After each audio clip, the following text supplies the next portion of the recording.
I've asked Director Patel for an update today on this matter. As we proceed with the hearing, Director Patel,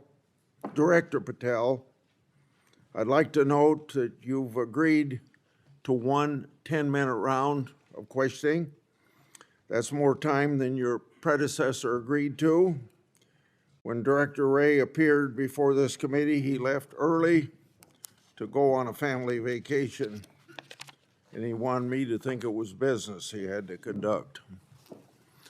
Since your confirmation, you've been acquainted with the bureaucracy that you must reform and hold accountable, and that's no simple task. You've begun the important work of returning the FBI to its law enforcement mission. According to the FBI, since January 20th of this year, the FBI has been involved in the arrest of more than 23,000 violent criminals. This year, the FBI assisted in the arrest of more than 1,500 child predators and 300 human traffickers. And this year, the FBI helped rescue more than 4,000 children from predators. FBI teams nationwide are working alongside immigration and custom enforcement. This teamwork has resulted in the arrest and removal of a historic number of violent criminal aliens, gang members, and child sex offenders. Those are overwhelmingly better records than at least two of your past predecessors. During the Ray era at the FBI, the Bureau reallocated resources from child crimes to January 6 work. Director Patel, you've also moved agents from headquarters to field offices to better align with their law enforcement mission. Under your leadership, the FBI has apprehended several most wanted fugitives and secured the extradition of senior leaders of the Central American gangs like MS-13. Now, it's well understood that your predecessor left you an FBI infected with politics. I'm going to provide examples of that today, including making public new whistleblower records.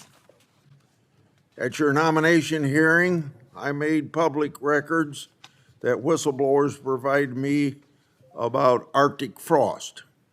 Arctic Frost was the FBI case opened and approved by antitrust Trump FBI agent Thibault.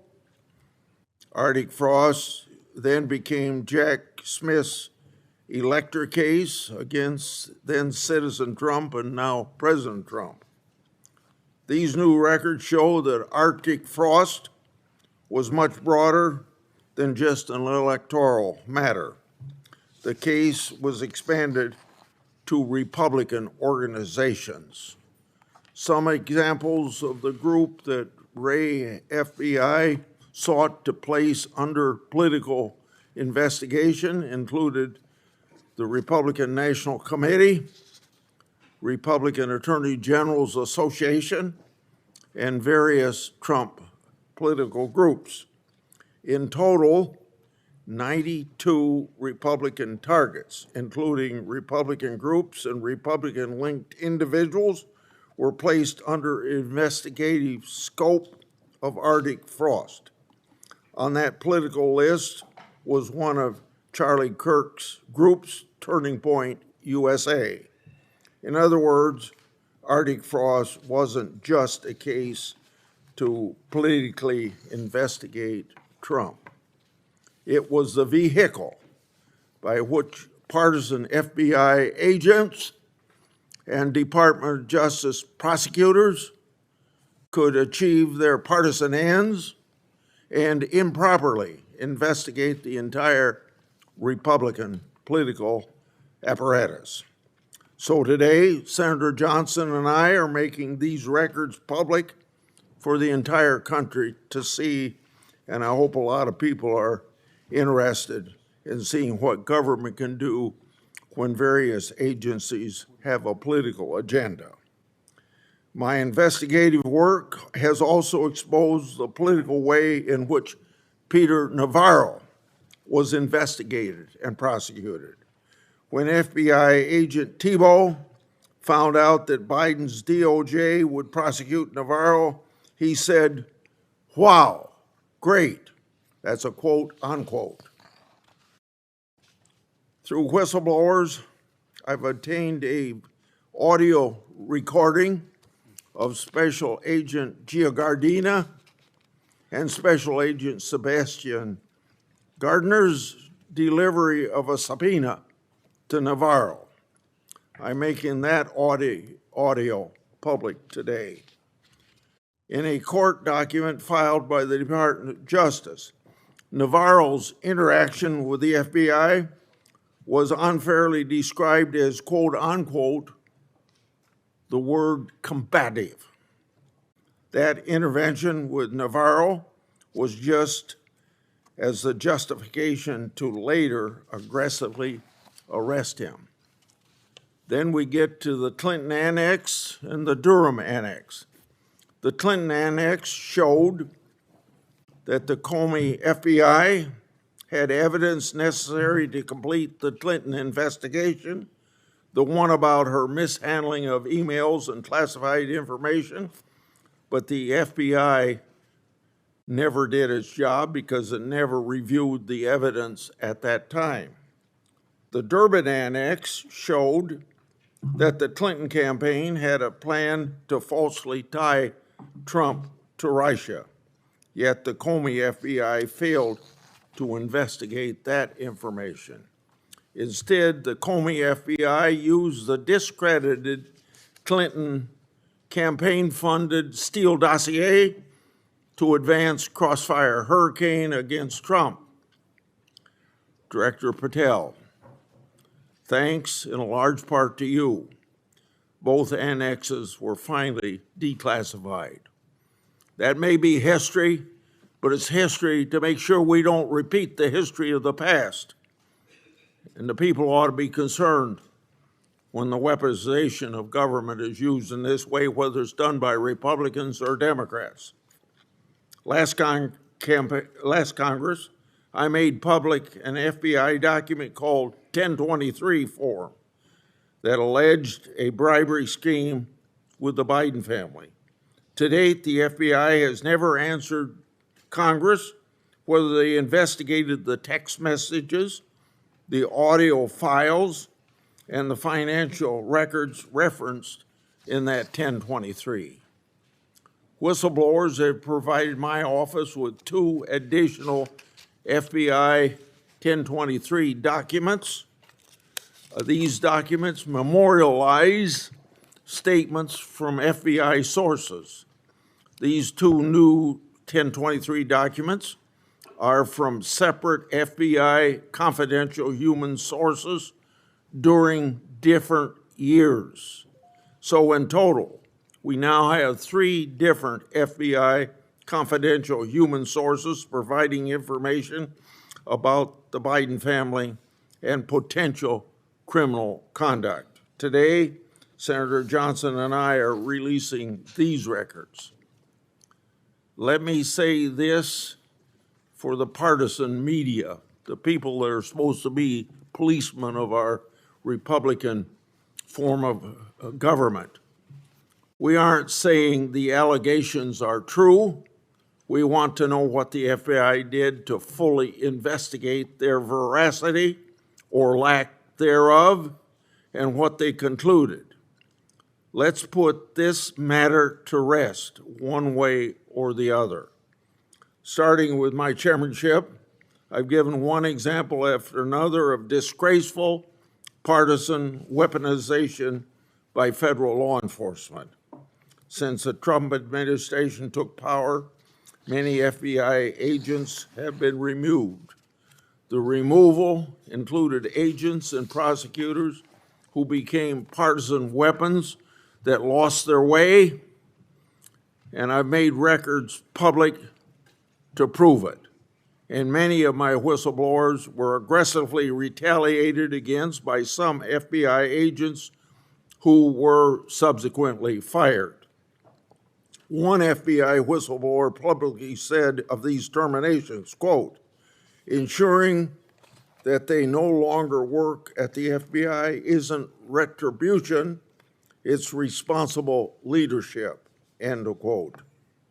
Which brings me to my final and favorite topic, whistleblowers. In August, 10 of my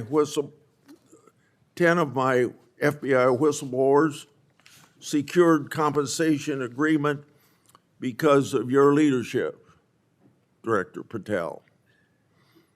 It included a mix of reinstatement to the FBI, reinstatement of security clearances, and monetary compensation.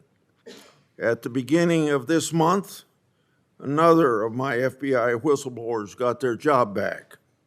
All told, across government agencies, almost 20 whistleblowers have received fixes to their retaliation.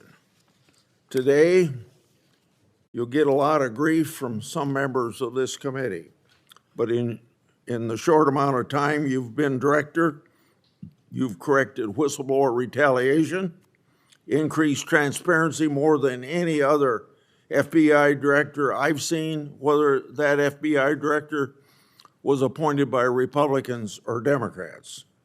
And I've been around here more than anybody else on this committee. I yield to Senator Durbin. Thanks, Chairman Grassley, for holding this oversight hearing during a critical period in the history of the Federal Bureau of Investigation. During my 4 years as chair, I held 4 hearings with then FBI Director Wray.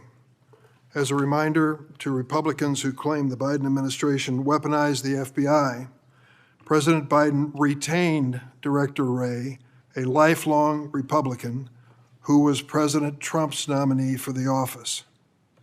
After his second election, in an unprecedented move, President Trump forced out Director Wray and nominated Kash Patel, arguably the most partisan FBI director ever.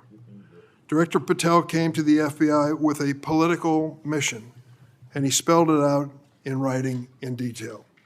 He wrote, "Government gangsters, quote, the rot at the core of the FBI is not just scandalous, it's an existential threat to our Republican form of government," end quote. And with the power of his office and the blessings of the president, he attacked the FBI with a vengeance. Mr. Patel had falsely claimed the FBI, quote, was planning January 6th for a year, end quote. He even went so far as to produce a song by the January 6 rioters who violently assaulted police officers in the Capitol. He compiled an enemies list of public servants he called government gangsters, like former FBI Director Mueller, whom Patel called, quote, an utter swamp creature. Former Trump officials who served with Mr. Patel warned us he would weaponize the FBI to protect the president's allies and target his critics. And indeed, Director Patel has already inflicted untold damage on the FBI, putting our national security and public safety at risk. Since January 20th, the Trump administration has engaged in an unprecedented purge of FBI officials. As we heard from highly credible whistleblowers, Mr. Patel was involved in directing this purge even before he was confirmed, despite his sworn testimony to this committee. It began with terminations and forced retirements of all 6 nonpartisan career officials who run all 6 branches of the FBI, the executive assistant directors. Since then, at least 18 of the 53 special agents in charge of FBI field offices have been removed, along with many other senior officials. Individual agents have been targeted for termination simply due to the work that they were assigned, such as January 6th investigation. In fact, according to former acting FBI Director Brian Driscoll, in a lawsuit filed last week, Director Patel made this very plain, telling Driscoll personally, quote, that his own job depended on the removal of agents who worked on the cases against the president, end quote. And even though he knew, quote, the nature of summary findings were likely illegal. At the same time, Director Patel has installed MAGA loyalists as political appointees in key career positions, including conspiracy theorist Dan Bongino as FBI Deputy Director, the first time in the history of the FBI that this position has not been held by a career FBI agent. Director Patel has also reportedly initiated loyalty test, requiring dozens of officials to sit for polygraph exams and answer inappropriate questions about whether they've made negative comments about him personally. Of course, as is often the case in the Trump administration, the rules apply to thee, but not to me. As we understand it from highly credible sources, key members of Director Patel's senior executive team and others on the 7th floor had disqualifying alerts on their initial polygraph exams. Well, how did they survive? They survived because of a personal waiver by either the director or the attorney general to remain employed by the Bureau. Understand the context here. Political operatives in key positions, given the routine FBI polygraph exam, failed and had to receive waivers to continue their positions. They were lucky to keep their political appointments. They were. But the 5,000 career civil servants the director has so far forced out of the Bureau's ranks were not offered that same courtesy. 5,000. This mass exodus has created a disastrous brain drain, particularly in the fields of cybersecurity, counterterrorism, and counterintelligence. For example, my office has received information indicating that cuts to the Bureau's cyber division will cut personnel by half, despite the ever-increasing threats posed by adverse foreign actors. The brain drain is exacerbated by Director Patel's misuse of remaining FBI personnel and resources to focus on other priorities of this administration. According to reports, the 25 largest FBI field offices have been ordered to divert 45% of their agents from their primary missions to work on the mass deportation of immigrants. Just as concerning is Director Patel's plan to hire fewer qualified agents by removing the college degree requirement and reducing new agent training at Quantico from 18 weeks to just 8. So we have a brain drain and a significant watering down of training. Quite a record, Mr. Patel. As recently fired special agents and others have warned, fast-tracking inexperienced and improperly trained people into critical national security jeopardizes the Bureau's ability to effectively protect America. Director Patel himself had no training or life experience for this position.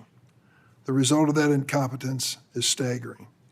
For example, after Attorney General Bondi publicly stated in February that the Epstein client list was, quote, sitting on my desk right now to review, that's what she said on Fox, Director Patel diverted more than 1,000 FBI personnel from their critical missions to work on 24-hour shifts reviewing over 100,000 pages of Epstein-related records.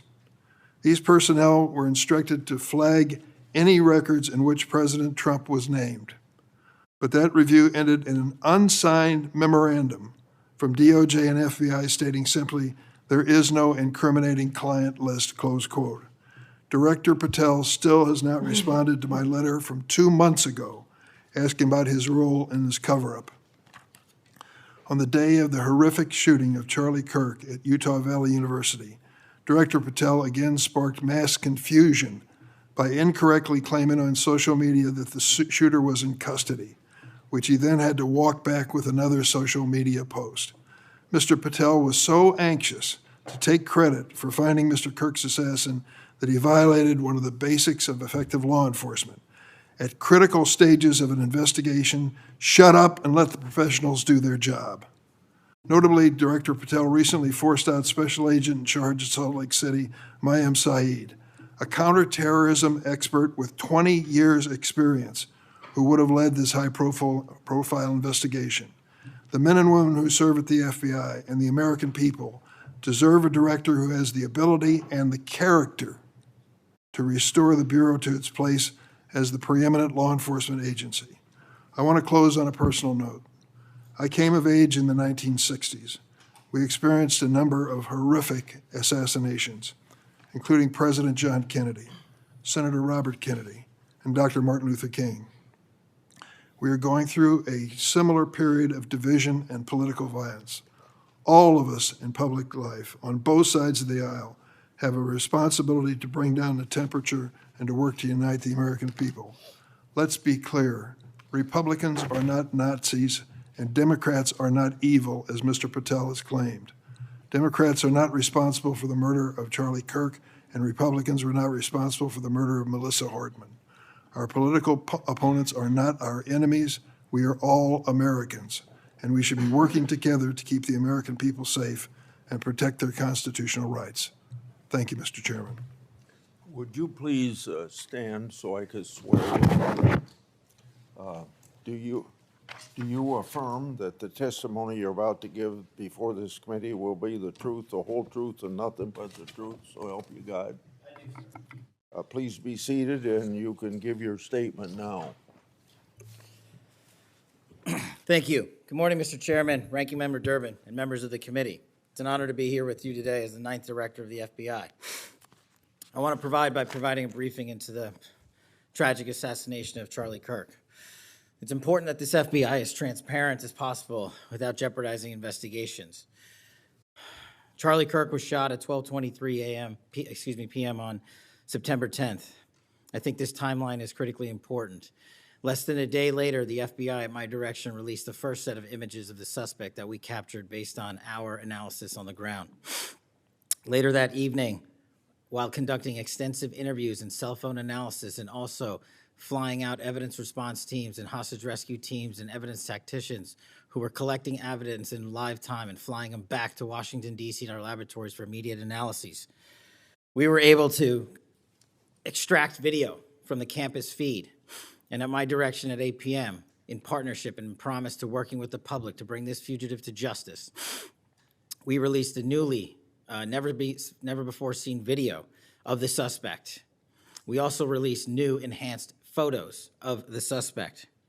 A few hours later, that suspect was in custody, pursuant to the interrogation of the suspect's own father, who stated, "When I saw that video that you released, I recognized it was my son, and I confronted him, and he was handed over to lawful law enforcement authorities." That is the FBI working with the public, as I promised, being transparent and providing critical information along the way in the manhunt for the suspect or suspects involved in Charlie's assassination. We received over 11,000 tips in the first 24 hours alone. We received 16,000 submissions to our digital media enterprise and tip lines. That is a large number of material to go through. I want to thank President Trump and the Attorney General, Pam Bondi, for their unwavering support and commitment of resources to this and all investigations. I also want to especially thank our colleagues in Utah, the Governor's Office, DPS, and the sheriffs out there. State and local law enforcement partnership has been a cornerstone since I took over at the FBI, and it was no different here. And our teams in Salt Lake City, our SACs out there across the country, our lab technicians in Quantico who raced to complete the evidence analysis so the public could have the answers they need. These people worked through the night without sleep for days on end. They are to be commended. They are not to be attacked. And many, many, many more people I don't have time to thank here today. But I do want to thank the American people especially. The mission of the FBI is for them and with them and by, with, and through them. And it's that mission and that ethos that I brought to this investigation and so many others, and that's why that suspect is in custody. We cannot do our job without the American public and credible reporting in the media, and that's why Tyler Robinson is in custody today, about to face charges. The last time I appeared before this committee was in January for my confirmation hearing. I told you then that if I were confirmed, I would provide and do everything I can to provide a safe and secure America. I promise to provide the courageous men and women of the FBI the tools and resources they need to crush violent crime and defend the homeland. I pledge myself to commit to full transparency, oversight, and accountability so we could restore the public's trust in the FBI. And that's exactly what I've done. Under this administration, the FBI has arrested more than 23,000 violent criminals. That's more than twice for the same time period from last year alone. 23,000, more than twice from the same time period last year. We've taken over 6,000 illegal firearms off the streets. That number is an exponential increase. We've identified and located more than 4,700 child victims. More than 4,700 child victims have been found by this FBI. That is a 35% increase from the same time period last year. 1,500 child predators have been arrested. That's a 5% increase from the same time last year. 300 human traffickers have been arrested. That's a 10% increase from the same time last year. Over 350 members of Tren de Aragua, foreign terrorist organization, have been arrested, and we have 42 ongoing cases. That is a 250% increase from the same time last year. Those are just some of the things the FBI is doing differently and better because we are leading the mission to crush violent crime and defend the homeland. We have also captured four top 10 fugitives from the FBI's top 10 most wanted list. To put that in perspective, that's the same amount I've captured in 7 months than my predecessor did during the entirety of the Biden administration. Those are real results, and the credit is to the men and women at the FBI. We've been able to achieve these results because the FBI recognizes violent crime doesn't just happen in Washington, D.C. That's why one of my first decisions as a director was to get the people, the Bureau's professional staff, out to the field. And we've done that with great speed. And every single one of your districts and states has received a plus-up of FBI personnel, agents, and special operators to the tune of almost 1,000. We did that because crime had unexpectedly and unacceptably exploded across the country. In fact, one of the stats that the American people should thank the FBI the most for is we are on track to have the lowest murder rate in modern American history. The lowest murder rate by double-digit percentages. A major factor in the drop of this violent crime is the FBI's flagship Operation Summer Heat. We use this initiative at the direction of the President and the Attorney General, surging resources to our major and mid-major cities across America, conducting intelligence-based operations to target the worst of the worst, to target the gangs, to target the transnational organizations, to target the TCOs, and to target the drug trafficking cartels. And we have taken them out city by city. There's a lot of work left to be done, but we're off to a great start. Just ask the citizens of Seattle, Miami, Memphis, Charlotte, Chicago, and so many more places. Specifically in New Orleans and Nashville alone, there has been an increase in the number of violent crime arrests by an average of 250% for each of those cities. And there has been a drastic reduction in crime across the board in mid-major cities across this country, thanks to the men and women of the FBI. How are we doing that? We are attacking the drug epidemic. We've seized nearly 1,000 kilograms of meth and cocaine off the streets of America. We've taken over 1,600 kilograms of fentanyl off the streets. Maybe one of the greatest achievements we have this year, 1,600 kilograms of fentanyl. That's a 25% increase from the same time last year. To put things in perspective, that's enough fentanyl to kill a third of the American populace, 115 million Americans. We're also going after the companies that manufacture these precursors overseas in places like mainland China and their cutting agents. In fact, this month in Cincinnati, we announced groundbreaking charges aimed at the individuals and businesses responsible for flooding these opioids and their precursors and cutting agents into the streets of America.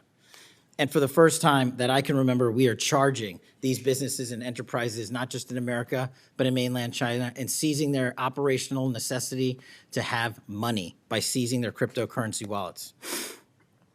We're also equally important to protecting the homeland. We know we have a no-fail mission. We're committed to keeping our nation safe from terrorism, cyber attacks, and foreign adversaries. Whether stopping threats inspired by foreign terrorist organizations or lone wolf actors or sponsored by hostile nation states. This year, we've already made nearly 60 counterintelligence arrests. 60 counterintelligence arrests this year alone is a 30% increase from the same time period last year for the CI work at the FBI. I'm proud when we can share our successes, such as when an espionage charge was brought against an active-duty U.S. Navy sailor caught spying for the People's Republic of China. But I want the American people to know the FBI is protecting the homeland from foreign adversaries in a way that will never make the news, and a lot of the good work that they do will never be able to discuss in this setting. We're working on cyber threats. We're attacking malware infrastructure, going after ransomware attackers, delivering a new partnership with the private public sector engagements we've taken with the companies who are attacked by these foreign adversaries and nation-state actors and individual enterprise rings from around the world. We are combating Salt Typhoon, Vault Typhoon, Flax Typhoon, and so many other ransomware and cyber threats this nation faces. We're also arresting people such as Tajik national in Brooklyn, who is suspected of sending tens of thousands of dollars to support ISIS. We're going after the new form of what I refer to as modern-day terrorism in America, 764 crimes that involve harming our children by going after them online, causing self-mutilation, suicide, sexual abuse, and steering them in the wrong direction.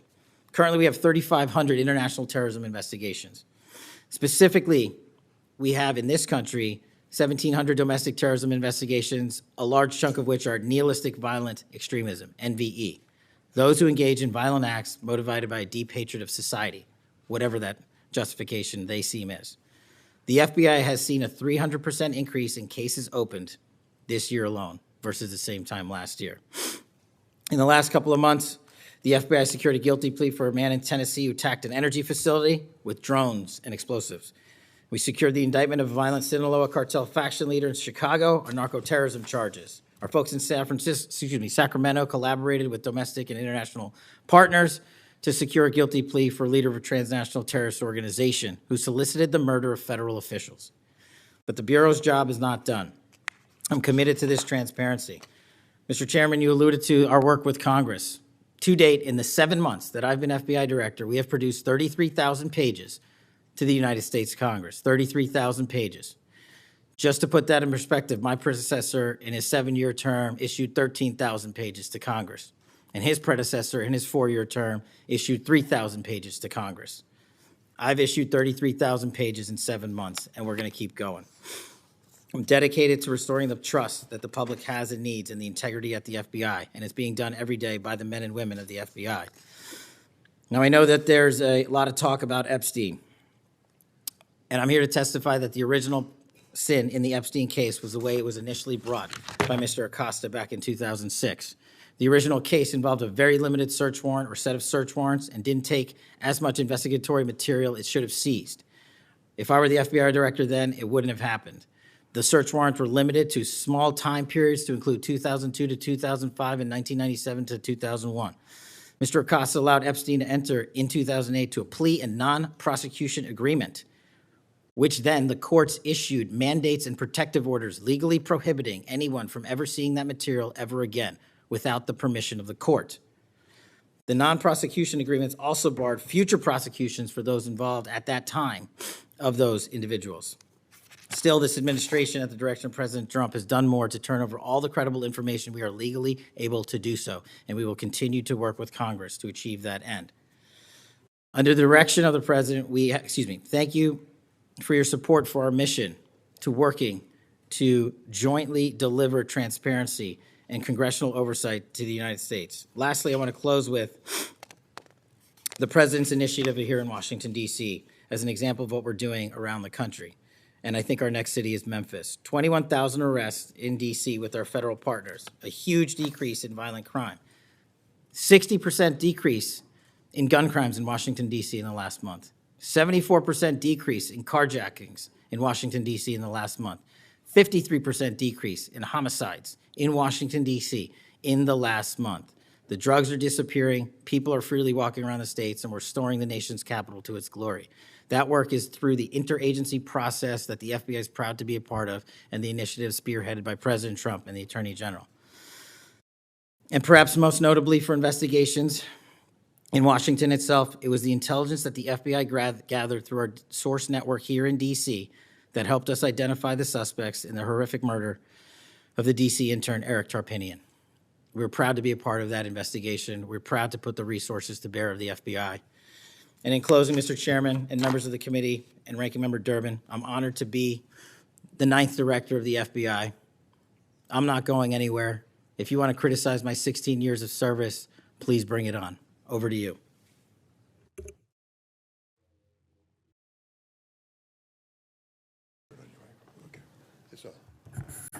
closer. Yeah. I've observed when, whether it's Republican or Democrats, want a yes or no answer, that the witness and the senators talking over each other. So I thought what I'd do this time, rather than have that happen, if there's something you don't get a chance to answer because of the demeanor of a Republican or Democrat senator, before we, when we get done with that questioner, I'd give you a chance to fill in if there's something you didn't get a chance to say. Since 2019, I've sought greater transparency about Jeffrey Epstein and the government handling of the matter. I've continued to investigate during this Congress. Director Patel, was Jeffrey Epstein an intelligence asset for the United States government or the foreign government? And if so, which agencies or governments? Mr. Chairman, I can only speak to the FBI as the director of the FBI, and Mr. Epstein was not a source for the FBI. Okay. Would you commit to providing my office with all classified and unclassified records relating to the Epstein matter? I will commit to providing all records I'm legally permitted to do so under the court orders.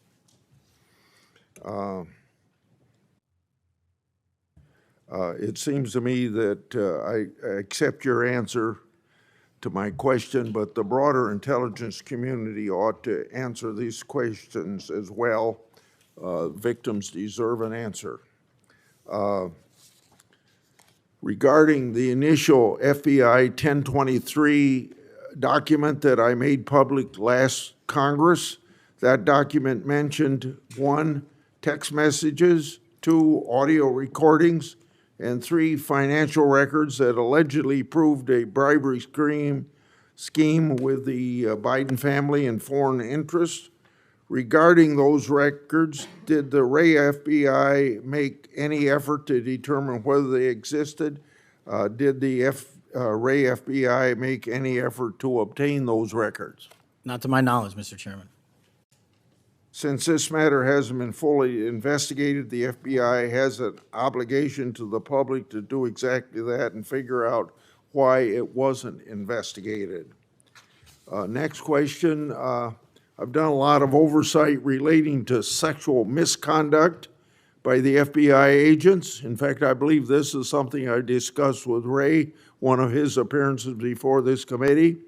According to the FBI Inspection Division, it opened nearly 300 investigations based on sexual misconduct referrals between 2017 and 2024. According to whistleblowers, the Biden-Ray FBI totally dropped the ball on this question. One credible accusation of sexual misconduct is too many, of course. Are you committed to reviewing the Bureau's policies to ensure responsible responses to credible allegations of misconduct, that they're swift and adequately protect victims? Yes, Mr. Chairman.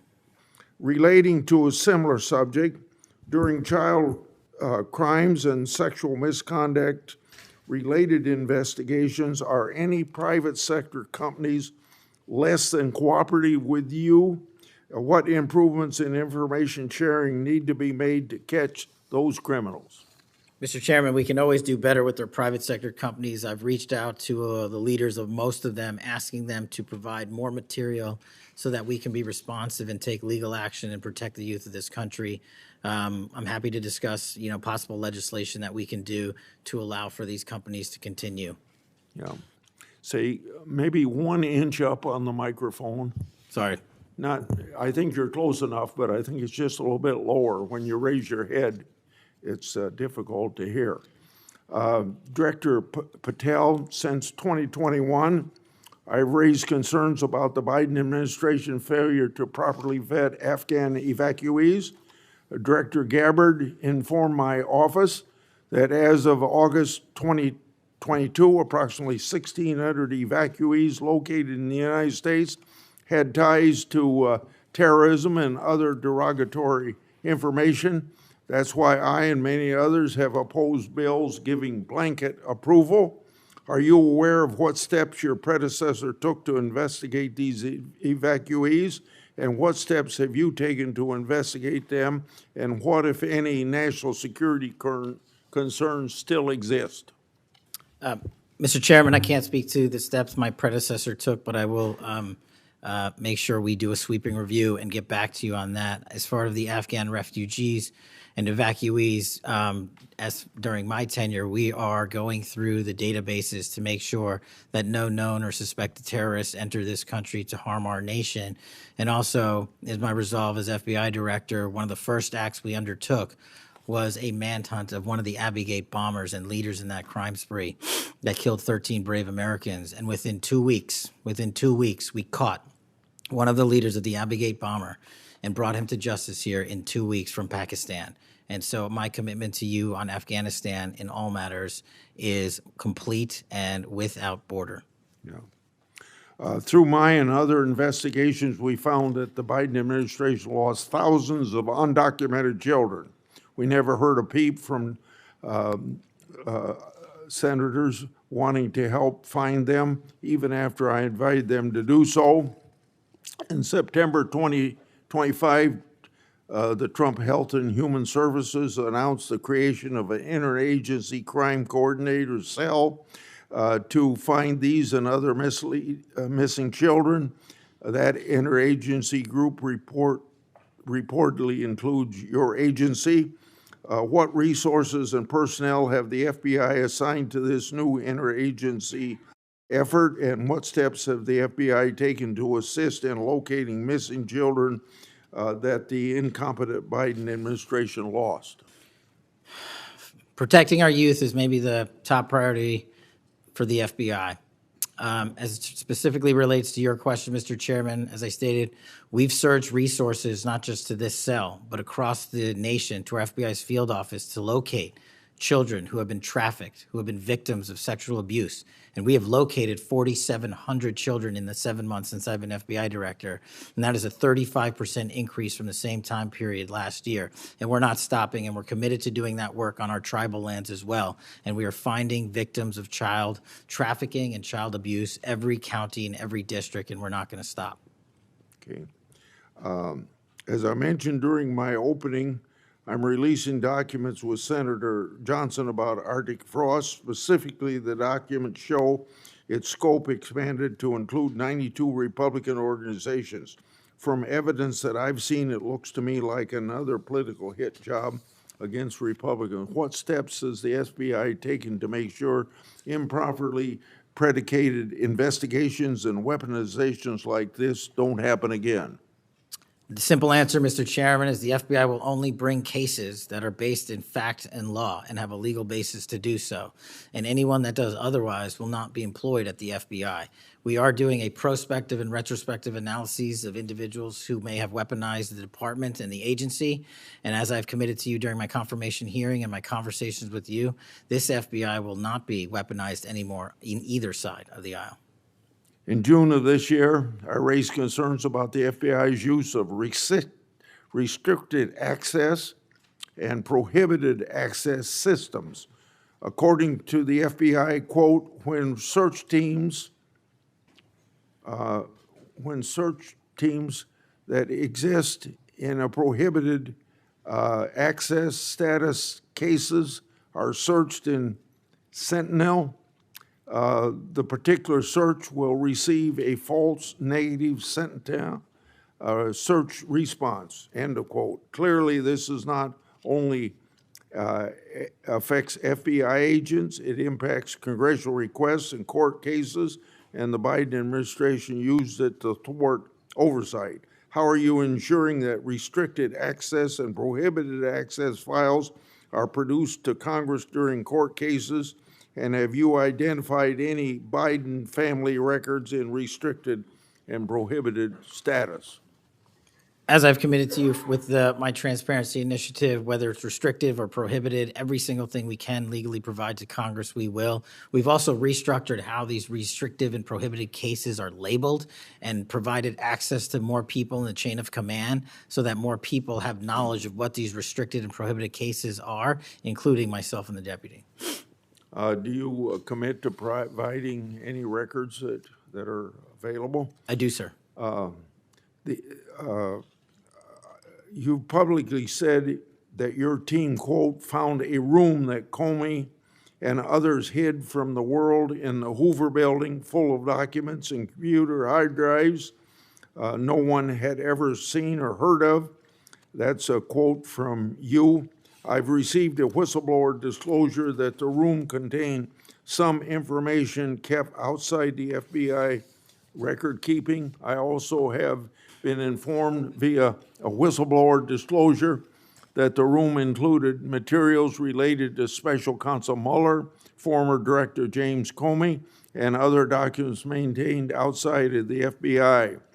Has the FBI now reviewed and analyzed those records? Has the FBI properly recorded the documents? And these records are clearly responsive to my, as well as my colleagues' congressional requests. What steps have you taken to ensure all responsive records are produced to Congress? That has to be my last question.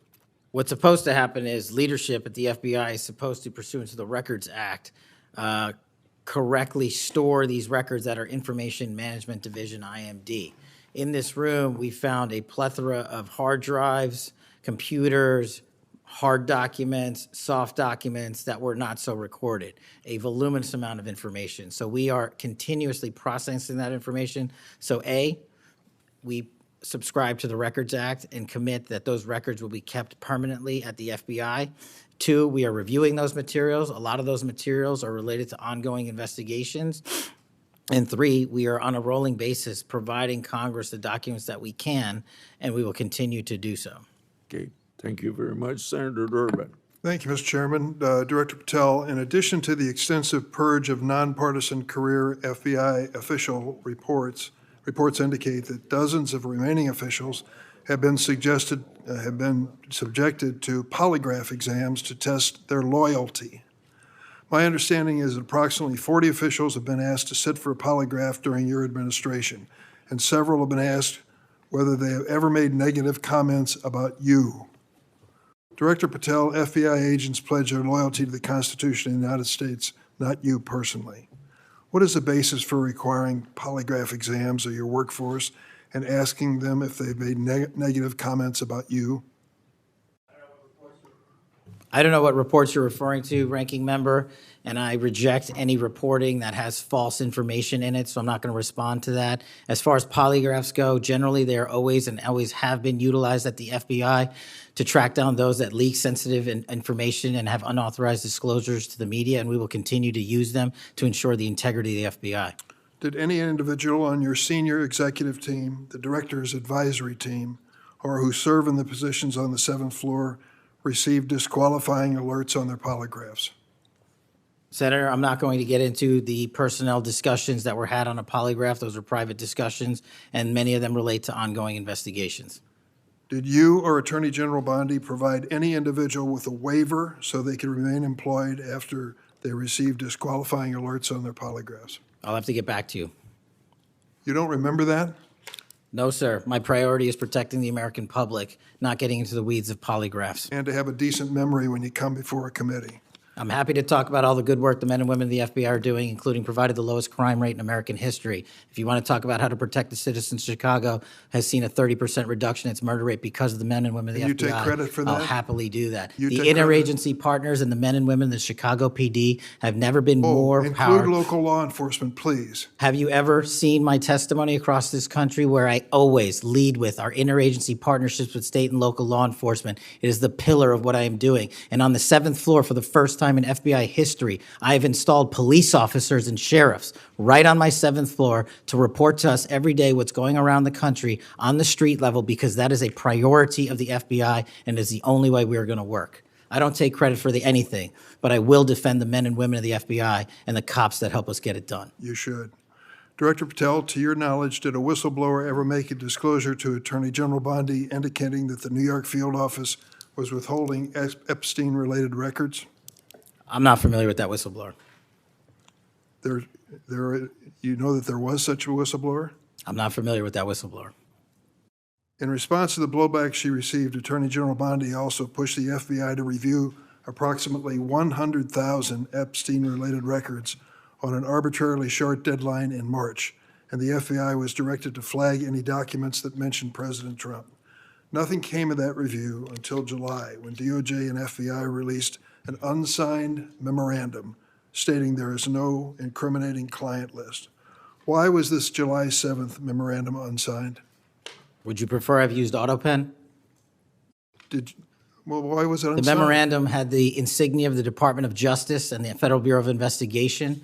And in our effort to secure transparency for the American people, because the 3 prior administrations had not done so, we conducted an exhaustive search of everything related to the Epstein cases, and we produced what was legally and permissibly able to be produced to Congress and the American public. So And did there's you a congressional did you- subpoena, and we're continuing to do so. Personally direct that investigation so that you would sign such a, Did I personally direct what investigation?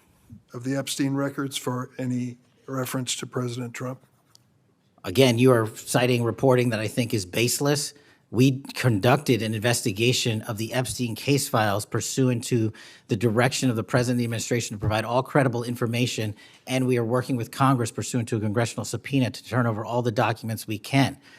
All individuals. Who were at cited. DOJ and FBI was responsible for its drafting and conclusions? Many individuals at the Department of Justice and the FBI are There was responsible. no lead person? The Attorney General leads the Department of Justice, and I lead the FBI. So the Attorney General was responsible for that? The Attorney General leads the Department of Justice. Director Patel, much like you, Deputy Director Dan Bongino was a conspiracy theorist who built a lucrative career making inflammatory and unsubstantiated statements about the FBI that would be disqualifying in any administration that cared about nonpartisan law enforcement. For instance, Mr. Bongino called the placement of pipe bombs outside the DNC and RNC headquarters on January 6, quote, an inside job, and went on to say, this was a setup. I have zero doubt, and whoever goes into the FBI, you better get an answer about why. Director Patel, you and Deputy Director Bongino are now leading the FBI. What is the evidence to suggest the pipe bombs placed outside of the DNC and RNC on January 6 were an inside job? I appreciate the opportunity to discuss Director Bongino's mind record. So many on this committee and the media jettison our 31 years of public service. Can prior you to answer taking. the question, sir? I'm answering the question. You're questioning the integrity of the Deputy Director of the Asking FBI you and if mine. you found and any I'm going to evidence. answer the question. I'm The pipe asking- bomb investigation is ongoing, and I'm not going to discuss Ongoing? the details of the pipe bomb investigation.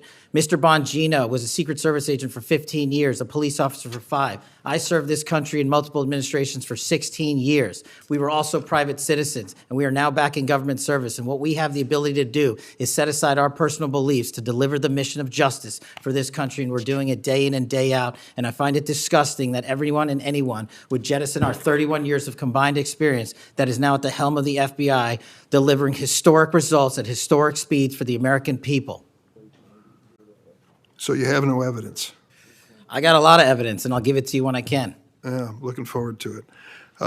There's a New York Times story this morning about Chris Meyer. As I understand it, he was your personal pilot, at least for some period of time. Mr. Meyer has quite a record himself. Flew over 350 hours as an Air Force pilot on 3 aircraft types in Afghanistan. Mr. Jardina, another former FBI agent, a 1999 graduate of U.S. Naval Academy, commanded 100 Marines in combat during the 2003 invasion of Iraq, participated in several firefights, followed up with 2011 deployment as reservist to Afghanistan, where he interrogated senior Taliban officials. It appears that you terminated these 2 agents. Why? I'm not going to get into personnel decisions that we made.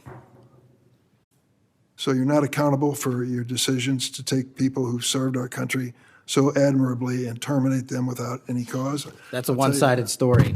Anyone that has Well, been then terminated from so the tell FBI, your- tell generally your side speaking, of the story. failed to meet the needs of the FBI and uphold their constitutional duties. And you providing a one-sided story from your perch is absolutely disgraceful, because the men and women of the FBI deserve better. And your attack on the current leadership of the men and women of the FBI is equally disgraceful, because now you're attacking the leaders that are our brave SACs in Let the me field tell you what's who are disgraceful. doing the job that this Disgraceful. country needs. It's And we disgraceful. will continue to do it. excuse me, it's disgraceful when Mr. Meyer and Mr. Giardina, who served our country so well, are terminated apparently because of the rants of a broadcaster.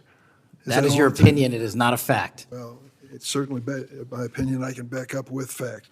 Let me ask you to explain the situation in Baltimore, if you will. Did you read the story about the termination of the project in Baltimore? Which story? 764 Group? Sorry. Which story? 764 Group, the Baltimore agents were investigating. Are you familiar with that? No, sir. Well, I'm not going to go into detail. It would take too long to do it. But apparently that this group, 764, a nihilistic, violent extremist group, seeks to blackmail children to perform vile acts on a camera under investigation by Baltimore, which was terminated by you. I'd like you to respond in writing, if you will, as to the circumstances of that termination. Sure. Our operations against NVEs, as you're referring to, has been historically high, and we've taken down multiple NVE rings, including 764 rings, who are harming children and causing them to be mutilated and Last question, suicide. can you explain why you are eliminating the requirements for a college degree for your agents? I appreciate the opportunity to address that.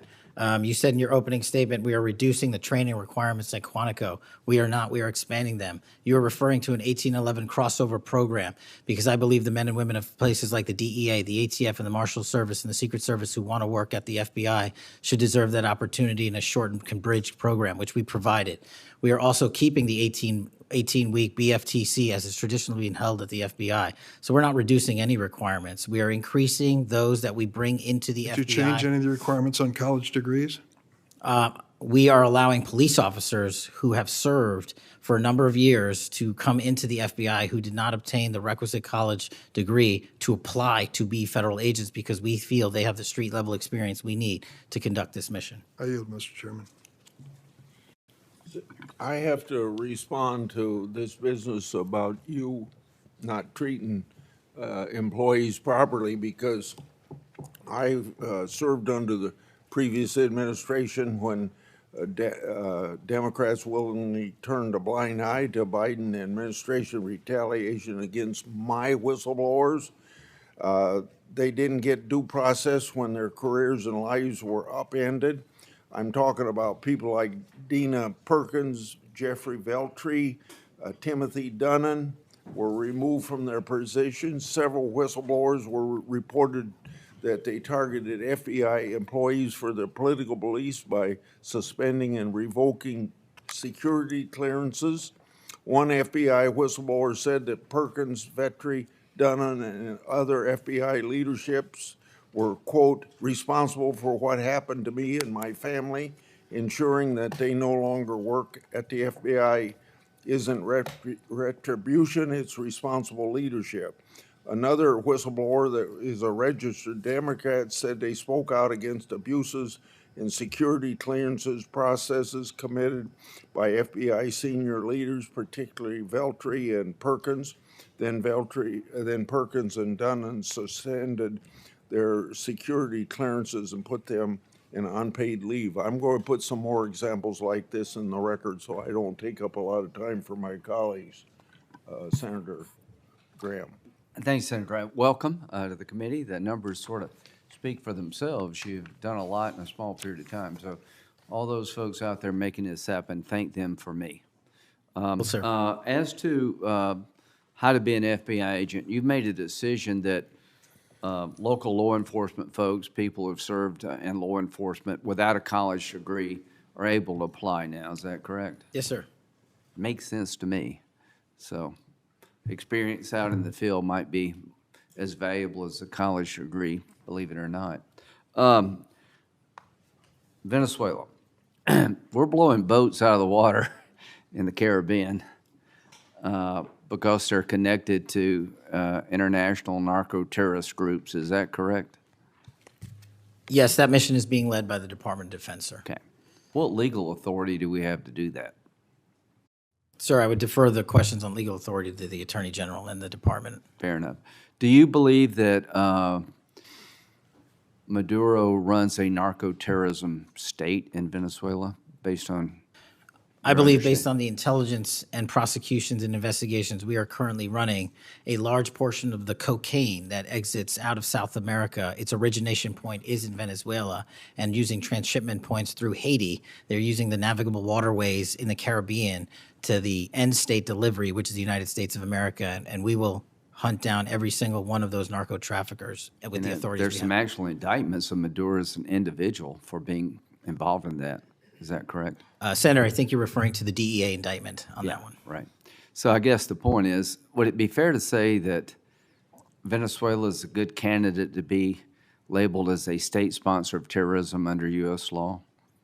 Senator, from my perch, we will provide the intelligence necessary for anyone who meets the threshold to be a state sponsor of terrorism, and this administration has I expanded think it. they are, so we'll be going down that road. China, on a scale of 1 to 10, 1 being nothing, 10 being great, how is China helping with the fentanyl problem here in the United States? Under this administration, we have taken, as I highlighted the Cincinnati case, the precursors are the problem. The fentanyl is the end state that kills American Well, citizens. the precursors are made in China, right? They're made in China. And so for the first time in a decade, I had a call with my counterpart in the MPS, the Ministry of Public Services, to attack the precursor chemical companies and have those chemicals Is it labeled. too early to rate the success? We have indicted multiple businesses in China. We've also cut off the transshipment points of those precursors. They switched. Once we got on their track about their delivery routes to the Mexican drug cartels directly, they started going to India. We called the Indian authorities, and they shut down those transshipment points. So we're continuing to work with our So partners China overseas. is helping, would you say? They are starting to help, and we are hoping, under this administration's leadership, we can get more of Let their me help. know, in the coming months if that continues, because if they are helping, that's a good thing. Yes, I think sir. we need to celebrate the breakthrough. If they're not, that would be a bad thing. So after the assassination of Charlie Kirk, there seems to be one refrain from everybody, and that's about the effect of social media. Do you believe that social media is one of the instruments radicalizing America and inciting violence? Well, it's not. My belief is based on the data, and the data shows that social media is wildly out of control when it comes to You're radicalizing. dead right. So what did you just say? This guy's the FBI director. He says that social media is wildly out of control.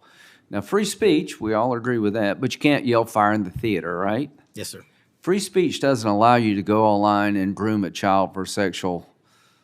No, it does not. Okay, free speech doesn't allow you to go on the internet and basically incite somebody to kill another person, right? Absolutely not. So if it's illegal offline, it should be illegal online, agreed? Whatever the law is. Yes, sir. We Just had a- because you're online doesn't give you a get-out-of-jail-free card. No, sir. So if a parent is worried about a child being bullied on a website, what rights do they have under U.S. law? We have to balance the rights, as you said, Senator, of free speech versus those that encroach Is there upon any violence. law that can shut down one of these sites for bullying children or allowing sexual predators on the site? We are able to attack certain sites on the dark web. When it comes to the open internet infrastructure system, we have to reach a threshold to attack a company's position that only subscribes to violence. Can the parents sue that company? They can. They can? They can sue not the social media companies. That's what I'm talking about. They can sue the companies. No, I'm talking about the social media company that gives lives to this behavior. No, you're referring to Section 230, sir. Would you advocate a sunsetting of Section 230 to bring more liability to the companies who send this stuff out? I've advocated for that for years. All right. We need to do this, folks. These companies are taking content that it makes you sick, that could get you killed, get you poisoned, and there's nothing we can do about it under our law. A person can do about it because of Section 230. So if your child is being sexually groomed online or bullied online, and you go to the social media company and ask them to take it down, they refuse, you have like zero rights. How many images of sexually exploited children are purveyed every year on social media sites? The number is astronomical, and Senator, if I can just add one step to that analysis. Please. It's not just what's on social media that is quote-unquote real. It's the introduction of artificial intelligence and Right. generative AI that is creating even more child sexually abuse material and even more sexually violent acts online and mimicking people. Would you say that the way social media is structured today, really no accountability, 36 million images in 2023 of sexually exploited children, that this is a public health hazard? It is. Would you say that it's a mental health problem, particularly for younger people? It absolutely is. Do you agree that some of these sites are designed to be addictive? I think not only are some of these sites designed to be addictive, unfortunately, the reality is some of these sites are designed to generate income, and many people are generating income based on this illegal trade. Do you think it's now time for America to deal with this problem? I'm all in, I have been all in, and I'm happy to work with Congress to do so. Well, I tell you what, having the FBI director all in is great news for me, and I hope the committee will respond and that we'll be all in, trying to fix a problem that I think is doing a lot of damage to our country. When it comes to John Bolton, was there new evidence involved in the raid on his home? Sir, that investigation is very much ongoing. As you know, there was a raid of his house pursuant to a legal Was there a search warrant obtained to go in? Absolutely, sir. Okay. All right. We're looking to have that search warrant unsealed Okay. at the Yeah, appropriate I time. think that would be good, quite frankly. In December 2023, Director Wray said he sees blinking lights everywhere regarding to foreign terrorist threats against our homeland. How would you characterize the state of threats to our homeland by foreign terrorist groups? Foreign terrorist organizations have adapted and started utilizing online platforms, and so has the FBI. And so while they are adapting and expanding how they harm our country, we have as well. They have not stopped. There's been a resurgence in places like West Africa and elsewhere of foreign terrorist organizations, and also the newly emboldened drug trafficking organizations in Mexico, which is going to take a whole of government approach to get Does to- Hezbollah fall within that group? Yes, sir. So Hezbollah is involved in not only terrorism, but narco-terrorism? Yes, sir. So do you consider Hezbollah a threat to the United States? Absolutely. All right, finally, do you have enough people Sorry. to do all this? Do you need more people? You're involved in a lot of things, and the numbers speak for themselves. You have FBI agents helping here in Washington, D.C. You have FBI agents helping in illegal immigration. That's good. You've got a chance here to tell us if you need more people. Seems to me that threat level of this country is pretty high right now. You got thousands of domestic terrorism cases. How many are being investigated? I think 3,500 off the top of my head. 3,500, okay. Anyway, it seems your plate's pretty full. I would urge you to get with your people, and if you think you need more people, now's the time to do it. It would be a shame to miss an opportunity to plus up the FBI if the threats justified it. Will you look?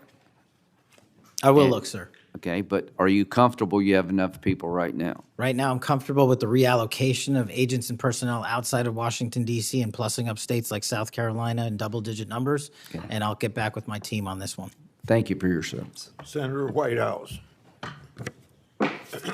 Boy, is my timing good. It is very good. Director Patel, welcome. Thank you, sir. When you were here for your confirmation, we talked about your so-called enemies list. It appears to me that there have been adverse actions of various kinds taken against about 20 of the 60 people on your enemies list. You've been in office for 7 months. At that rate, you've got 14 months until you've hit all 60. Can you explain that? Again, That is an entirely inaccurate presupposition. I do not have an enemies list. You can continue to characterize it as you wish. The only actions we take, generally speaking, for personnel at the FBI are ones based on merit and qualification and your ability to uphold your constitutional duty. You fall short, you don't work there anymore. Well, there was a list. You don't like it to be called an enemies list, and it had about 60 names, and about 20 have had an adverse action. So those are, I think, pretty clear facts. Let me move on to your grand jury testimony, which we also talked about when you were here. I think you indicated that you understood that a witness in the grand jury is free to discuss afterwards whatever they told the grand jury. And you then went on to suggest, saying, I can't go into court orders granted by the DC District Chief Judge, and you want me to violate a court order. In those remarks, you fairly plainly suggested that there was a court order of some kind that somehow restricted or limited your ability to discuss your own testimony to that grand jury. Since then, that chief judge that you mentioned, Judge Boasberg, has written, and I'm quoting him here, Federal Rule of Criminal Procedure 6E allows witnesses like Patel to divulge the contents of their testimony, meaning that nothing was preventing him from doing so before the committee. Can we confirm here today that there is no court order of any kind that limits your ability as a witness before the grand jury to discuss your own testimony to that grand jury? We can confirm that pursuant to my action, that grand jury testimony has been released, the transcript.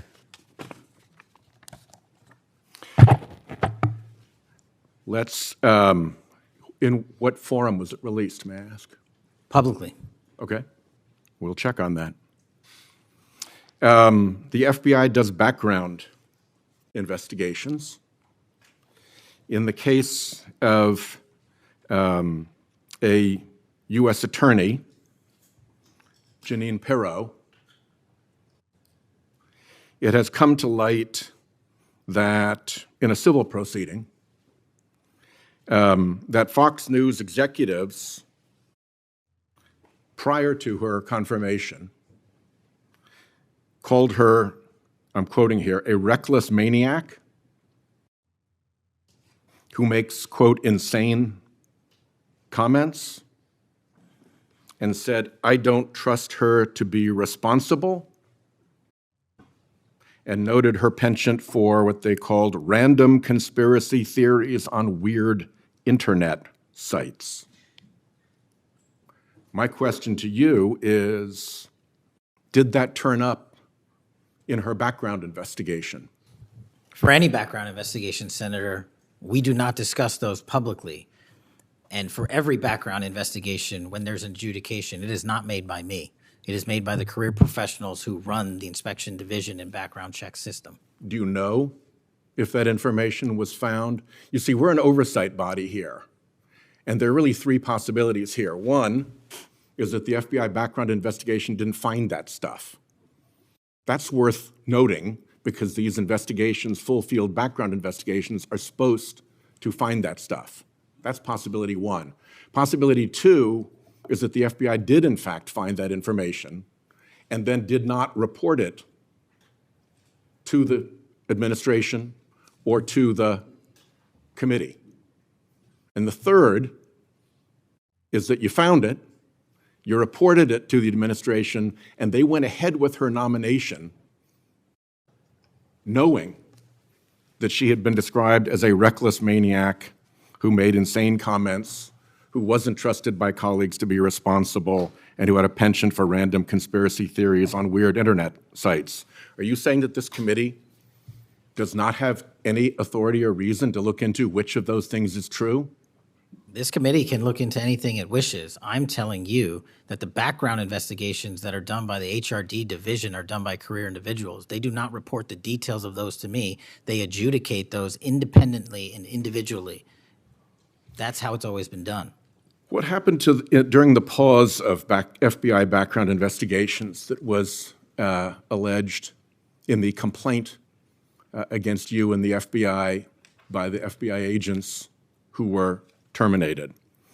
On February 12th, Emil Bovee directed the FBI, quote, to pause any FBI background investigations of Trump nominees until Patel was confirmed, which happened on February 20th, is the general description of what they alleged. Why, do you know, were background investigations paused? Was it so material like this could be scrubbed out of them? And have they been resumed without that pause fully and normally after your arrival on February 20th? I can speak to the time period since I got there. Background investigations have been ongoing across the board at the FBI. Why was the pause, do you know? I was not there. Wasn't explained to you when you got there? Oh, by the way, boss, they've had an 8-day pause on background investigations. You think that would be something that would be explained to you at some point? Again, I leave it to the men and women at the HRD division to run background investigations. I do not interfere with them. I get that. But what I don't get is whether you were told about that pause, and why would you not be told about that pause? I don't recall that, sir. All right.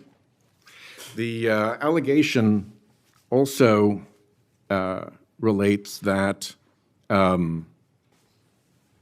part of the employee review of senior staff was whether or not they voted for Kamala Harris in the 2024 election.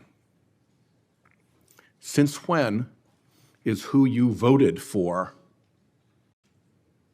a proper question for agents to be asked?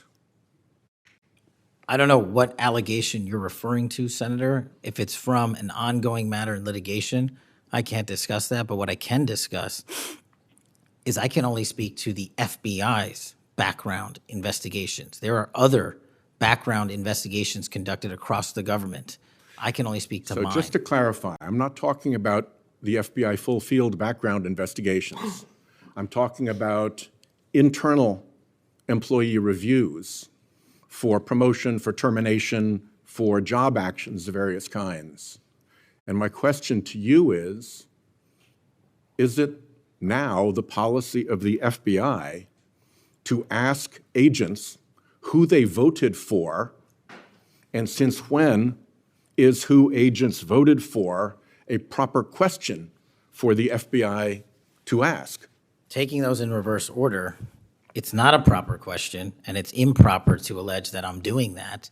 And also at the FBI specifically, under my leadership, we do not ask who you voted for. And just one correction for the record, if I may, Senator, it's Security Division that runs background investigations, not HRD. Okay. I'll accept that correction. And in the event that we cannot locate your grand jury transcript, just expect a question for the record that will give you the chance to either provide that transcript again if it had been previously provided, or to make the statement that Grand Jury Rule 6E allows you, to the best of your recollection, truthfully, about what it is that you told that grand jury. Do you understand that? That's why I wanted the transcript released, and we'll get it to you, sir. Thank you very much. Thank you, Chairman. I think I want to take an opportunity when we hear about your political weaponization to remind my Democratic colleagues that what's happened the last decade, federal law enforcement, intelligence community, even when Trump was president, has thrown everything at him. They've even gone after his associates and Republican Party organizations. One investigation after another, one prosecution after another. I use examples you've heard me already say today, Crossfire Hurricane and Arctic Frost. These were all built on defective foundations of political bias. And then we released the Clinton Index and the Durham Index to and the FBI's failures to investigate. So I've been acquainted with this because I've been trying to get to the bottom of it, and we had to get a new FBI director to get all this information, Senator Cornyn. Director Patel, welcome. Thank you for your willingness to serve in this very challenging position. How many people work for the FBI today? Approximately 36,500, give or take. I've always wondered whether an organization that big and that diffused all across the nation was actually capable of being managed. Have you experienced any surprises in terms of the, as the director, in terms of your management of the organization? In my experience, Senator, the leaders in the field are supposed to lead. So we have empowered and we've changed the structural operation of the FBI to empower SACs in the 56 field office, 55, 56 come 1 October, to lead the mission. We've also empowered the respective assistant directors and operational directors to lead the mission. That is how you manage 36,500, 37,000 people. No one or two people can do it. And that's been the transition, is the power structure is being pushed out to the field operations. It sounds like a very practical way to approach it. And how is morale? Morale, when I travel around the country, in my experience, has never been higher. The FBI and the police officers that we work hand in glove with across this country are excited to do the work. And the stats that I'm citing are no achievement of mine. The stats that I'm citing in the 7 months that I've been there, such as a 42% increase in cyber arrests alone this year, is because the men and women at the FBI have been empowered in the field. They want to do the work. They're getting the opportunity to do the work. And with our great partners in the respective states like Texas, and where we just returned a top 10 most wanted fugitive in Cindy Singh, are getting the ability to make those prosecutions a reality. By the way, Senator Durbin was asking about polygraphs. Aren't polygraphs a standard part of the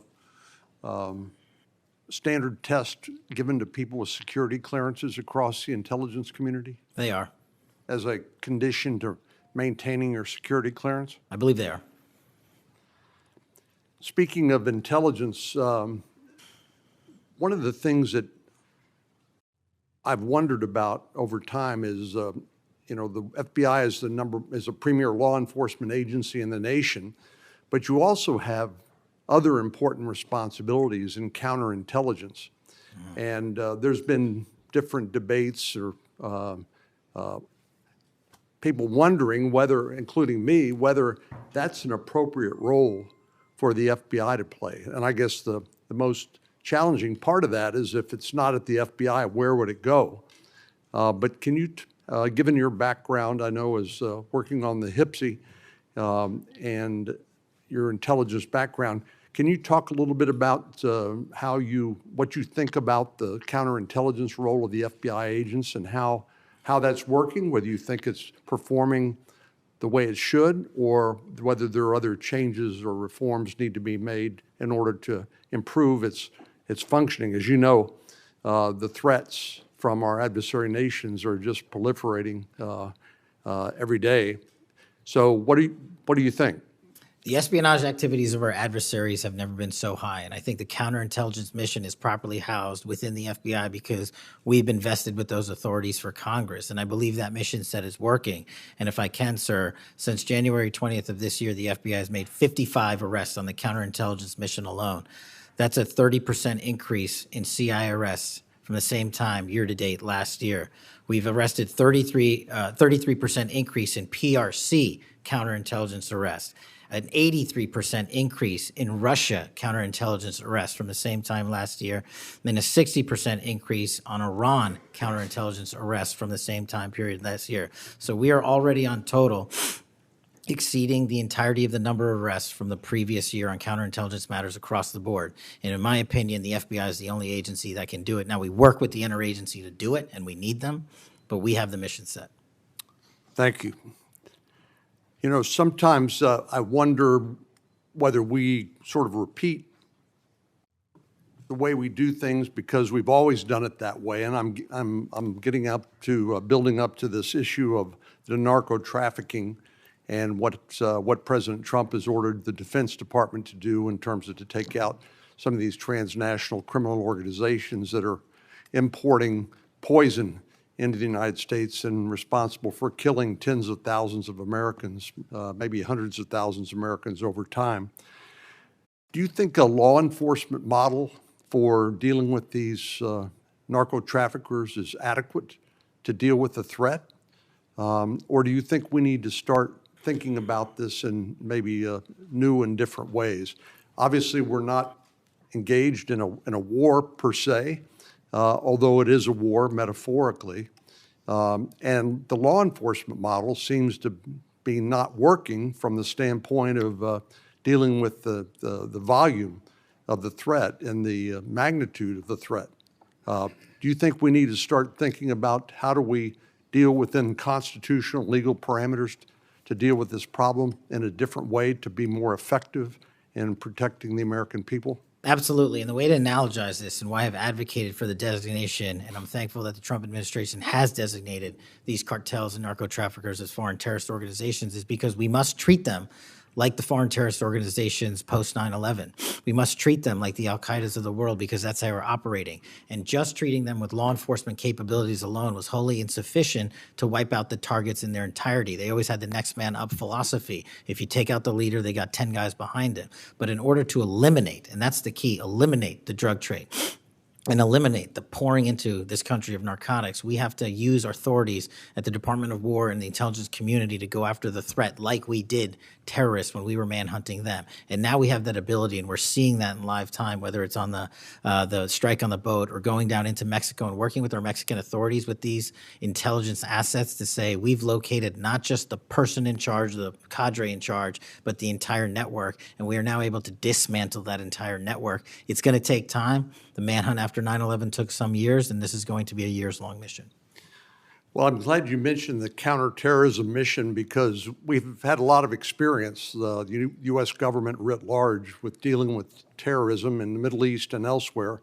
And obviously, some of our friends and allies, like Mexico, for example, are very sensitive about sovereignty and being able to control what happens on their territory. But yet, we're beginning to see more and more cooperation, as you point out, in that regard.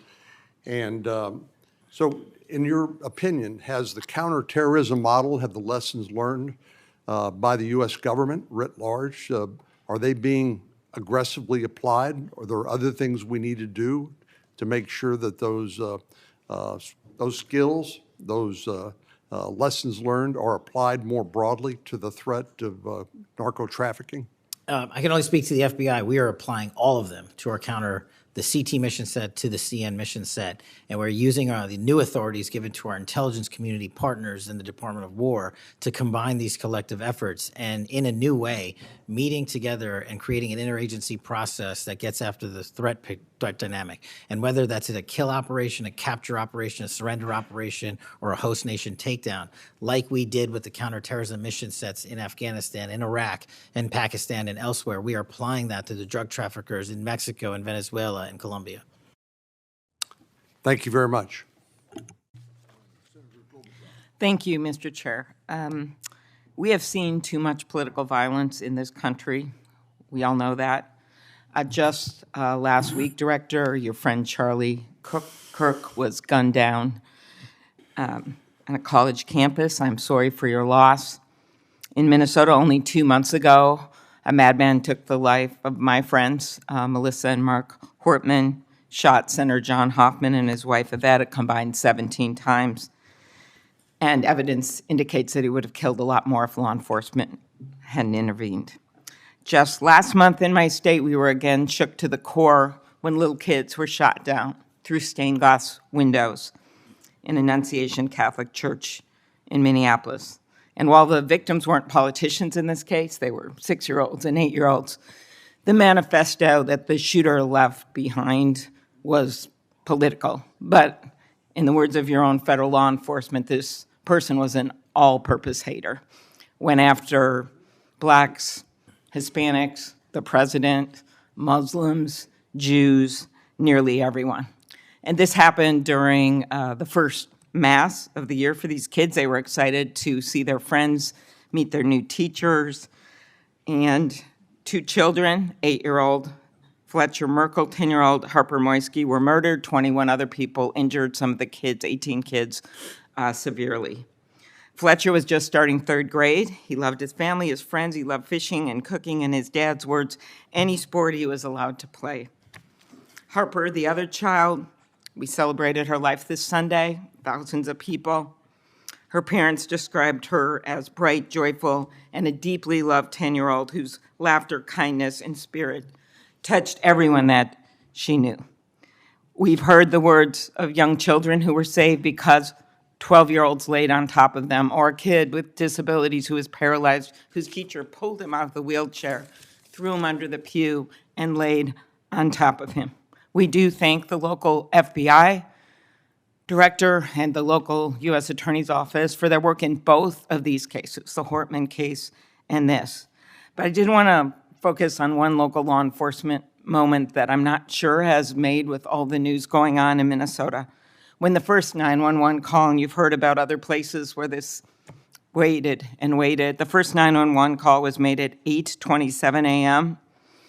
The first officer was on the scene just 4 minutes later, local Minneapolis police, at 8:31 a.m. The Chief O'Hara, shared with me the actual numbers. Listen to this. Over 20 people were in ambulances just 14 minutes, all of them, after the police got on the scene. 14 minutes after the first call. Tourniquets, stretchers, and they got them all to Hennepin County Medical Center or Minneapolis Children's Hospital. And I think it is worth looking at what happened there, because one of the dads whose daughter was severely injured, still in the hospital, that I met on Sunday, told me that there is absolutely no way his beautiful daughter would have survived if police hadn't been there. So it is worth looking at for all of us. So my focus on behalf of these parents, because I promised I would do this on Sunday, was just to figure out how we can do anything to stop this from happening again. So expanded background checks, ghost gun bans, every shooting is different. Raising the minimum age to purchase an assault weapon, even if we're not going to ban them. I favor banning them, but that's one idea that's out there when so many of these shootings are people who are 18, 19, 20, 21. The one at Annunciation Church was 23. Both shooters in Uvalde and Buffalo had just turned 18 when they purchased the assault weapon bans. I'm not saying any one of these things would prevent every single shooting, but I really ask everyone to look at these. We also need to tackle social media, and I really did appreciate Senator Graham's questions. I think we have to protect free speech and not engage in censorship. But for years, I have supported repealing Section 230, which was made when these companies were little companies starting up in garages. And I think it is one way to get at making this better environment online and preventing violence. So my first question is on the assault weapon ban. Do you think that would be helpful in reducing gun deaths, Director? Senator, if I may, I want to answer the question, but thank you for your remarks, especially it relates to my friend Charlie, and I share and relay my remarks, my sentiments to you. Minnesota has suffered untold tragedy in these last few months, and whatever creativity we can use to eliminate even just one shooting, one horrific death, I am in favor of engaging with Congress fully to do. I don't have the answers. I don't know what will eliminate it in its entirety, but I'm willing to engage and explore new ways with you, Senator. Okay, thank you. And so, assault weapon ban, what do you think? Senator, I think there are instances on this legislation that could prevent future attacks, but I'm not going to weigh into the creation of legislation. Could you also look at, and I favor just assault weapon ban, not getting these guns in the hands of people that shouldn't have them, but could you look at the numbers on the ages? Yes. Because from 18, even going from 18 to 21, which wouldn't have prevented the shooter in Annunciation Church from purchasing that gun. He purchased several the same day. Over 100 rounds were fired from the assault weapon through the stained glass windows. So if you went up to 25, it would have stopped that immediate purchase and probably saved the lives of these kids. But if you go to 21, that is the same age that already applies to purchasing handguns from federally licensed dealers. So I prefer another approach, but I was hoping that our Republican colleagues would at least look at that, given Uvalde, Buffalo, and some of these other mass shootings, trying to be practical, but thinking that it could make a major difference. Strengthening background checks, could you also look at that? And then banning ghost guns and bump stocks. What do you think of that? So, Senator, you're talking to my heart here on one of the core missions at the FBI, which is our CJIS facility in Winchester, Virginia, which is our hub for our NICS checks, our NCICs, our capabilities on when we have, I think it's 19,000 state and local community law enforcement come to us for these background checks. We're trying to make that processing as fast as we can so we can get them real-time information. I think we have a 93% clearance rate in 15 minutes as it relates to ghost guns, but we can do better. All right, well, just if you could get back to me on all those and talk to the White House. Threats against elected officials have increased exponentially. Members of Congress received more than 9,000 threats last year, up from 1,600 in 2016. There's been a lot of talk about the rhetoric and the like. And if we want to move forward on things like Section 230, or even look if we can do anything on guns, I do think we're going to have to be honest about this all-purpose hater issue, and it has bothered me, this thing, we're going to go after this group, we're going to have to go after this group. I just want to, for the record, show that the murder of Speaker Hortman and her husband, it was Democratic lawmakers on his list. He went to the ones whose addresses he had, by the way. Planned Parenthood was on the list, as were businesses and law firms. Doctors. I already mentioned the ones with the Catholic Church shooting. So it is not just as the radicals on the left, what's a quote from the president, are the problems, or destructive movement of left-wing extremism that Vice President Vance said. According to the Anti-Defamation League last year, all the murders were committed. And I'm not actually going to say this because I don't even want to go left-right with this, but you can imagine it wasn't from the left. Cato Institute, conservative think tank, published a study just last week that found terrorists from the right were responsible for 6 times more deaths than people from the left. I actually don't want to go tit for tat on this, but what I am asking for is that this rhetoric of blaming one side or the other stop, if you could convey that to the president, and that we actually work on things that are solutions. So could you commit to me, Mr. Patel, Director Patel, that you will do that? Absolutely, Senator. Okay, thank you. Last, you were asked about social media, and I will put some more questions on the record about that. I think we could make major movement on that. The local FBI helped when the city of St. Paul was a victim of a cyber attack, and I'm concerned about some of the cyber attack cuts. I'll ask you that on the record. AI, I'm glad you raised that. I think we have to do more, but also including election interference, because they're using AI videos. I just had one happen in this very committee on me, and I just think they're going to start using it in democracy, election. They could be foreign. Do you think some of this is foreign entities, Mr. Patel? Generally speaking, we have traced a lot of this to loose groups overseas that don't have any sort of central cluster. There's going to be a lot on you then. And then last, I'll put on the record just my concern about protecting journalists. The new guidance that came out of the department. Have you deployed any FBI resources to investigate members of the media for activities related to news gathering, reporting, or reporting on government whistleblowers, something near and dear to the chairman's heart? The only time we would involve an investigation of a journalist if they've conducted or committed an allegation of separate criminal activity most prominently leaks of classified information. Thank you. Senator Hawley. Thank you very much, Mr. Chairman. Director Patel, good to see you. Thank you for being here. You're leading the FBI at a very critical time for that agency and also a critical time for our country. And I want to start by talking to you about the tide of violence that we have seen, ideological violence against people of faith, particularly Christians.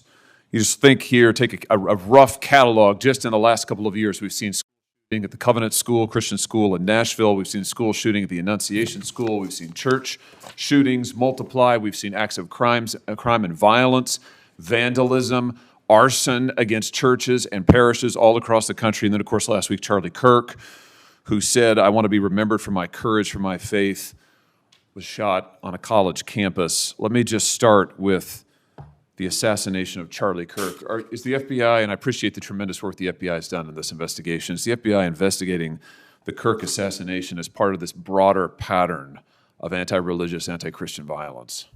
We are investigating Charlie's assassination fully and completely and running out every lead related to any allegation of broader violence, and we're producing results on that we'll disclose when appropriate. Good. I'm glad to hear that. Let me just ask you a few questions about that, if I could. Sure. Reports have suggested that the FBI is investigating a broader network of groups that may have had some knowledge of the shooter's plans. Can you give us any details on that, following up what you've already said in public? How's the FBI working to find other potential accomplices, folks who may have known about the shooter's plans, folks who may have encouraged him? Any update on any of that? So in terms of what we do for an interrogation perspective, we go and reach out to the family and community immediately. And we've conducted those investigations and interrogations with local law enforcement, and we're continuing to do that because those closest to the suspect are going to hopefully know the most about the suspect and his beliefs and his ideology. On top of that, unfortunately, it has been leaked that there was a Discord chat, and for those unfamiliar with it, it's a gaming chat room online that the suspect participated in. So what we're doing, we've already done, is serve legal process, not just on Discord, so that the information we gathered is sustained and held in a evidentiary posture that we could use in prosecution should it be decided to do so. And we're also going to be investigating anyone and everyone involved in that Discord chat. Okay, very good. I see the public reports that the Discord thread had as many as 20 additional users. It sounds like you're trying to run down all of that to see if that's accurate, who else may have been on that thread, what they may have known. Is that fair to say? It's a lot more than that, and we're running them all down. It's a lot more than 20? Yes, sir. And you're running all of that to ground? Every single one. Yeah, fantastic. Let me just turn to the broader question here of anti-religious, anti-Christian violence. Let me just give you a few stats that I'm sure that you're all too familiar with. Every person of faith in America certainly is. Major report this past year found that there have been over 400 instances of hostility against churches in the United States in the year 2024. Those included arsons, bomb threats, shootings, and firearm incidents. Another organizational report found that there were 500 attacks on Catholic parishes alone. So that number, 415, that's all Christian churches in 2024. Another organization found 500 separate attacks on just Catholic parishes since May of 2020. Of course, we have the Covenant School shooting, the Annunciation School shooting in Minnesota, where 2 children were shot dead as they were praying in a pew. Here's my question. What is the FBI doing to take on this rising tide of violence that seems to be motivated by anti-religious hatred? Specifically, sir, we have 60 anti-Catholic hate crime incidences reported to us that are being investigated. Publicly, I can tell you we have 5 hate crime investigations with anti-Catholic bias ongoing currently in the in the cities of Kansas City, Louisville, Houston, Nashville, and Richmond. That's what I can say publicly. But any ideologically based attack against any faith, as a man of faith myself, will not be tolerated, and the full resources of the FBI are committed to all of it. Are you investigating any domestic cells that instigate or encourage or fund or in any way support attacks on churches or other houses of worship? Senator, you raise an incredibly important point that most people don't look at. I've always said we follow the money, and whether it's terrorism or attacks based on ideology or attacks on institutions of faith or people of faith, someone's paying for it, and we are reverse tracing those steps. We are not stopping at the perpetrator themselves. We are reverse engineering to hold those accountable in our investigations to who funded them and knowingly funded them, and we will bring the appropriate steps against them with our partners at DOJ. Good. I'm glad to hear that. We look forward to hearing reports on that progress. Yeah. Sorry about that. Let me just ask you this in the same vein, Director. Since the Dobbs decision, the FBI has advertised $25,000 rewards for information on attacks on abortion clinics. Will the FBI similarly offer rewards for information on attacks of houses of worship? Yes, when it is appropriate, the rewards are any reward, whether it's an attack on a house of faith or on a homicide or whatever, is determined by a group within the FBI, but we will work with them to make sure that rewards of monetary value are put out for all ideologically based attacks. Good. You just rattled off some statistics, which I was glad to hear, about the number of investigations you have open, the incidents you're tracking against Christians, against houses of worship.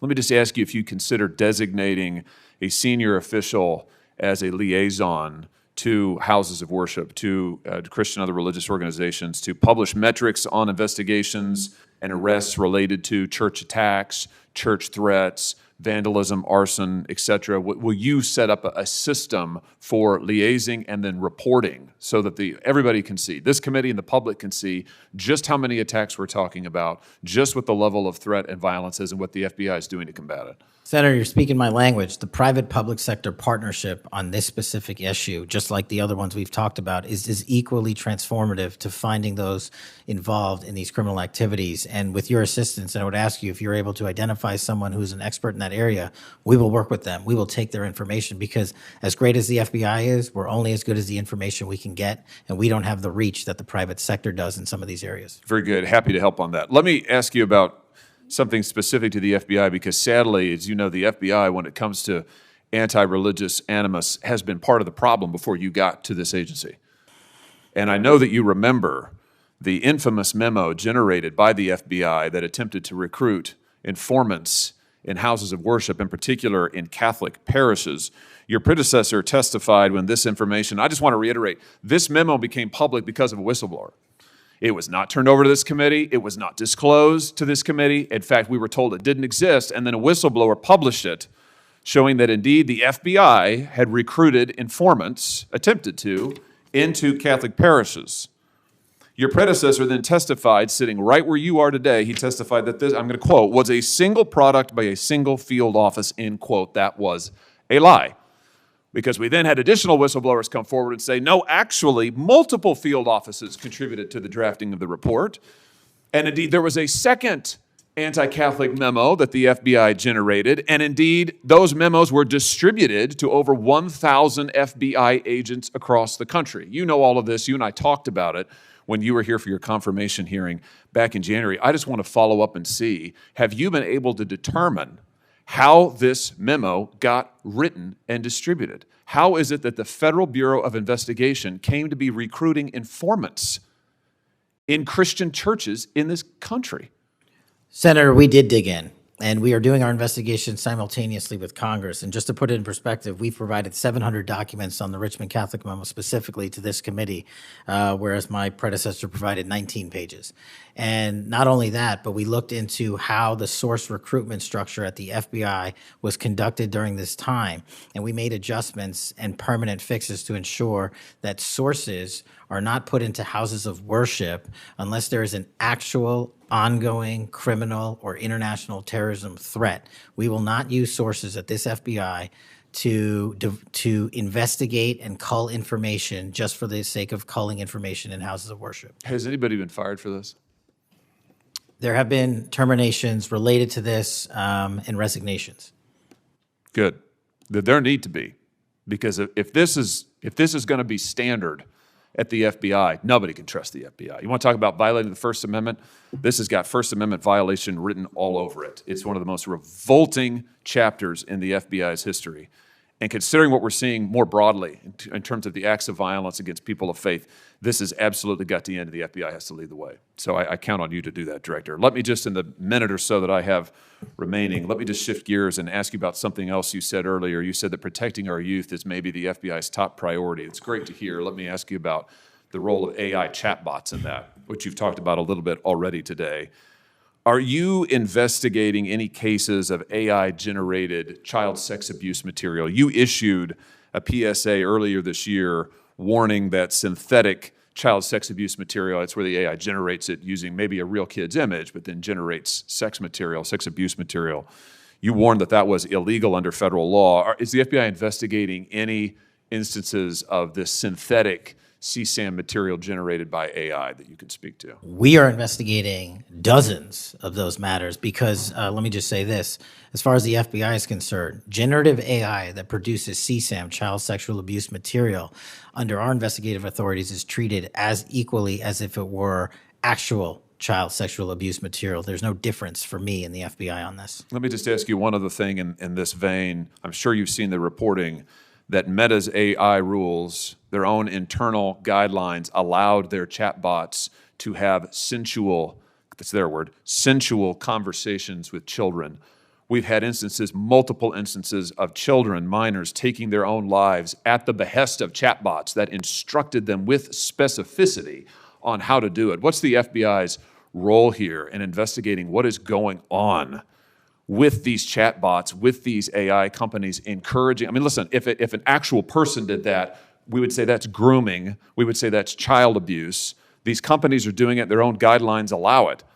What can we do about that? You're referring to NVE, nihilistic violent extremism, and the 764. It has been made a priority of the FBI because they are targeting children, and these chatbots and these generative AI are getting coupled with actual humans who are using them and releasing them because they can do the work faster and quicker than humans can and get into spaces like social media where humans have a difficulty in engaging.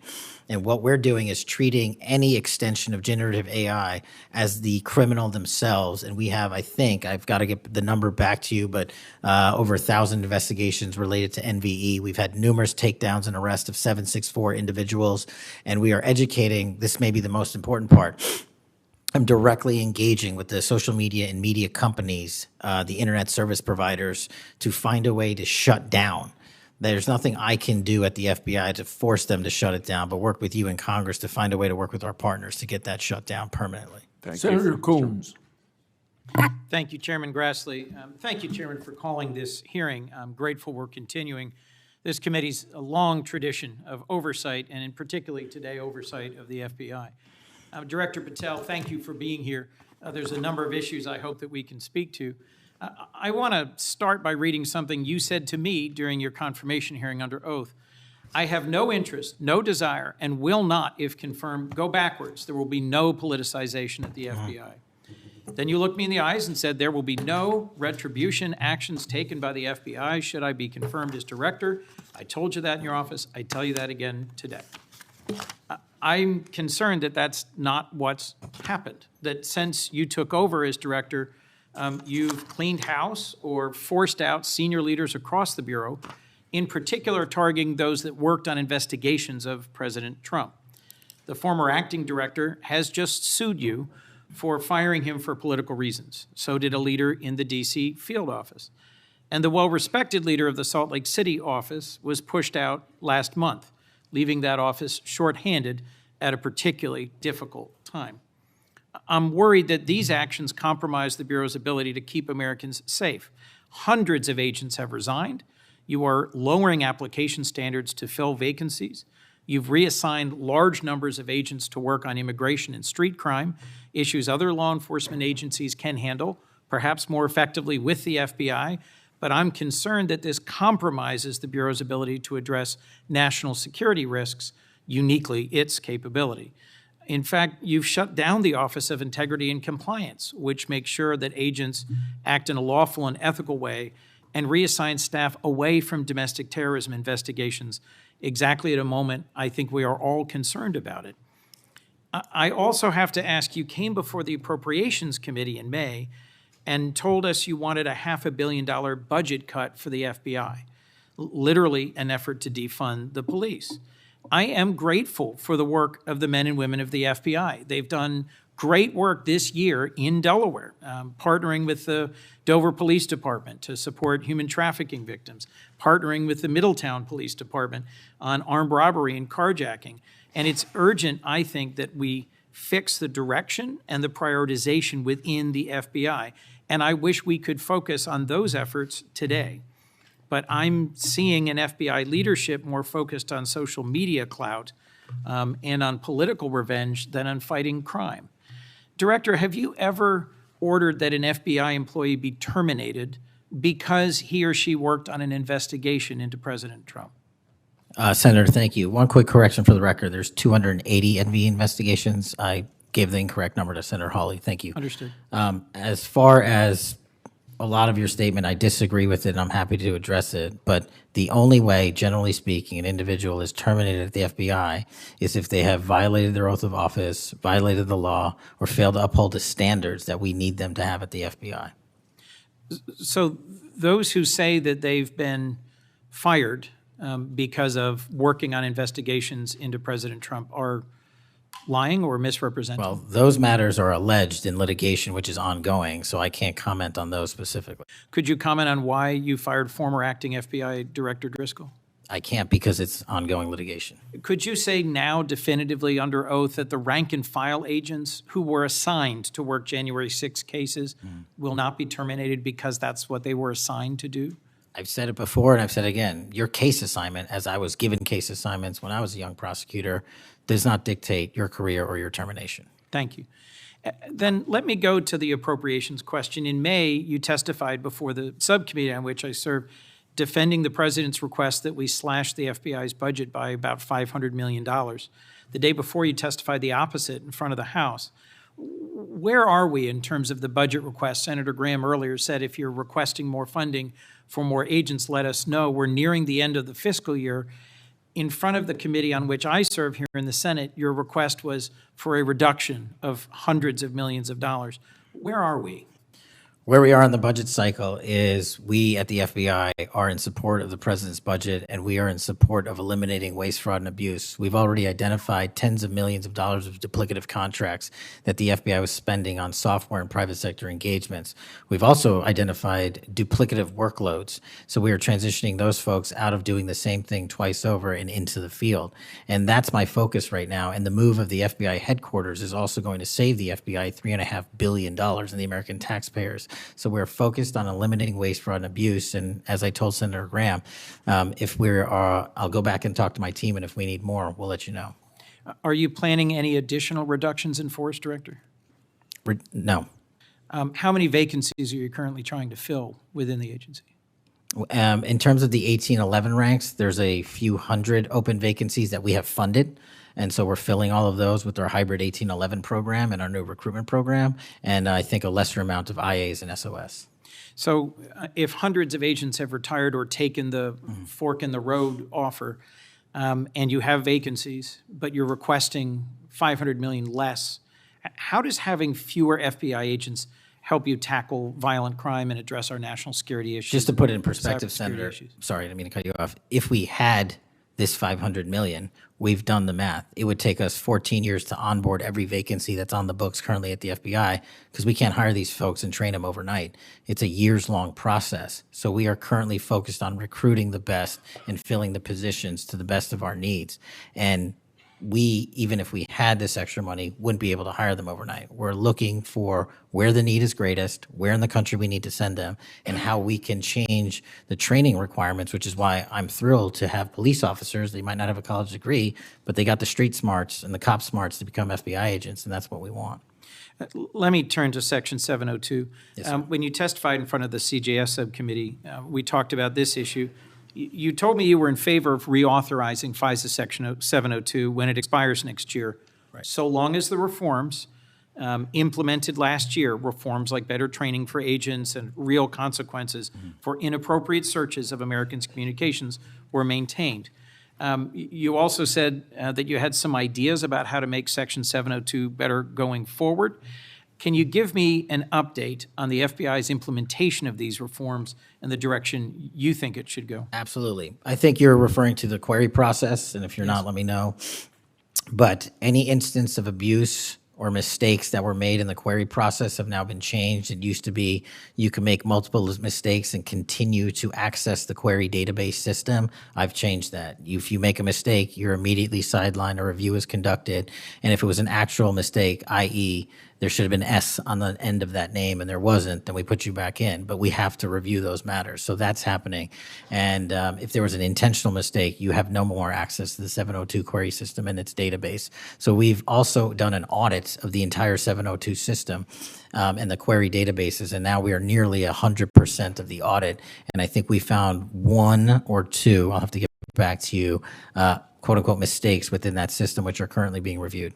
Thank you. You had told me in May that you'd send me updated statistics about the Section 702 searches of Americans' data. I haven't received it. When will I get that? I'll work with my team to get that to you, Senator.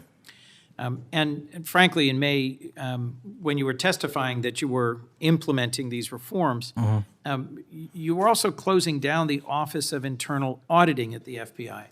Now, that was the office created in the first Trump administration to improve the Bureau's compliance with Section 702.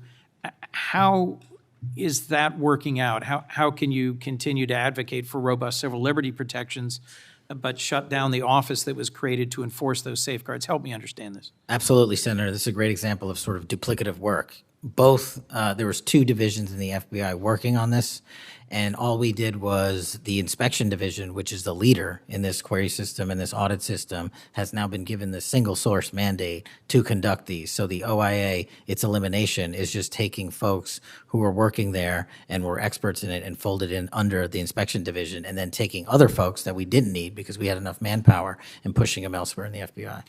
I'm concerned about the rise in threats against members of our judiciary. What are you doing with the U.S. Marshal Service to help protect our federal judges and with state and local judicial systems to help provide some of the expertise of the FBI in protecting them as well? I share your concern, Senator. We have 35 open investigations, 17 against federal judges, and the remainder against state court judges and threats that they have received. And as you know, federally, there's a specific statute which prohibits that. So we are working up those cases and referring them to prosecution where we can meet the threshold for evidence.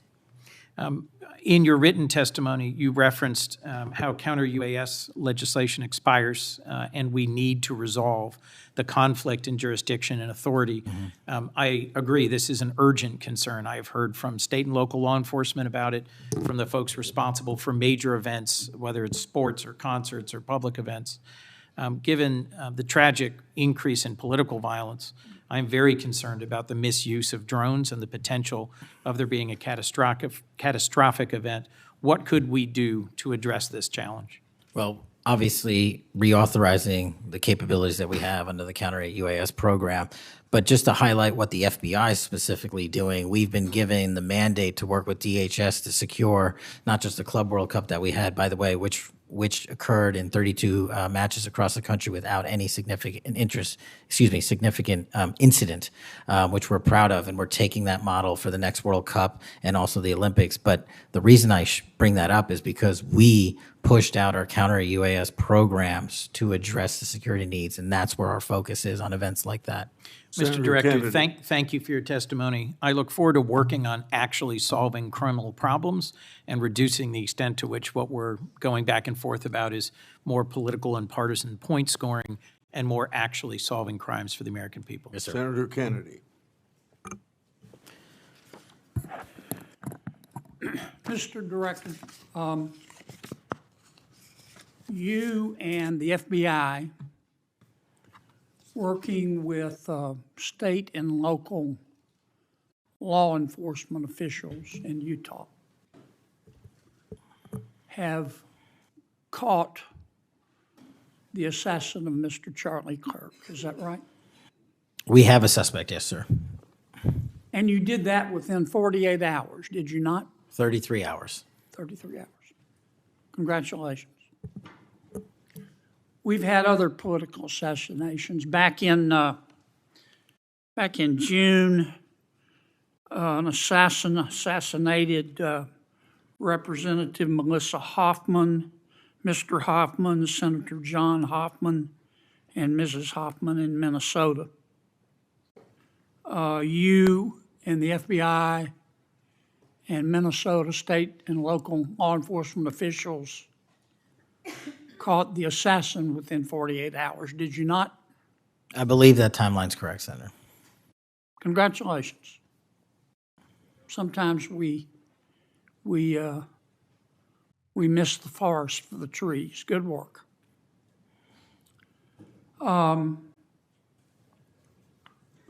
Did Mr. Kirk's assassin act alone?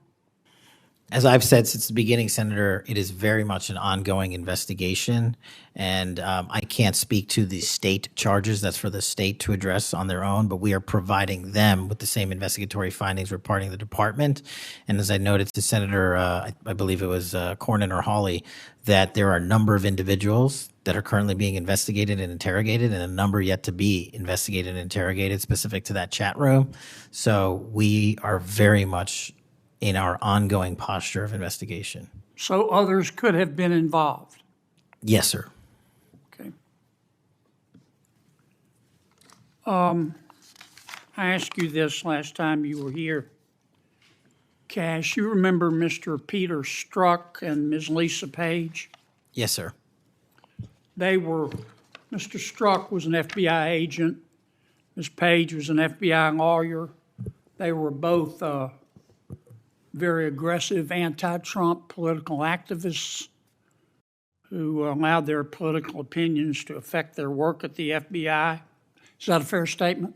I believe their text messages and their testimony that was secured by the OIG and DOJ speak for themselves. In fact, Mr. Strzok and Ms. Page were having an extramarital affair, and at one point, Ms. Page texted Mr. Strzok, quote, "Trump's not ever going to be president, right? Right?" And Mr. Strzok replied, "No, he won't.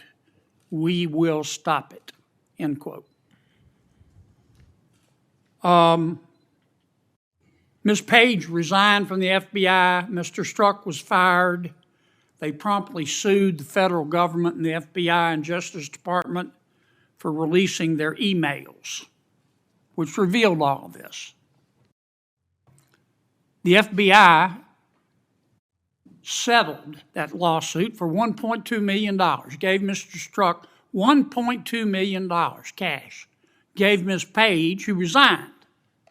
She wasn't fired, she resigned, she quit. Gave her $800,000. Who, if the FBI made that decision to give them money? That settlement was reached in the Biden administration when my predecessor was the director. Who? Are you saying that Chris Wray did? The only people that can decide that settlement are the Attorney General in conjunction with the director and the administration.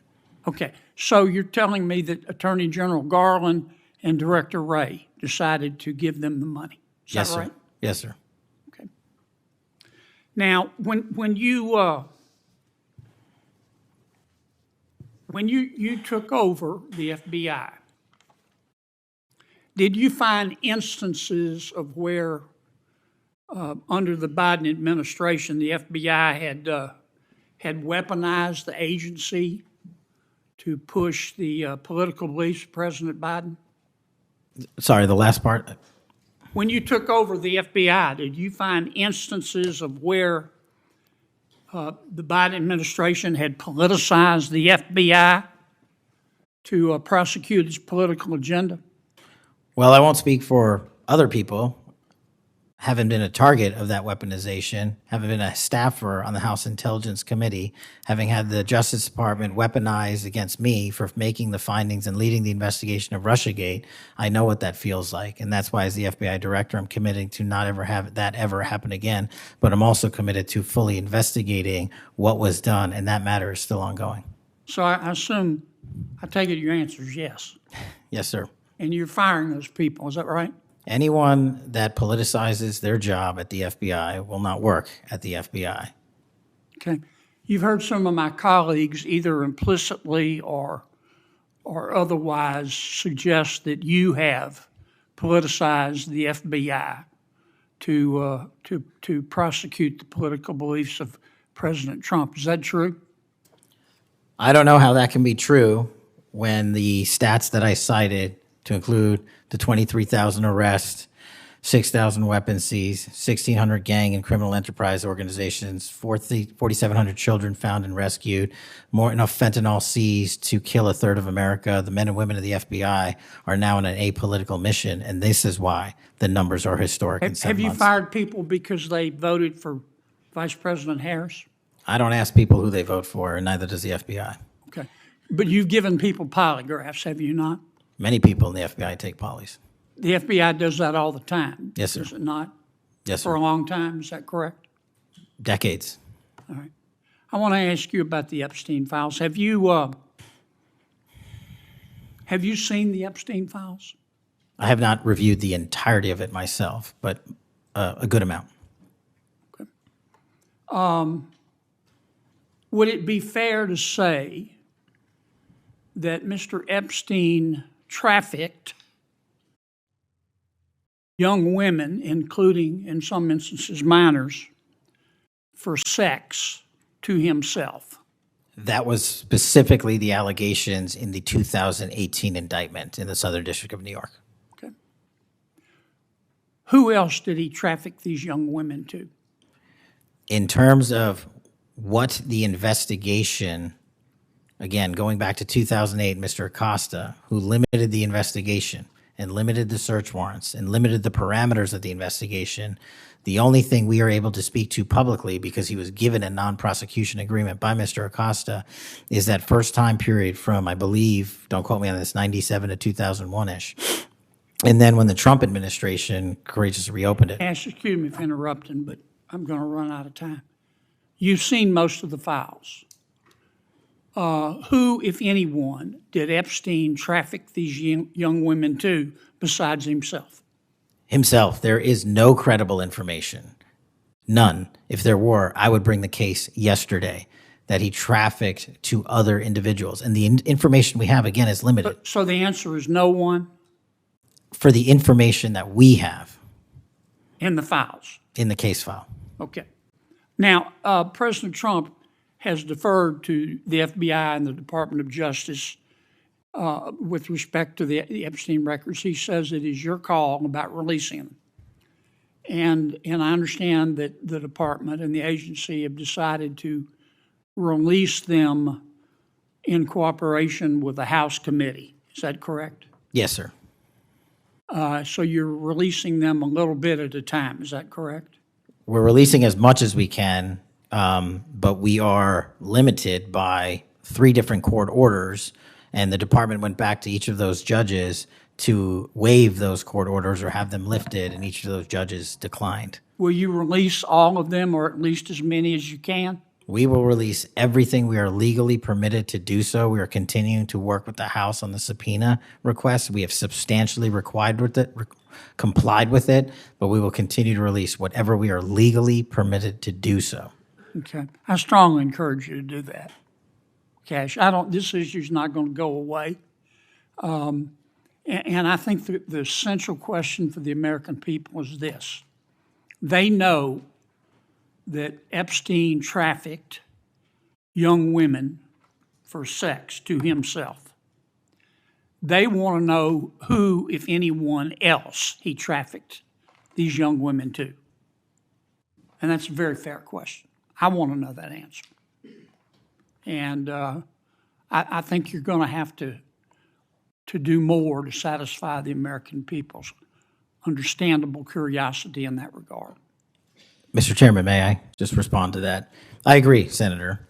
And what we have done, and just to remind folks, the Epstein case files existed in the 2 prior administrations, in the Obama administration and the Biden administration, and they didn't release anything. And there was President Trump in the first administration that renewed charges against Mr. Epstein.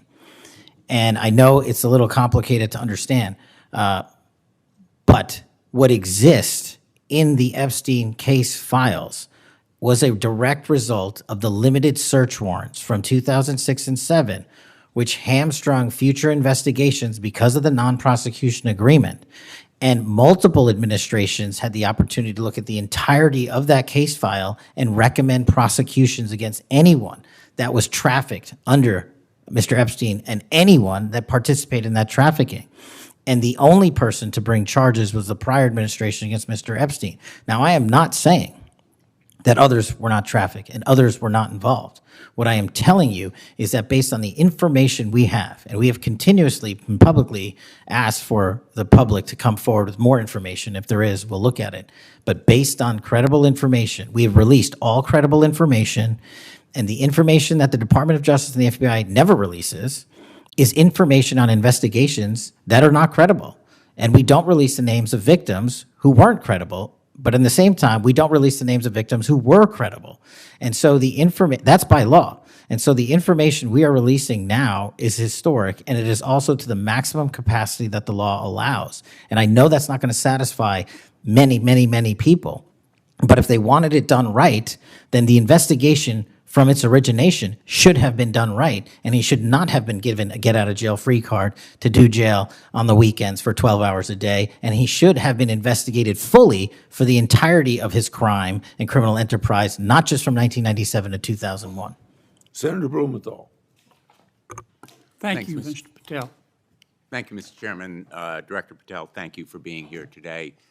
You'll recall well in January at your confirmation hearing before this committee, I raised the prospect of politically motivated retaliation, and you promised me, as you did other members of this committee, quote, every FBI employee will be held to the absolute same standard and no one will be terminated for case assignments. You went on to tell me, quote, all FBI employees will be protected against political retribution. And you assured one of my colleagues that you would honor the internal review process of the FBI.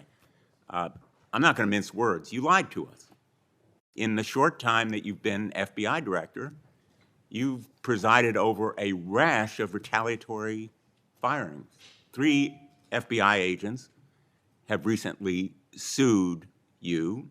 They are FBI agents with 60 years between them of distinguished service, rescuing hostages, saving kids from predators, dismantling drug cartels, and their allegations, their civil allegations, are a searing indictment of your tenure as FBI director. But it's not just those 3. The FBI Agents Association has said that your actions, quote, distract agents from their work, foster fear that their assignments could cost them their careers, either now or under the next administration, and increase the risk of criminal and national security threats by undermining unity and morale within the Bureau, end quote. This association, as you know, is voluntary. It represents 14,000 members, 90% of all the active agents. These are your employees saying that your performance has been unqualified and unfit. And there is mounting evidence that these retaliatory firings were the result of direction from the White House. There have been instances in the past history of the Bureau of political interference and political direction from the director's office, but not the kind of institutional interference that we're seeing from the White House right now. I'm going to ask you, has anyone from the White House contacted you about personnel decisions? I completely disagree with your entire premise that I have lied or am misleading the FBI. If I were, the results that I announced today by the men and women of the FBI and the historic records we are doing to keep this country safe would not be possible. The men and women of the FBI are responding to our leadership and this administration's priorities. The only way people get terminated at the FBI is if they fail to meet the muster of the job and their duties. And that is where I will leave it. And you accusing me of lying is something I don't take lightly, but I'm not going to get into a tit for tat with you. Well, let me just ask you to answer my question. Has anyone from the White House contacted you about personnel decisions? Generally speaking, we always discuss with the White House, OMB, during the budget process, how many personnel we need, who we need where, Answer is yes. for Have budgetary you been purposes directed and to real. fire people, agents, because they participated in investigations of the president? I don't receive directions to do that. Has anyone I make the suggested it? decisions. Has anyone asked you to do it? The best information is, yes, you've taken suggestions and direction from the White House in firing qualified agents. Any termination at the FBI was a decision that I made based on the evidence that I have as a director of the FBI, and it's my job, and I'm not going to shy away from it. And as you stated, those are allegations, and that is an ongoing litigation. So they'll have their day in court, so will we. The allegations are not just in that lawsuit, Director Patel, and I think your testimony confirms that, in fact, you've taken direction from the White House I don't. in those it does not. retaliatory firings. It literally does Because you've not. acknowledged that, in fact, they have been in contact with you about personnel decisions. The Let me White House move has on. been, do not put words in my mouth, we're on the record. The White House, like any administration, contacts its agencies on the budgeting process and where it needs personnel and where the mission priorities are. That always happens. If they didn't do that, they would be abdicating their responsibility to law enforcement. I will always work with my partners in the chain of command at the Department of Justice and the White House to ensure that this FBI is delivering the results we are delivering, to include the lowest murder rate in modern U.S. history, to include the most fentanyl seizures in modern U.S. history, to include the most lives saved and the most children found in Just modern ask U.S. you, history. That is a working FBI. That is not a failing FBI. Let's move on to a related area. In White House discussions, have you been asked or directed by the White House or others to engage in a crackdown on political groups or organizations, nonprofits, after the murder of Charlie Kirk? To direct at political organizations? No. I've been asked by my chain of command to properly root out criminal activity wherever it is in whatever investigation we are conducting, and that's what we're doing. Have those distinctions about whom you're going to target been based on direction from the White House? Nobody gives me a list on who to target. My targeting list is from men and women at the FBI. Have you talked about investigating certain groups, nonprofits, or foundations or institutions? Whatever those investigations are, they're ongoing, and I'm not going to get into those. Have you used polygraphs to determine loyalty of agents? No. Have you committed that you will respect the First Amendment rights of agents? I have wildly committed to respecting the First Amendment rights of agents, but at the FBI, you have to balance your First Amendment rights with your mission.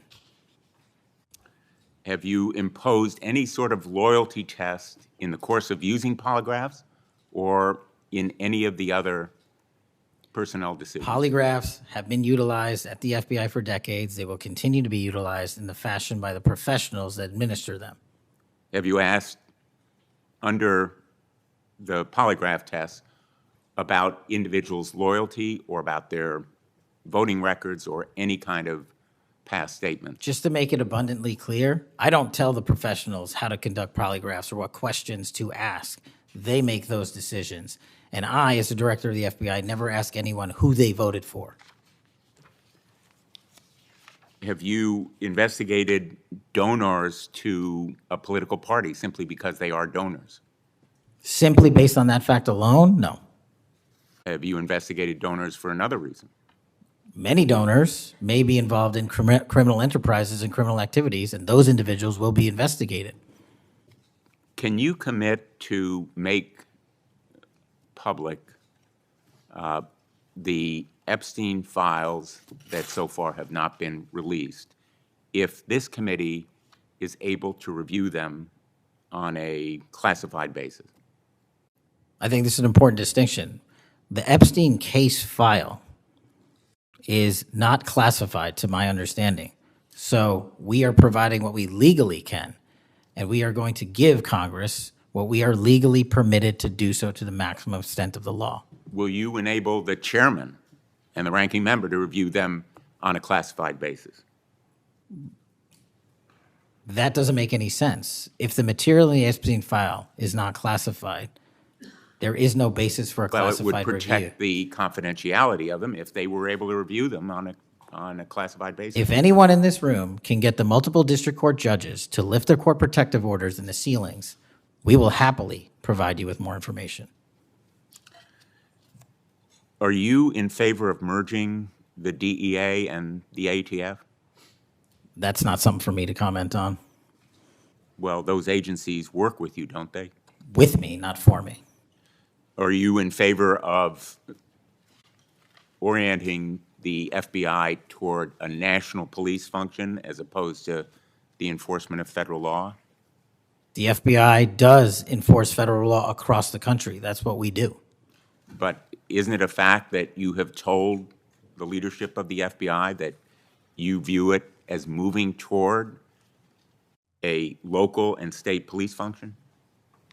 No, we are prioritizing working with our local and state partners, and they will tell you that that has never happened with this much engagement in the history that they have been serving as local law enforcement officers. I believe local cops are the best intelligence source and the best understanding of their communities, and I folded in my FBI agents under that direction to work with them to get the job done. Thank you, Mr. Chairman. For the fourth time today, I want to remind people that my oversight has made clear that Director Ray's FBI was politicized. I've released a trove of records to prove it, not only today, but in past days. I've also said some FBI personnel who have been fired retaliated against my whistleblowers, and I don't remember my Democratic colleagues defending my whistleblowers when their careers were ruined. Senator Schmidt. Thank you, Mr. Chairman. Before I get into the thrust of my comments and questions, Director, I want to thank you. In our meetings prior to your confirmation, during your confirmation, we talked about your desire to get more agents out into the field, out of Washington, and take on violent crime. And you fulfilled that. St. Louis received the largest permanent per capita infusion of FBI agents anywhere in the country. And I know it's not only an isolated event, but we certainly appreciate your honoring your commitment to do that. And I know there's a lot of great opportunities ahead to take on violent crime, which you've highlighted many of the successes in your introductory comments. It's obviously no secret that this hearing takes place in the wake of a horrific American tragedy, the assassination of Charlie Kirk. For those of us who knew him, I know you did too. It's still sort of difficult to put into words what a tragic loss that is, not just for his family, but for our country, for free speech, for a belief that we can have a free exchange of ideas. And he was quite literally shot in the throat in an attempt to silence him and take his life. And so you have this task now of this investigation. There's been an arrest. But I think that we face an even larger crisis that law enforcement alone can't tackle alone. It's a crisis that is culminated in the assassination of Charlie. But it doesn't end there. It's I think every bit present right now, and the challenge is greater than quite frankly, I would have imagined. Seeing some of the comments that have taken place after the assassination, and something that I think as a country we have to reckon with. And it's something deeper, much deeper than a rejection of law and order or the norms of civil society. We've entered a very dangerous time, I think, in our country. And that should be clear to everyone. Political violence is a sign of a deep and corrosive sickness in any society. But in America today, the problem is just not political violence in the abstract. It is the specific kind of political violence which is overwhelmingly driven by a specific set of actors and groups. None of this emerged out of thin air. Over the past week, Leaders from across the political spectrum have come out and forcefully condemned Charlie's murder and political violence more broadly. For that, we're all very grateful. We should be grateful. There have been calls to unite and come together in the wake of Charlie's murder, and I want to do that. I do. Someday I pray that we can be united as a country again and go forward together as a one people and under one flag, but we are not united. Upstream from the dehumanization and demonizing, political violence and rhetoric tearing apart our country is a divide on how we view America and Americans. Is America good? Is America evil? Is there something inherently special about Western civilization, or is this 2,000-year project rotten to the core? And if it is something worth fighting for, which I believe, how do we do it? With words and ideas like Charlie did, or with firebombs and assassins' bullets? Political violence is always wrong. Period, full stop. It doesn't matter which side, in the name of any ideology or cause, it's wrong. But in America today, political violence is not a problem that falls equally upon both sides. We have to be honest about this. We must reject an attempt to paint it as some kind of random phenomenon with no particular creed or ideology, a kind of spontaneous insanity, which takes place outside of any broader social context and has no pattern at all. That's wrong. So free speech, yes. Political violence, no. But we have to be honest about what's happening. Already, we're hearing people talk about Charlie's assassination in those terms. We're told that we can't possibly know what drove a killer to plan and carry out a murder of the most prominent conservative activist in America. But that's a lie. We do know.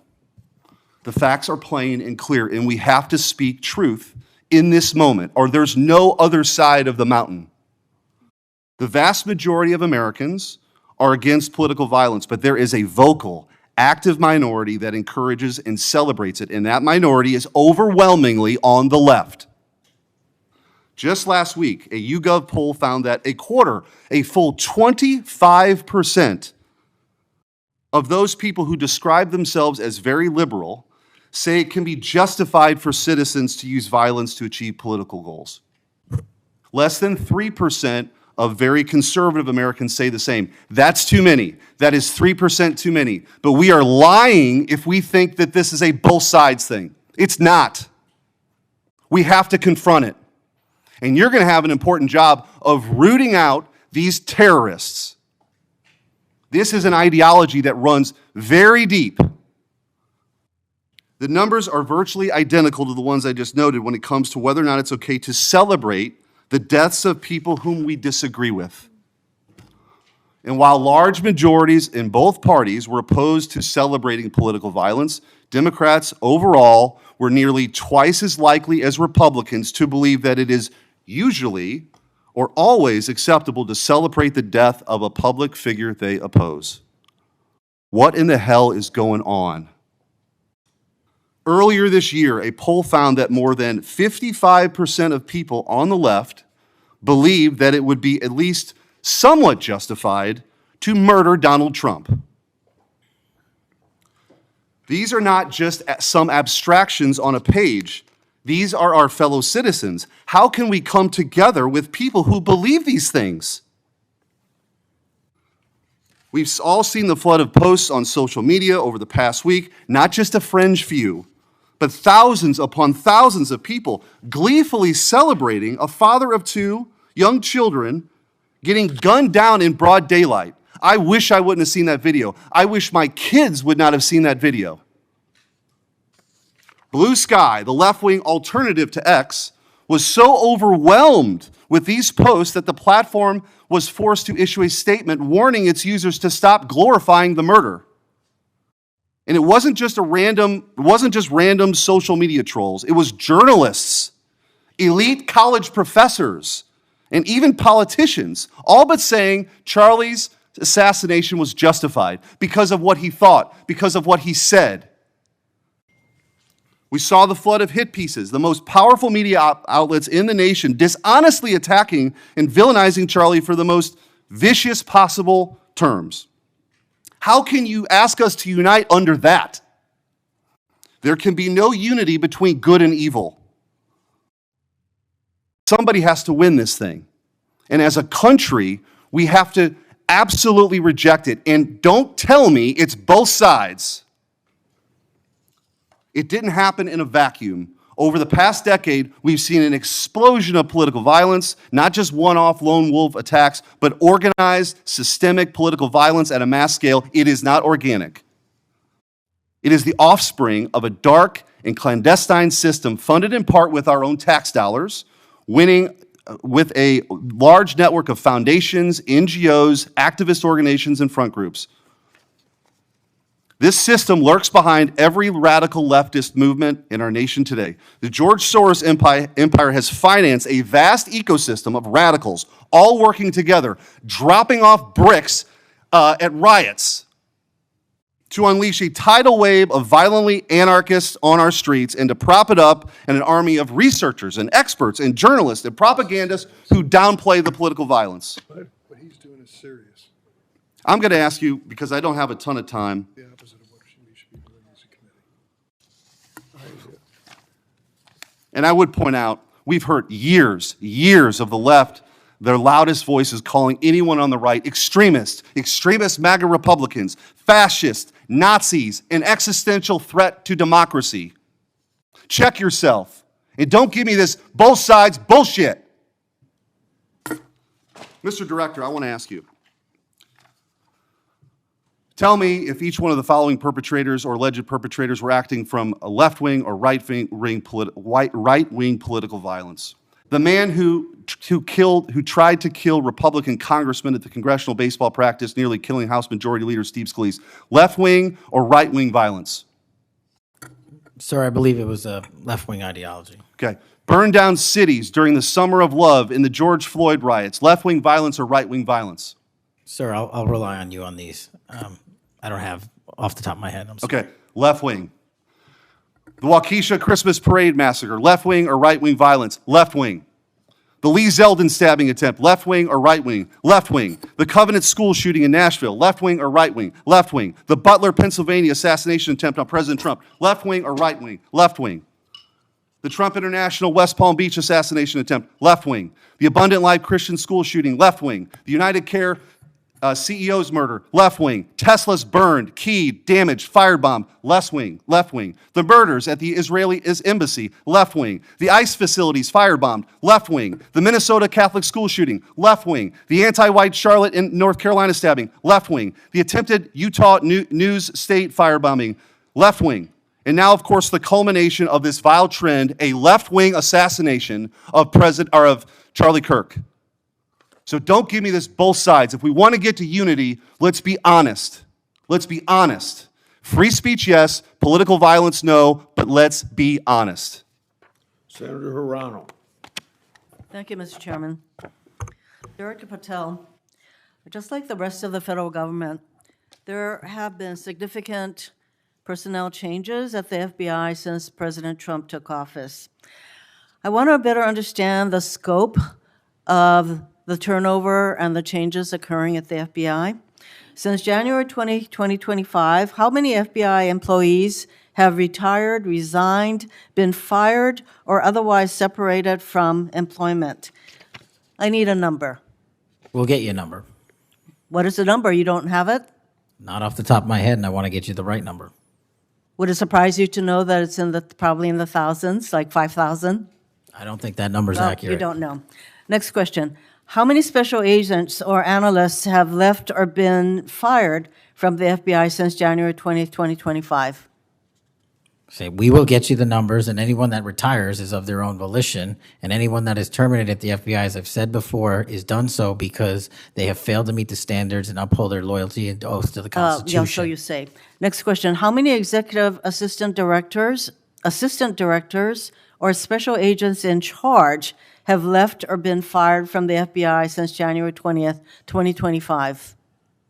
Again, people leaving on their own accord or terminations were done by the standards set at the FBI that have been carried out With this consistently. question, I'm getting to the leadership of the FBI, and you don't have that answer. Next question, which field office, division, or directorate has lost the most personnel since January 2025? And, do you have the answer to that question? Yeah, actually, every single field office in the country, including Hawaii, has received a plus-up of FBI agents because we're pushing them out to the field. Okay, so you're telling me that no field office, division, or directorate has lost any personnel since January 20th, 2025? That's your answer? In Hawaii, there's been a plus-up. In every single state that I'm looking at, we have allocated a plus-up for field offices across the country so that the FBI can continuing the historic achievements it's done in these last 7 months. When you're talking about firings, you're looking for a media hit and a fundraising clip, and I'm not going to give it to you. It doesn't matter under what basis they left. I just want to know how many have left. And I think your testimony is nobody has left. Next question. Nope, Which that's field- not my testimony. You asked it one time, I answered it one time. You didn't get the answer you wanted for your clip, Next so you keep question. asking it, and I told you I'd get you the numbers, but you can keep asking it. Which field office, division, or directorate has gained the most personnel since January 2025? You noted that there have been plus-ups, so which offices have received these plus-ups? The greatest allocation that I believe was given to California and then Florida. Where were those offices? California and Florida. Thank you. Director Patel, you often refer to FBI agents as cops. All of us, Democrats and Republicans, support the police officers who keep our communities safe. But while our states, cities, counties, and towns all employ police officers to protect our communities, Congress has empowered and equipped the FBI to take on missions that local police cannot, especially taking on terrorists, hackers, and spies. I'd like to assess how well the FBI is able to handle its specialized missions under your leadership. The FBI is the nation's lead federal law enforcement agency for investigating and preventing acts of domestic and international terrorism. And yet the executive assistant directors in charge of the FBI's national security and intelligence branches were both forced out at the beginning of the year. Who replaced them in those positions? Excellent qualified personnel to lead the mission of arresting 23,000 violent criminals this year alone. That's twice as many as The people before. who took the places of I'm not going to give you any names so you can attack them. Why not? So you can attack them. I'm not doing that. The You're not people gonna sitting give in me the those seats names are of- extremely qualified to handle the job. We You're not would gonna not give have me the the names results. of We would- personnel who We would should not be have the on your- reduction Right, of fine, violence in the moving state on. of Hawaii if we did not allocate the Earlier resources we this did. year, FBI counterterrorist special agents and investigators were reassigned to assist with immigration enforcement. Reportedly, these counterterrorism experts were returned to the jobs they trained for in late January after Iran threatened to retaliate for our strikes on their nuclear facilities. Have those experts remained in the jobs they trained for since that time? Yes or no? FBI agents' primary responsibility is exactly what they are assigned to do. We always work with our So since they interagency returned part. to their positions, If you're not are going to they let still me in answer, those why don't you positions? just do your soliloquy in the 4.5 minutes you have I left? am not asking for a soliloquy. It's just a yes or no. Are those people who were returned to their jobs still on those jobs? Yes or no? They never left. What was that? They never left their primary job. It is a surge of resources in law enforcement working with the interagency to combat violent crime and reduce They were violent never- crime in okay, they were never historic reassigned to do proportions. That's your testimony. Okay, Director Patel, the FBI is also the lead federal agency for investigating cyber attacks and Yes. cyber intrusions, both by foreign nation states and by non-state hacker groups. Since President Trump's inauguration, the executive assistant director in charge of the criminal and cyber branch and the head of the FBI's cyber division have both left the FBI. What are the names of the people who replace them in those positions? The cyber branch is one of the most impressive at the FBI. 409 arrests this year, 169 convictions. That's a 42% increase from the same time last year. It's that So branch, any Mr. suggestion that Patel. the FBI cyber division is not operating at full capacity and better than ever before, the leadership at the branch is implementing these changes necessary to attack the cyber and ransomware infrastructure operators You for know Iran, why China, they're and Russia. important? I want to know who has those positions, since the people who originally were there, Supremely are no longer qualified there. individuals have those positions. Are they? Supremely qualified who individuals. are they? What are the names? You're not You getting don't them. know. Special agents who investigate cybercrime were also reassigned for immigration enforcement. Have those expert investigators returned to their duties? Yes or no? All agents remained on their primary duties while surging to allocate resources for interagency operations to the Homeland Security task forces across this country. So are you, Am I what? see, I'm not getting the yes or no answers. I get all this explanation, so there you go. No, you get the work that Are the men you and women of the planning FBI are doing. And you don't want that. additional personnel cuts to the cyber division in the future? The only people that will be terminated at the FBI will be those that violate their oath of office or fail to meet the high standards at the FBI. Director Patel, the FBI is meant to be the tip of the spear in combating terrorism against the United States from both foreign and domestic sources.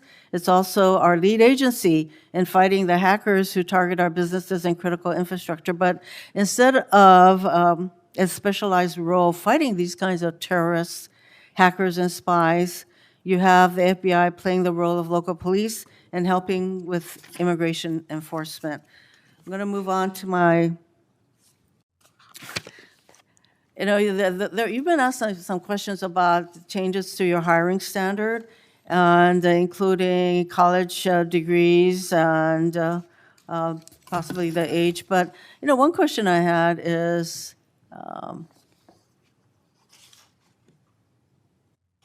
that you are now requiring applicants to be able to do a certain kind of pull-ups, which a lot of women cannot because of physiological differences. Are you requiring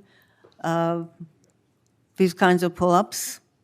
We are requiring a physical program at BFTC at Quantico because FBI agents carrying guns in the field have to chase down bad guys and do really hard work. The physical fitness standards of those agents So are are being you requiring appropriately these assessed. kinds of pull-ups? We are requiring everybody to pass the 1811 standards at BFTC. If you want to chase down a bad guy Excuse me, and put the him in reason I handcuffs, you asked- better be able to do a pull-up. The reason I ask is that there are concerns about whether or not being able to do these kinds of harsh pull-ups is really required of FBI agents.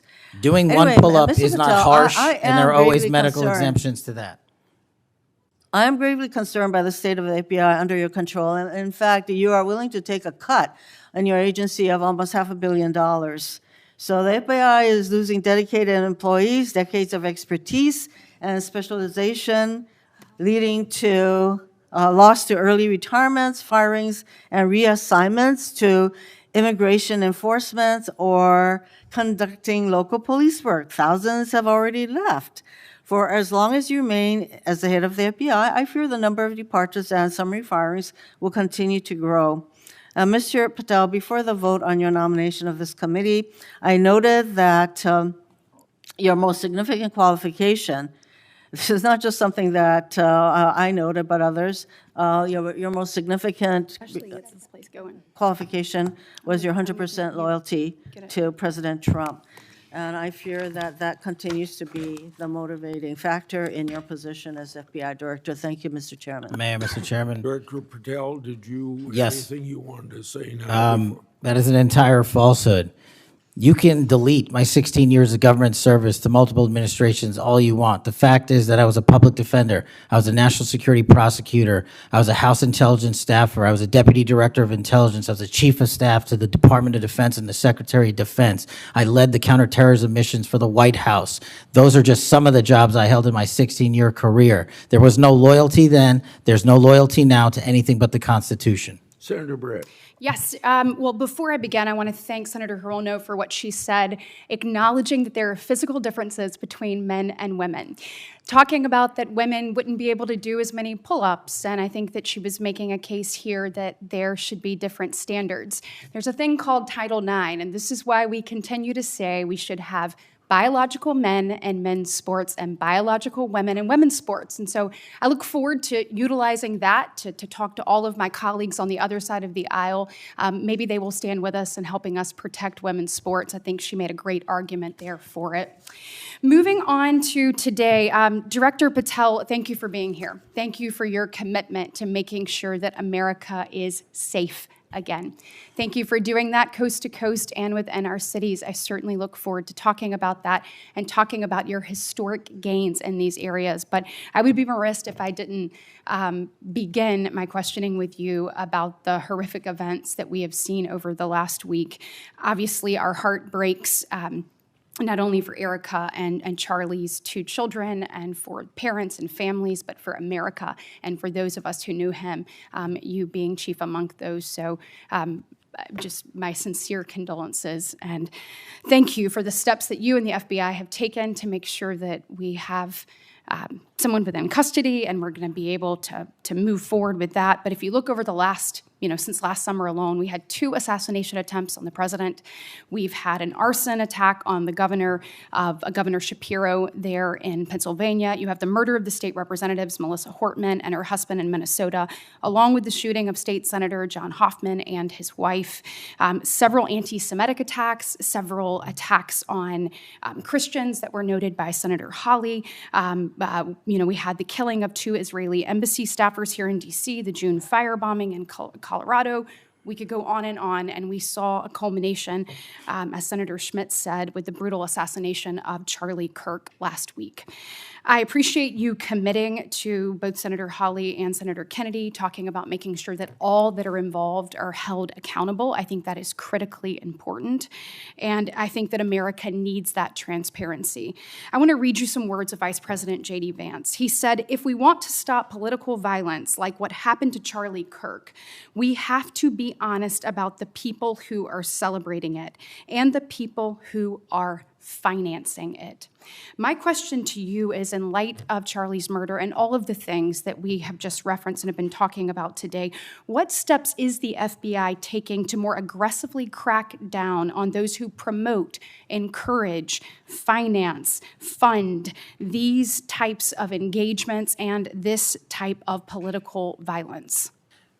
Thank you, Senator, for your kind words. So in terms of how we crack down on the root cause of this violence, for now putting aside the ideological motivations and how they got there, the monetary issue is a real issue. And as I've said before, we follow the money. So we work with our partners at the Treasury Department to trace where the money came from, how these individuals paid for the training they received or the platforms they were using, and also how these individuals collectively got together in whatever groups they were on whatever social media sites they were on, to utilize clickbait to make money Bingo. For their ideology. And so to trace all of those, we are using, not just in Charlie's investigation, but others, lawful process and serving 2703D orders on any entity that is related in any way financially to any of these criminal acts of violence. And we are going to hold them accountable with our partners at the Department of Justice. Excellent. I would love to stay abreast of that, and just we must get to the bottom of it. We must follow the money. Someone is funding this discourse. Do you believe, obviously there are people here, unfortunately American citizens, that may be engaged in that, but do you also believe that some of this may be coming from overseas? Yes. Okay, let's get to the bottom of it and let's make it stop. Yes, ma'am. I want to ask you about the Dobbs decision. So we know that it was leaked in May of 22, and then we had the Marshal Service say we found nothing in January of 23. I find that absolutely mind-boggling, that we can't figure out who leaked that opinion. We know it was done in attempts to undermine the process, and then the intimidation of the justices occurred after that. Tell me what you can do as FBI director to help us get to the bottom of what happened and actually hold someone accountable for their actions. So I can't speak to what the marshals did and how they conducted their investigation. I can tell you, generally speaking, the FBI has taken over the investigation on the leak because it was such a detrimental leak. So you commit to getting to the bottom of it? We are utilizing the full resource of the FBI as we usually do on leak investigations, and we will make sure our results are public at the appropriate time. We need answers. I want to talk about child sexual exploitation. Thank you for making protecting our youth your top priority. We know that that is the greatest gift that we have. That is our greatest treasure here in the United States is the next generation. And finally, we have an FBI director that is putting that at the top of his list. Can you tell me the steps and the different initiatives? I've heard you talk about a couple of them. You've mentioned 764 amongst other things. Tell me what you're doing, and specifically, I want to know about when it comes to sextortion. So as a parent who is raising children right now, teenagers, and you're looking at what's happening, whether people are snapping photos and then what's happening online. I have had a number of parents sit in front of me telling me terrible, heartbreaking stories about their children ultimately taking their own life because of being blackmailed. I want to know, what steps are you taking to get to the bottom of that and to absolutely end this? If this were happening in a storefront, Mr. Director, that store would be shut down, no matter where it was, coast to coast. And yet we continue to allow these things to happen, and we've got to have a more targeted approach when we're looking at this. And so what are you doing to protect children and specifically sextortion? So in our VCAC initiative, our Violent Crimes Against Children is our umbrella enterprise operations hub for things like Operation Enduring Freedom and Operation Not Forgotten and Operation Justice. And in things like that, those are producing the results that I told you about. 1,500 child predators arrested, 300 human traffickers arrested, 4,700 children identified and saved, a 35% increase from year to date last year alone. But specifically on your sextortion question, Senator, that is a problem that we are seeing explode on generative AI in private sector and social media companies. And what we're doing is engaging with NCMEC, the National Center for Missing and Exploiting Children, because this one stat alone should probably cause great pause. They have seen a 1,325% increase in generative AI leading to sextortion and child sexual abuse. That cannot be countermanded by the FBI alone. We have embedded people at NCMEC and have a great partnership with them. But what we need to do is what we did in the month of May, and we're doing it over and over again. We arrested 400 individuals in 1 month in 1 month search. Wow, These thank you. individuals have prioritized. The agents and intel analysts have never left that mission. They're doing multiple missions at the same time. That's what the FBI is called upon to do day in and day out, and we won't stop doing two things at once.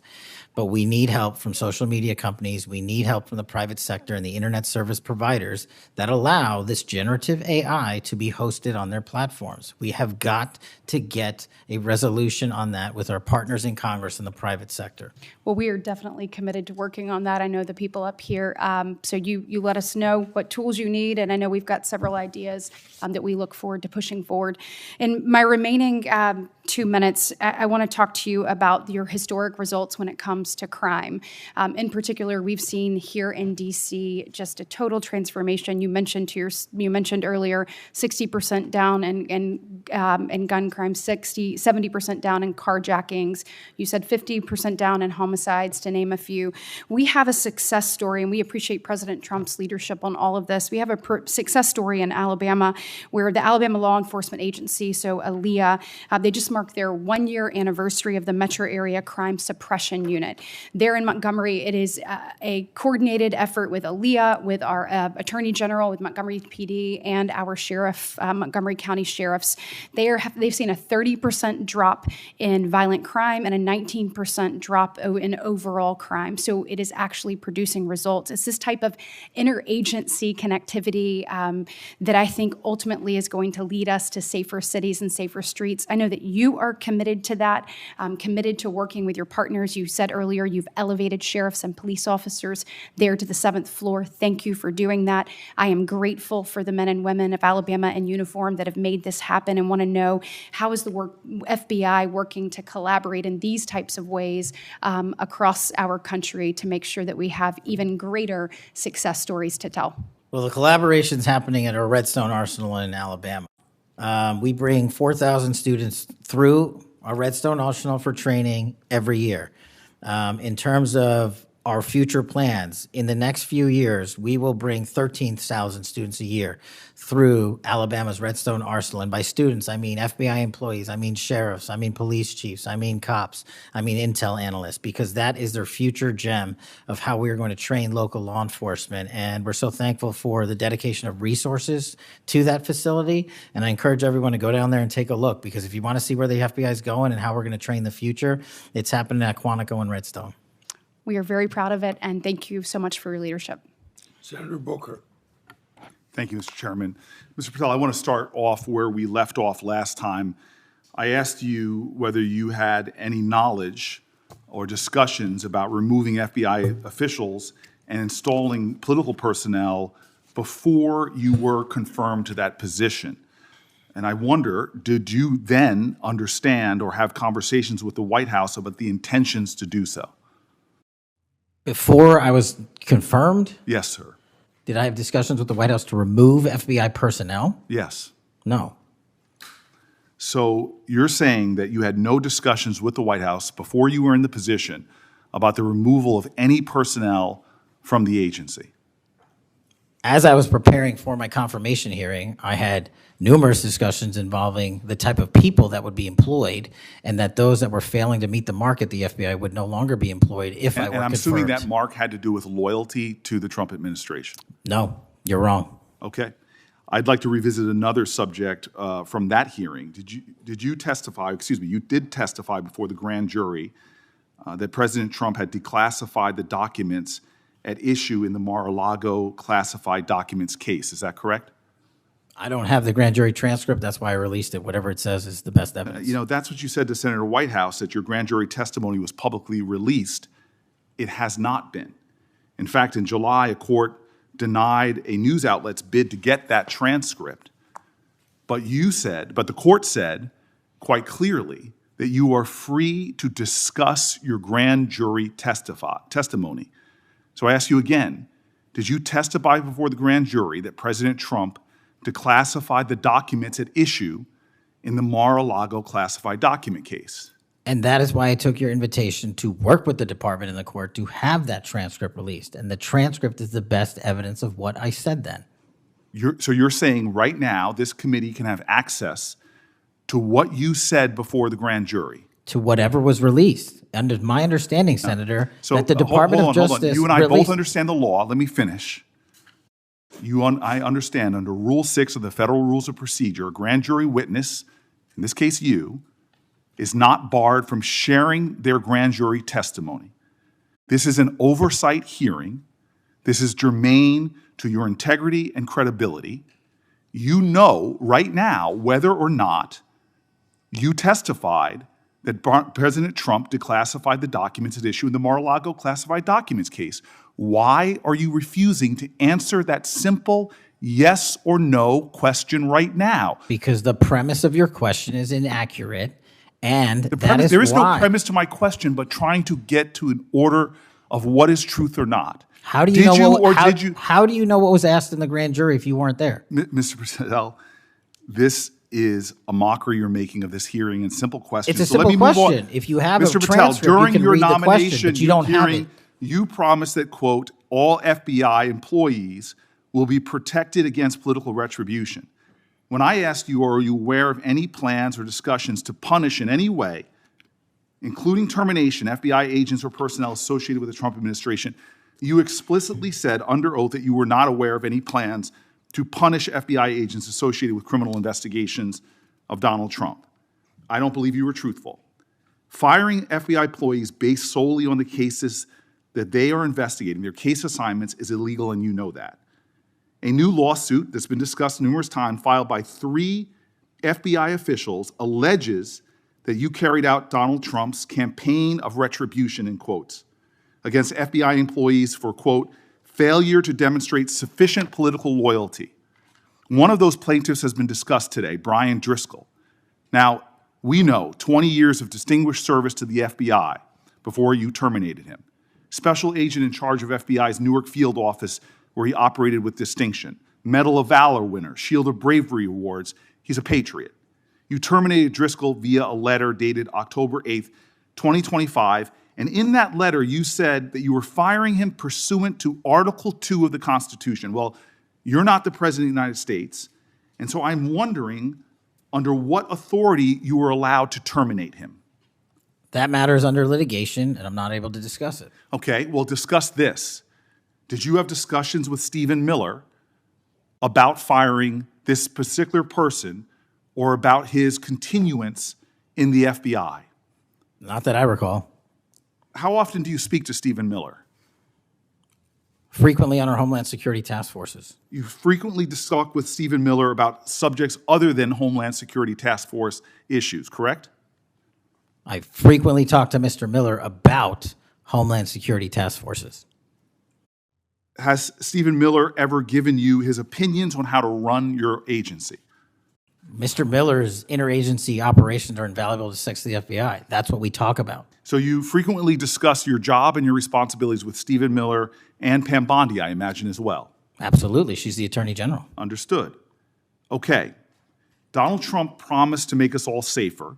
You have pushed out senior FBI agents with decades of knowledge and experience. In fact, this is the first time in FBI history that neither the director nor the deputy director have any experience with the FBI. You've shifted the agency's priorities primarily to pursuing Donald Trump's immigration enforcement agenda. According to ICE data, the Cato Institute, which is a conservative think tank, found that 20% of all agents have been diverted from their work to assist ICE immigration enforcement. 20%. Part of this operation is the work of mass law enforcement who jump out of cars, snatch people off streets at churches, schools, and their jobs and hospitals. Have there been any FBI agents who investigate crimes against children that have been assigned to immigration enforcement, yes or no?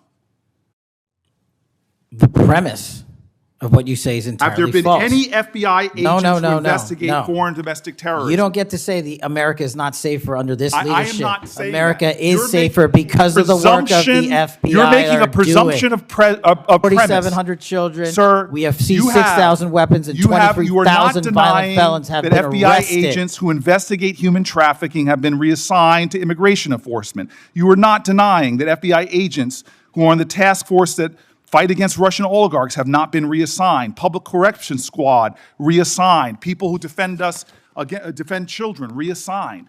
You're not denying that. I've seen you time and time again attack my colleagues' premises of questions as a way to not answer the question. So let me end with this.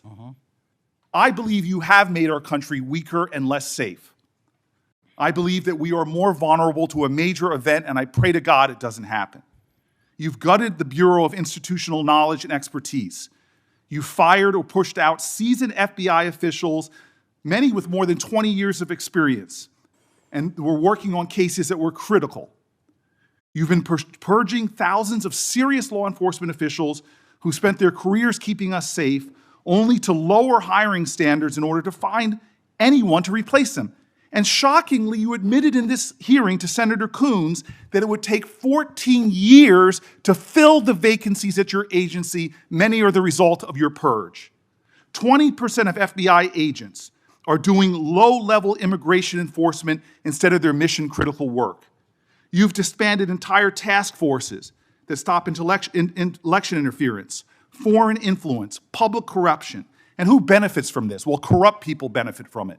Criminals benefit from it. Vladimir Putin benefits from it. And it really makes me wonder who you're looking out for. It makes me think we can't trust you as a nation. You swear to release the Epstein files, but now you're withholding the Epstein files. You claim that you have a suspect in a serious assassination. Whoops, then you don't have a suspect. You know nothing about plans to remove FBI agents, yet you're directly involved in those plans. In the words of an ex-FBI official, you are overseeing, and I quote, generational destruction of the nation's premier law enforcement agency. Mr. Patel, in just 8 months, you have assaulted the institutional integrity of the FBI. But I know FBI field agents. I've worked with them in Newark. No matter how truly bad you are, you can't undermine the legacy of agents who fight every day to keep us safe, but you can tarnish the integrity of the agency and undermine the agency's capacity. I believe you're failing as a leader. and that your failure does have serious implications for the safety and security of Americans and our families. We're more vulnerable to domestic and foreign attack because of your failures of leadership. I don't think you're fit to head the Bureau, but here's the thing, Mr. Patel. I think you're not going to be around long. I think this might be your last oversight hearing. Because as much as you supplicate yourself to the will of Donald Trump and not the Constitution of the United States of America, Donald Trump has shown us in his first term and in this term, he is not loyal to people like you. He will cut you loose. This may be the last time I have a hearing with you because I don't think you're long for your job. But I'm going to tell you this. I pray for you. I pray for you that you can step up and defend your oath, defend the Constitution, and do a much better job of defending this country. Thank you, Mr. Chairman. Do you want to say anything? Yes, at this sir. point? That rant of false information does not bring this country together.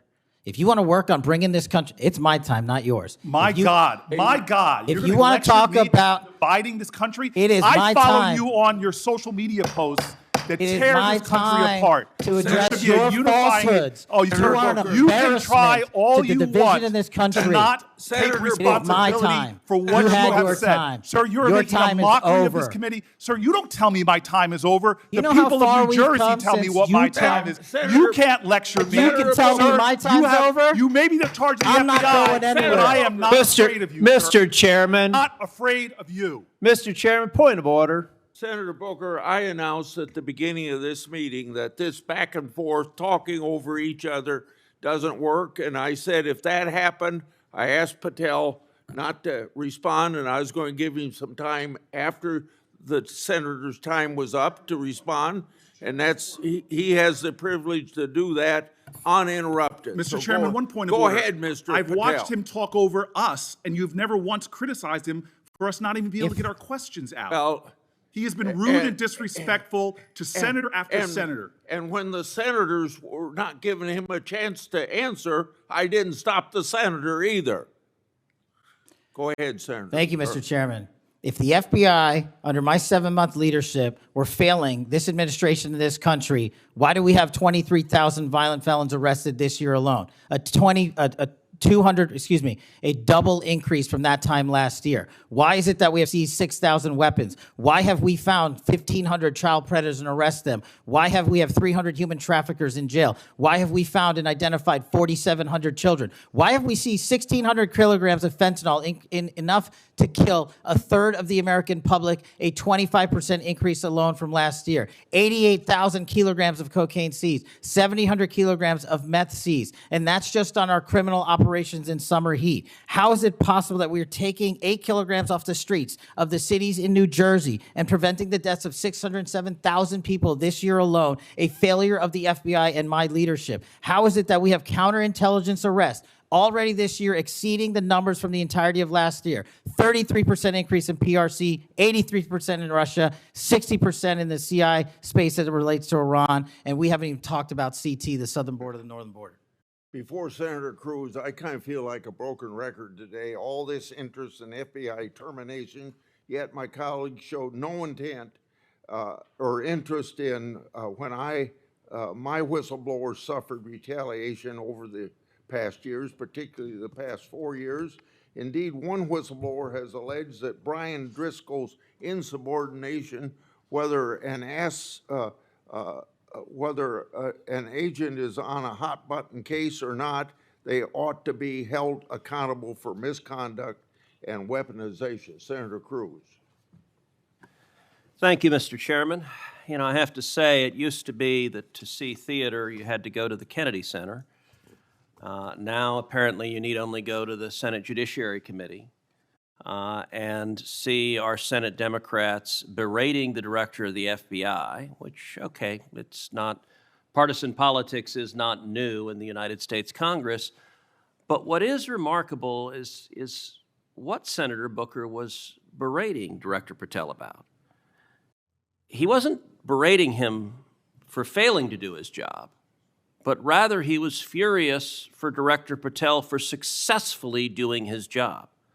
For 4 years, the Democrats under Joe Biden had an open border that undermined the safety of every single American. They allowed 12 million illegal aliens to come into this country to invade this country, and every single day Americans were murdered, women were raped, children were assaulted by violent criminals that Democrats released. Now, Director Patel, I found Senator Booker's questioning really bizarre. He asked you, have you reassigned FBI agents from human trafficking to immigration issues? Director Patel, are the Mexican cartels that are bringing people illegally into this country engaged in human trafficking? Yes, sir. What the hell does it mean to reassign someone from human trafficking to immigration? The greatest human trafficking in the world has been over the last 4 years at our southern border. It is modern-day slavery that the Democrats still defend. They still defend those open borders. Mr. Patel, he also said, did you reassign FBI agents from protecting children to immigration? How many children have you found that were victimized by the open borders of the previous administration? 4,700. 4,700. And yet, oddly, I don't hear a Democrat here saying, gosh, thanks for protecting those kids. 35% increase year to date last year.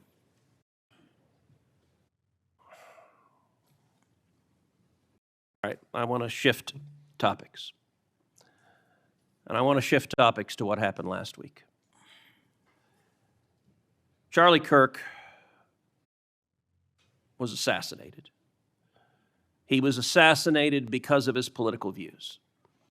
We're living in a time of enormous division and tragically hatred, and hatred that manifested in evil that we saw last week.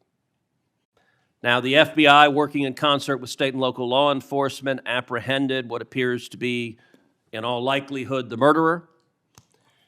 And you did so in just 33 hours. So I want to start by just congratulating you and the FBI agents and state and local law enforcement for successfully apprehending the murderer in less than a day and a half.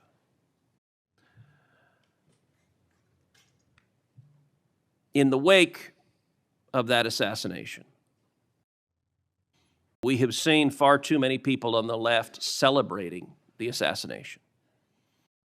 We've seen Democrats, we've seen activists cheering it on. We've seen, tragically, teachers in high schools, teachers in elementary schools, university professors cheering on the murder of Charlie Kirk. You and I both knew Charlie well.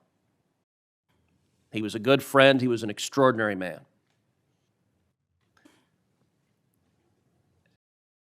And I will say there's a great deal of discussion about what to do about it. Under our Constitution, under the Bill of Rights, the First Amendment, speech is protected. And that's true even for vile speech. Someone can stand up and say the most hateful thing, and it's protected by the First Amendment. Nazis and Klansmen can march in the streets, and even though their speech is bigoted and horrible and racist, the First Amendment protects it. Conduct, however, is not protected by the First Amendment, particularly conduct that is violent. Violent conduct that is threatening others, that is harassing others, that is injuring, or in this case, murdering others, is most assuredly not protected by the First Amendment. And so I would encourage you and the FBI to focus on conduct. Now, speech can guide you to those engaged in conduct. And I will say one question that I have and many have, and I recognize this is an ongoing investigation, so I don't want you to say anything that would compromise the investigation. But what can you tell us at this point about what evidence there exists of other individuals who may have had prior knowledge of this assassin's plans to murder Charlie Kirk on September 10th?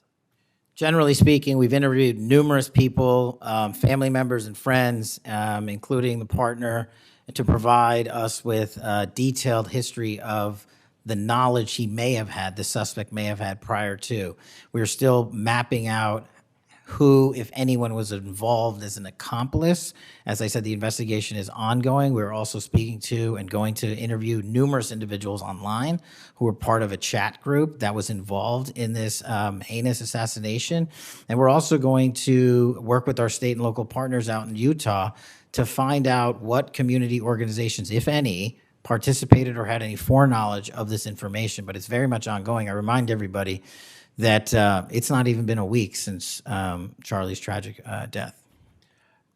Is it accurate, it's been widely reported that the assassin's roommate was a transgender man who was transitioning to be female, and it's also been reported that they may have been romantic partners. Is that accurate? Yes, Senator.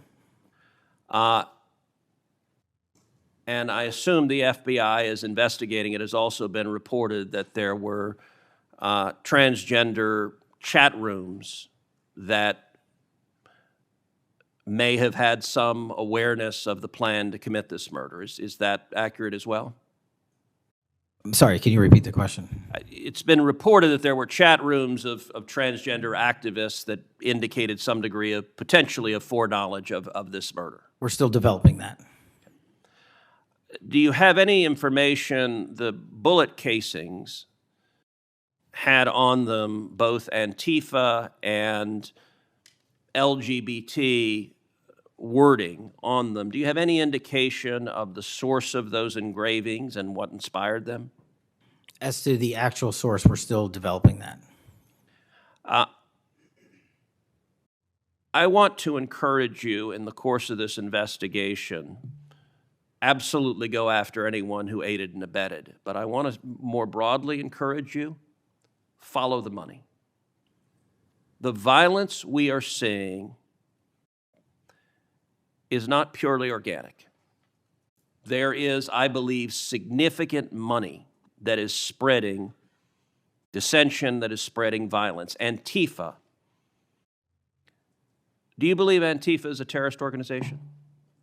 I believe Antifa is associated with a lot of violence in this country. As to its designation, I'll leave that to the appropriate authorities. So I would encourage the administration to designate Antifa as a terrorist organization, to go systematically after Antifa. They've committed acts of violence all over the country. And the shell casings have multiple references to slogans that Antifa has popularized. I believe there is considerable money funding it. I would note that I've introduced legislation called the Stop Funders Act. Stop Funders Act would add rioting to the list of predicate offenses under RICO.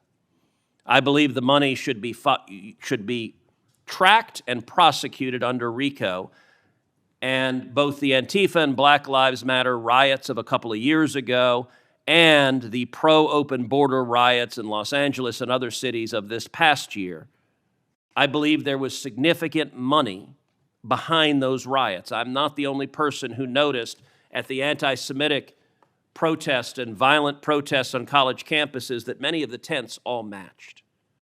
And so I would ask, would it aid your ability to prosecute these matters if Congress passed into law the Stop Funders Act and if rioting was added to the list of predicate offenses for RICO?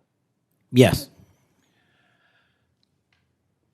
Talk to me about the efforts of the FBI to go after the funders of the anti-Semitic protests on college campuses, the pro-open border protests in cities, and potential LGBT violence. Talk to me about the efforts to go after the money of those who are funding and promoting violence. As I've always said, Senator, money doesn't lie, and we've been following the money. And so that's what we're doing, issuing lawful process to organizations involved with criminal activity, because the money's got to come from somewhere, and it has to be funded somehow. So we have extensive investigations ongoing into numerous organizations that are related to violent criminal activity. Cutting off the money will make America much safer, and that is the core job of the FBI, and I thank you for doing your job. Senator Patel. Thank you, Mr. Chairman. Mr. Chairman, glad to be on this committee and take our responsibility seriously to conduct oversight of the FBI, obviously one of the most critical law enforcement agencies in the country. As Senator Klobuchar and others on this committee have reminded us, the last several months have provided far too many reminders of the political violence crisis in America today and the gun violence crisis in America today, including the tragic killing just last week. Director Patel, this committee takes seriously its not just oversight role, but recognizing the FBI's important role in protecting the public from gun violence while respecting constitutional rights. If you recall, this was a significant subject area of my questioning during your confirmation hearing. The Bureau plays a central role in enforcing federal firearm laws, ensuring the accuracy of background checks, and monitoring trends like machine gun conversion devices and lost or stolen firearms. Now, during your confirmation hearing, you pledged that the FBI would enforce firearm laws fully and fairly, consistent with the Second Amendment. Yet we continue to see a sharp rise in lost and stolen firearms reported by federal licensees. Can you point to any measurable enforcement results like arrests, not just arrests, but also prosecutions or task force expansions since you became director? I'll get those to you, Senator. Nothing you can share here today? No, I'll get the full list to you.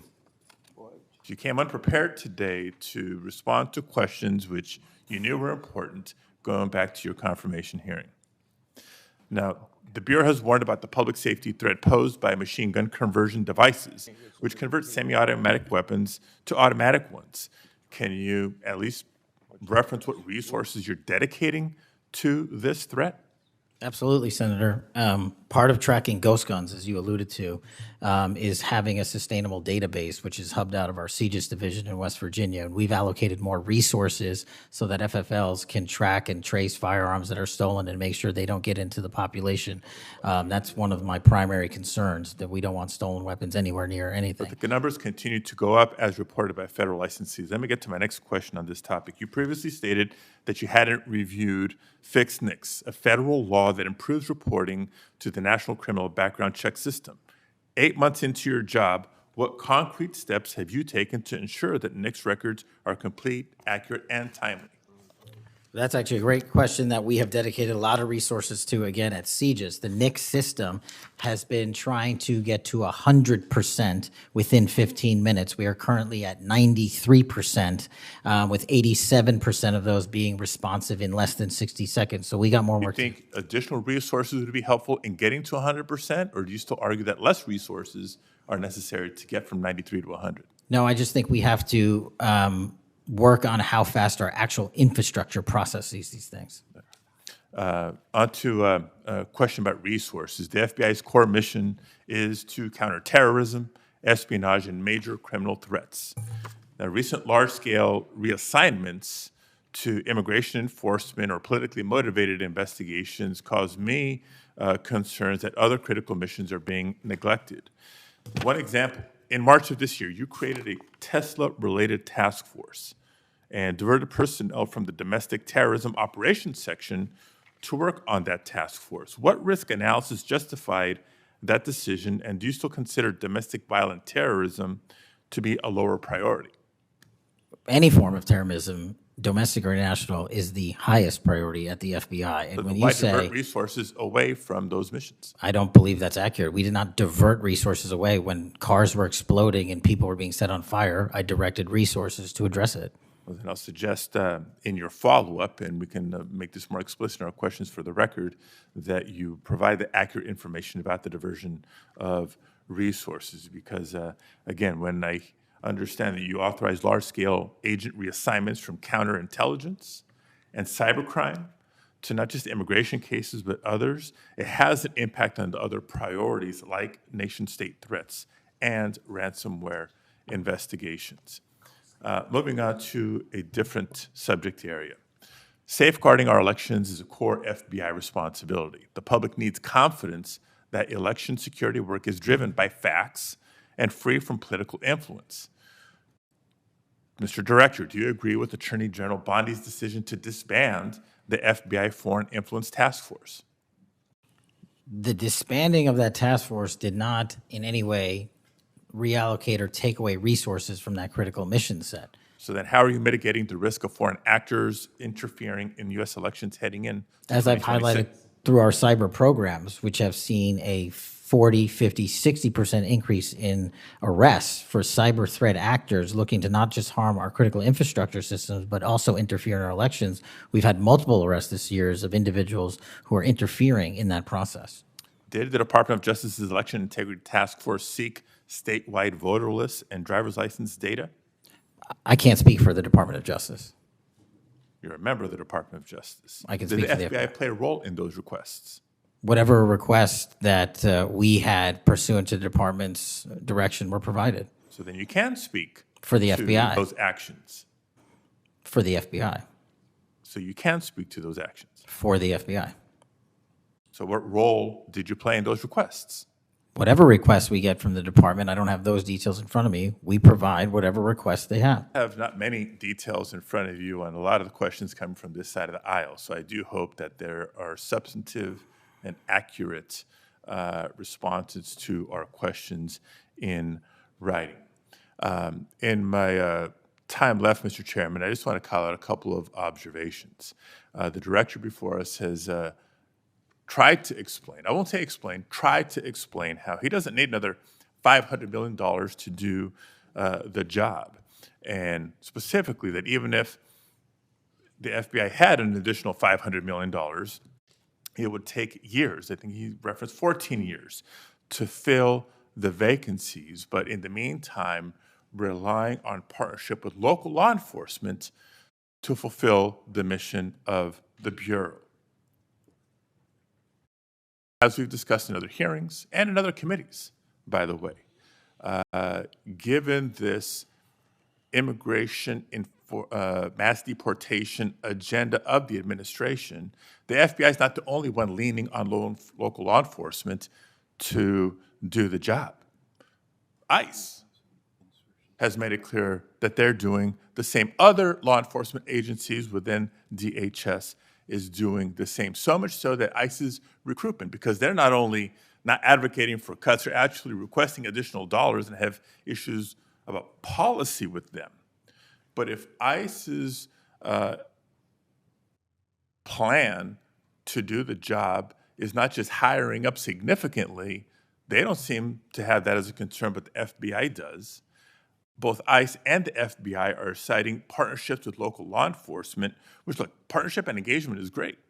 But having come from local law enforcement at the outset of my public service career, I also know that capacity and resources at the local level are strained, particularly in times like this. And when ICE is going on a hiring spree, and you have local law enforcement agencies worried about their ability to recruit and retain local law enforcement officers and not losing them to the federal government, then our reliance on those local law enforcement agencies is a perilous strategy to take and could undermine local law enforcement's ability to address crime at the local level, whether it's white-collar crime, organized retail theft, violent crime, et cetera, et cetera, et cetera. And in my final minute, I will also suggest this. Director Patel has referenced earlier in the hearing that one of the most significant value addeds of partnering with local law enforcement is that they have the best intelligent, they are the best intelligent source. Is that correct? For on the ground. Yet, when local law enforcement is put in a perilous position of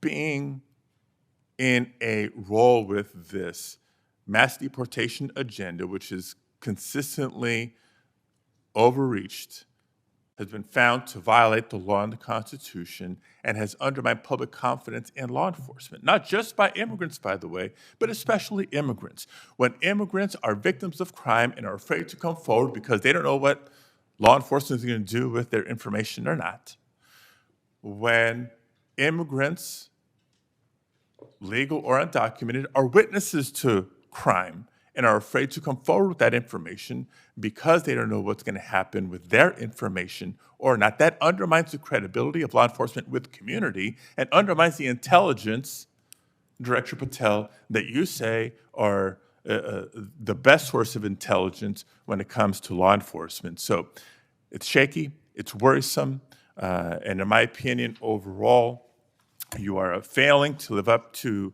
the role and responsibility that you have been confirmed to, and I associate with myself with everything Senator Booker said earlier. Thank you, Mr. Chairman. Okay, before we go to Senator Blackburn, without objection, I want to introduce into the record a recently declassified document thanks to Director Patel. The document is a Director Ray FBI analysis of Nellie Orr's false statements to the Congress. Orr never suffered consequences for advancing the phony Trump-Russia narrative and attempting to cover up her involvement in the hoax with false statements. Yet time and again, the American justice system has been weaponized against President Trump and his associates, such as Peter Navarro, with reckless abandon.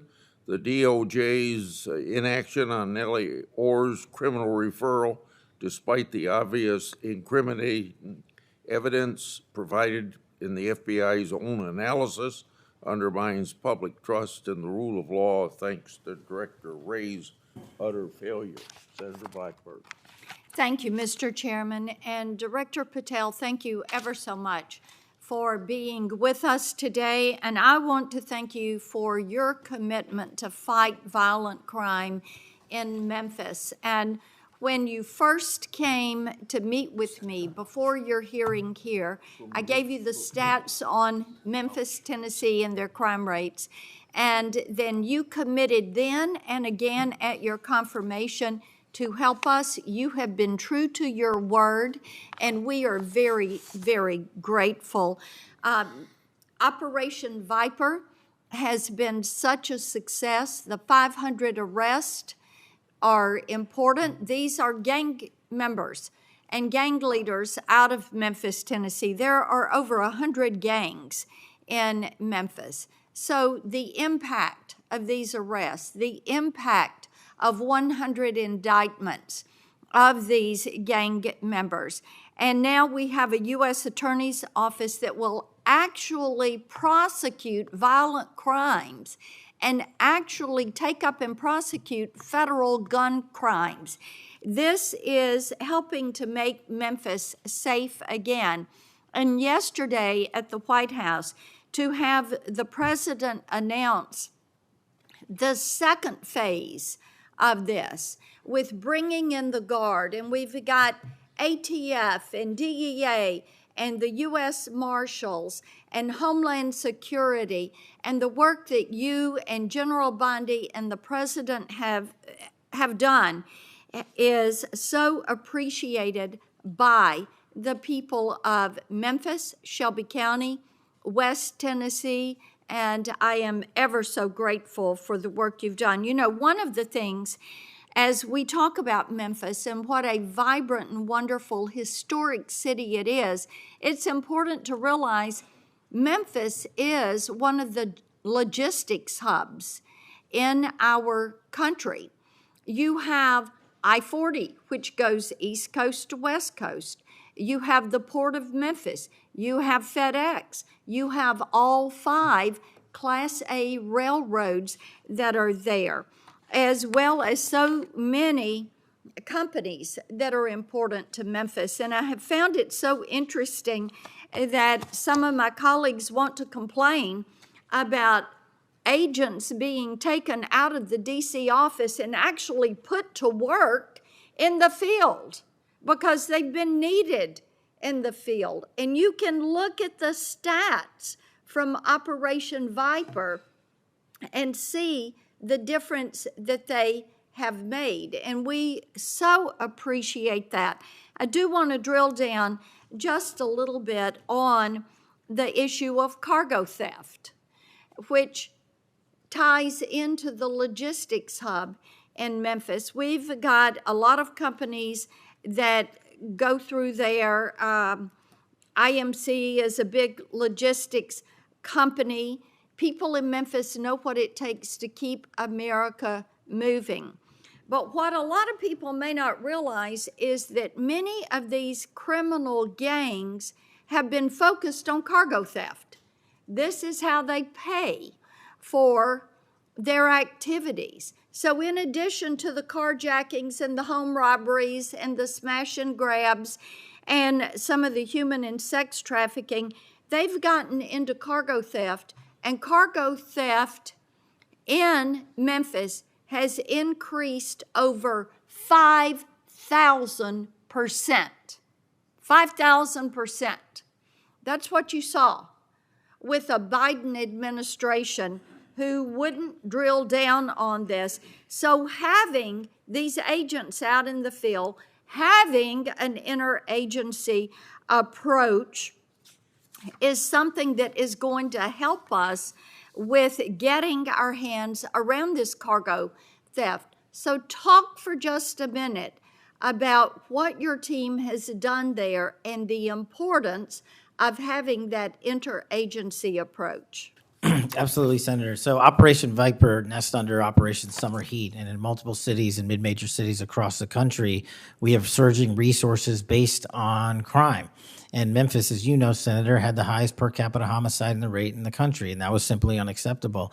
And so what we did was what we call Phase 01 of operations at the president's direction. We went into some of these cities quietly to collect the intelligence that was necessary to start these operations, to start seizing these firearms, which we've seized, I think, over 115 firearms off the streets, to start taking narcotics off the streets, and also to infiltrate the gang network, this criminal street gang network that is providing these guns and drugs to the public in these communities, allowing for these shootings.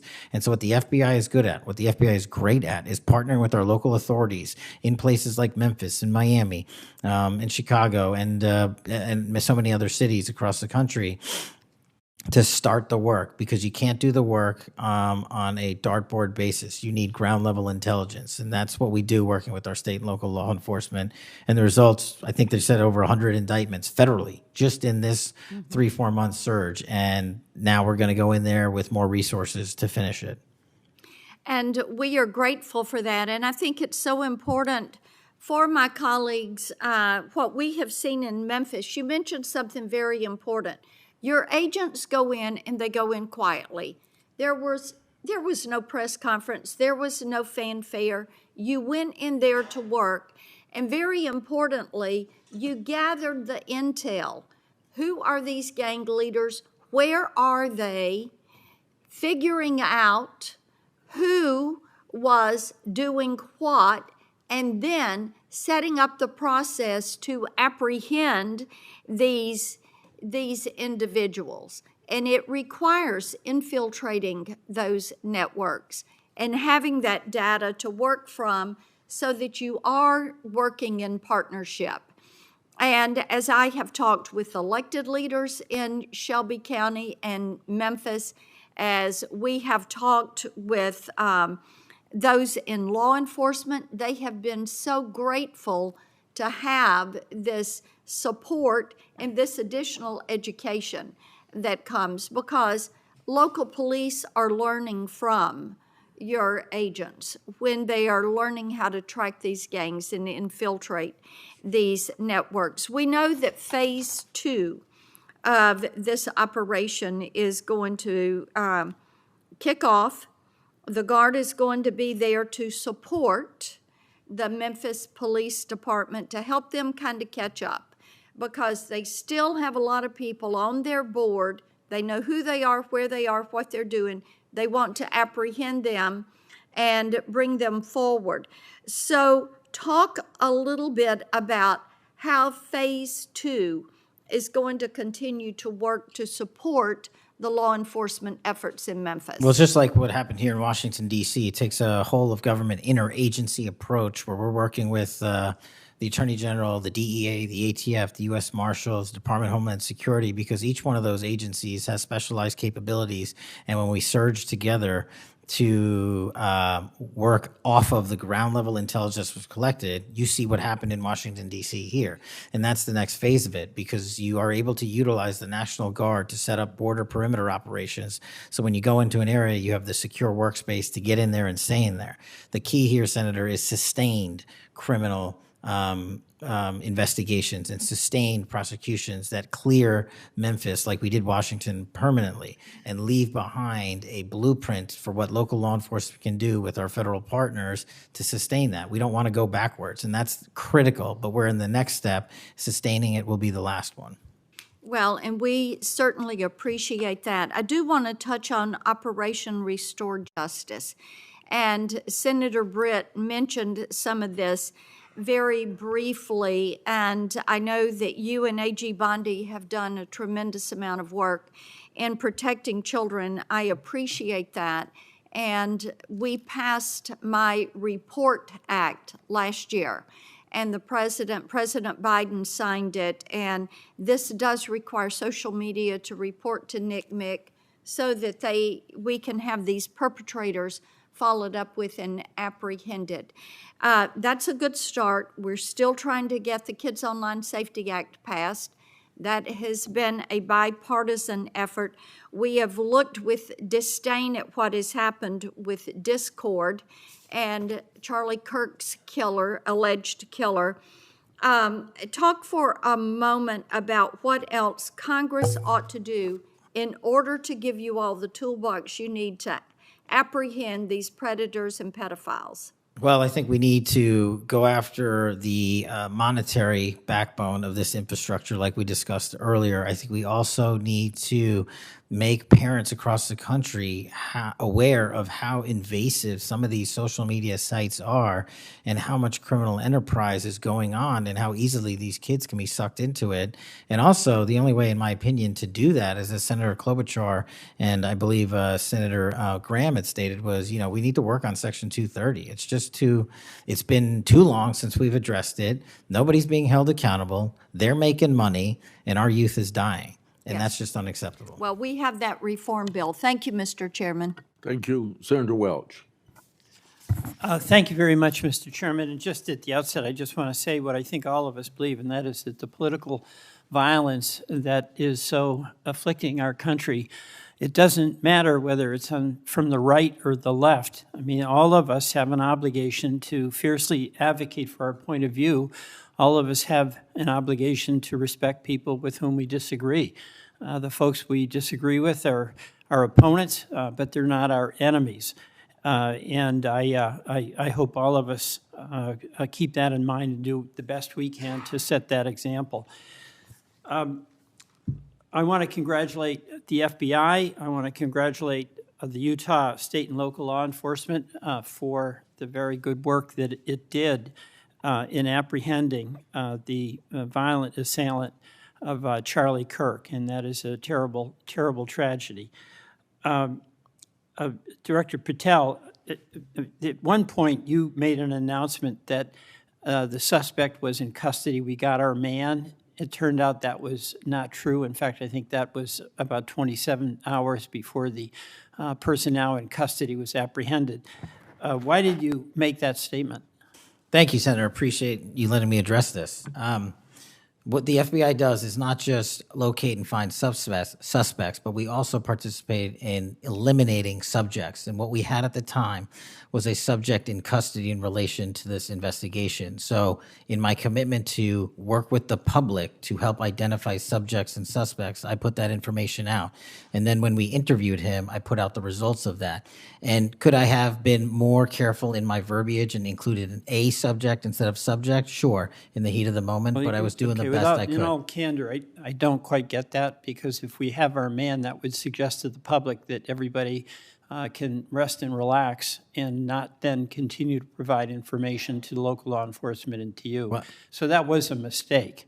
I don't see it as a mistake. I see it as something working with the public to identify that there was a subject in custody. If you put out a statement that says we've got our man, and in fact it turns out that you didn't have your man, that's not a mistake? But that's not what I said.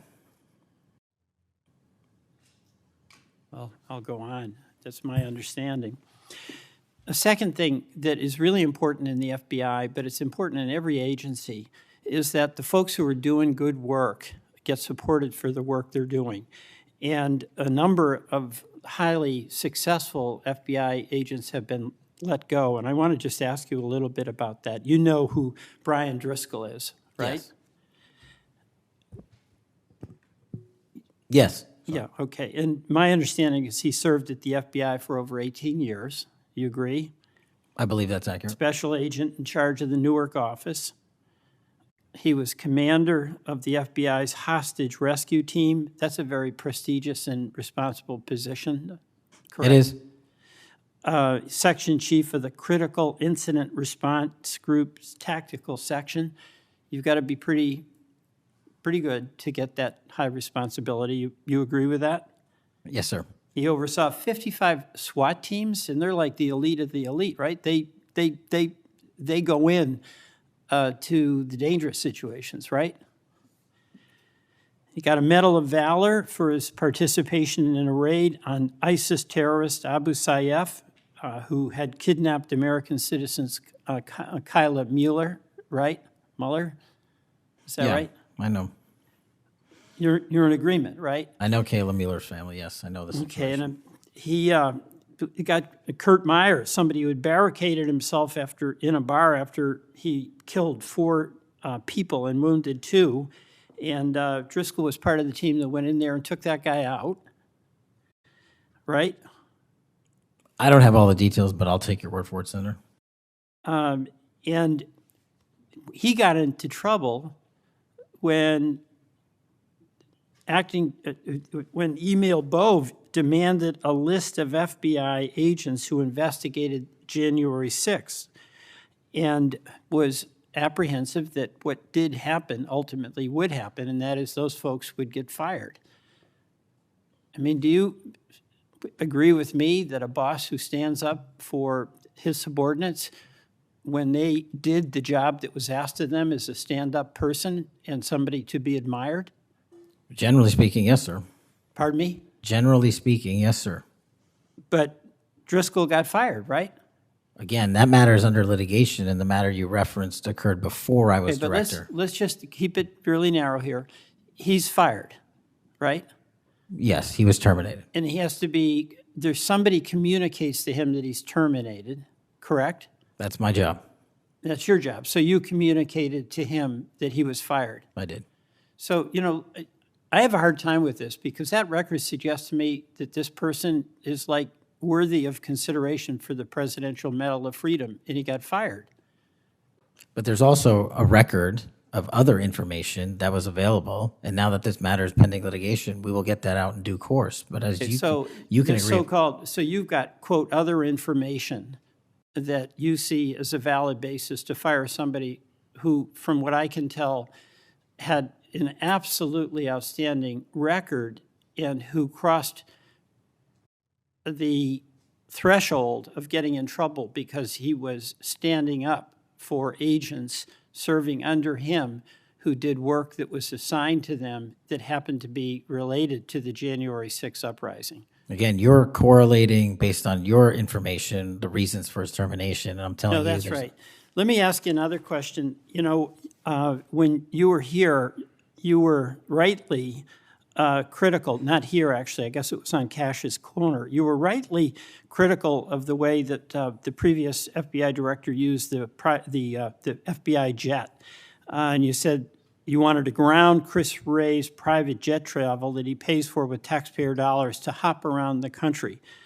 Let me ask you this. On the weekend of, according to flight tracker data, on the weekend of March 7th, an FBI plane flew round trip from D.C.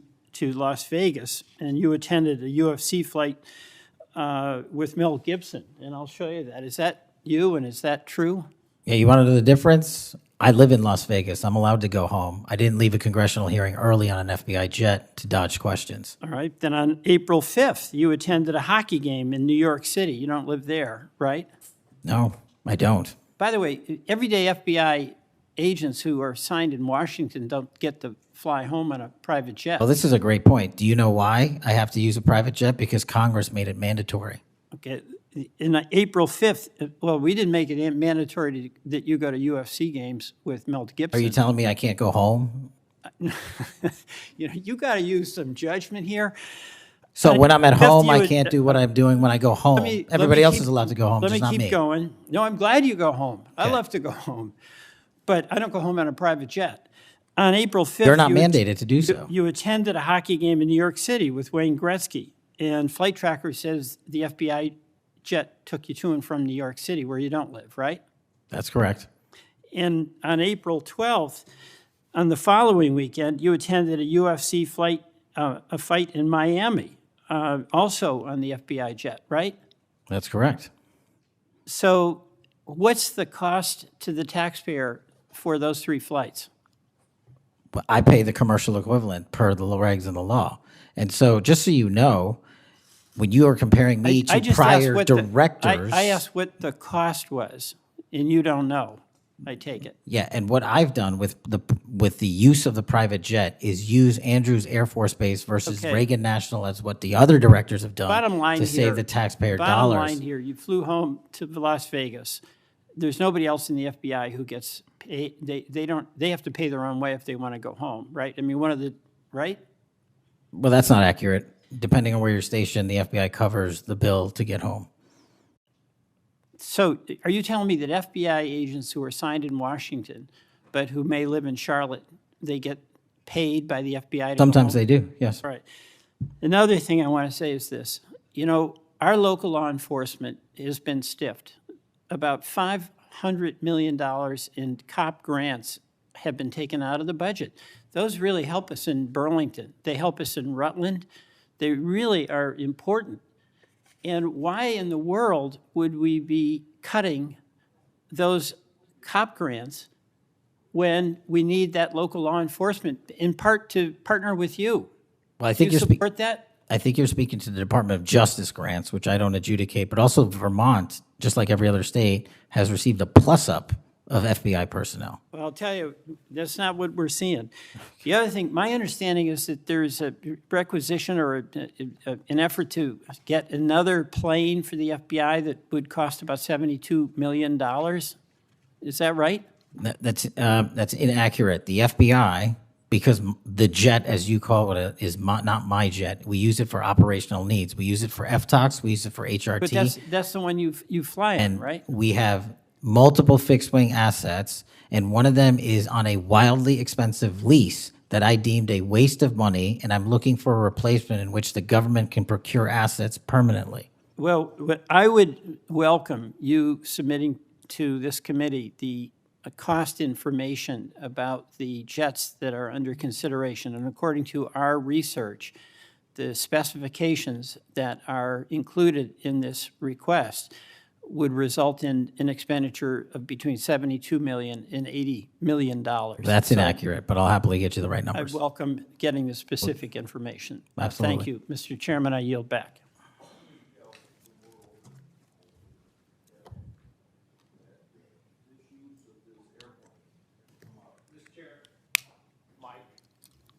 It's on, but I can get closer. Comey became FBI director 2013, and then something like when I became ranking member in the middle of a Congress, or I was ranking member, Comey needed an excuse to come to Des Moines, Iowa, or someplace in Iowa for a family reunion. He wanted to meet with me in Waterloo, Iowa. I think nothing more than an excuse to say he did something official on that trip. Now, I can't accuse him of that because I don't know, but I can't recall that we discussed anything very serious that had to be meet him in Waterloo or Cedar Rapids at the airport before he went to the reunion. And then 2 or 3 years ago, Ray was sitting where you were, and we had 2 Republicans wanted to have second round of questioning, and it would have taken about 10 minutes, and he refused to because he got on this airplane that you're talking about going to the Adirondacks. So I find it interesting that my Democratic colleagues seem to bring up about your use of the Justice Department planes, yet my Democratic colleagues didn't seem too interested about my oversight of Ray's use of the plane. I didn't hear a peep. So my Democratic colleagues need to be consistent. Can I just add, Mr. Chairman, that when you compare the flight logs and the percentage of work travel to personal travel for the prior two FBI directors, over a third of their travel was personal on those same jets that I'm being accused of improperly utilizing. My mark is far less than that. Also, both of those directors use Reagan National Airport, which has landing fees of $5,000 to $10,000 because they didn't want to drive 25 minutes to Andrews. We take off and land in Andrews every single time because it's cheaper, and we do so because it saves the taxpayer dollars. Those are the things we are doing to make sure that we are good stewards of taxpayer dollars. And also, any new acquisition of an airline or a fixed-wing asset for the FBI will specifically meet the needs of the demands of the foreign FTOC operations and hostage rescue operations in our critical infrastructure programs. Senator Moody. Thank you, Chairman. Appreciate it. You're very patient. I am very patient. You're very patient. I'm new here to the Senate, and I watch what you have to go through as chairman, and we thank you. A lot of what we're talking about today, and you've been questioned about, was uncovered because of our chairman and his service to this committee, and I want to thank him because he's uncovered a lot, especially during the last administration, where many of our federal agencies went far off their mission. And I believe we wouldn't have as much information as we do if it wasn't for our esteemed chairman. So I wanted to publicly thank him. And being the newest member of Judiciary, I am so grateful to be here because sometimes I'm wondering if some of my colleagues on the other side of the aisle don't know what they're talking about, or if they're ill-intentioned and purposefully trying to gaslight not just the American public, but other people in law enforcement and agencies that you're working with. So as a former attorney general, as a former federal prosecutor, as a former judge, as the wife of a law enforcement officer, both federal and state over the course of his career, I would like to clarify a few things and give you the opportunity to highlight some of the things that the FBI is doing.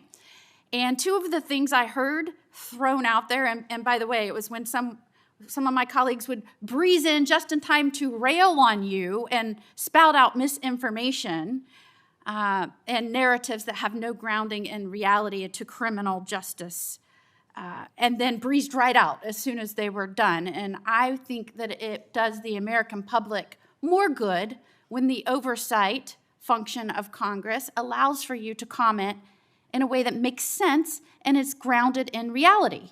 So let's first talk about the reason why we are having to reassign, not just in the FBI, but in other agencies, criminal justice agencies, federal agents to accomplish different things, as has been done historically throughout our country.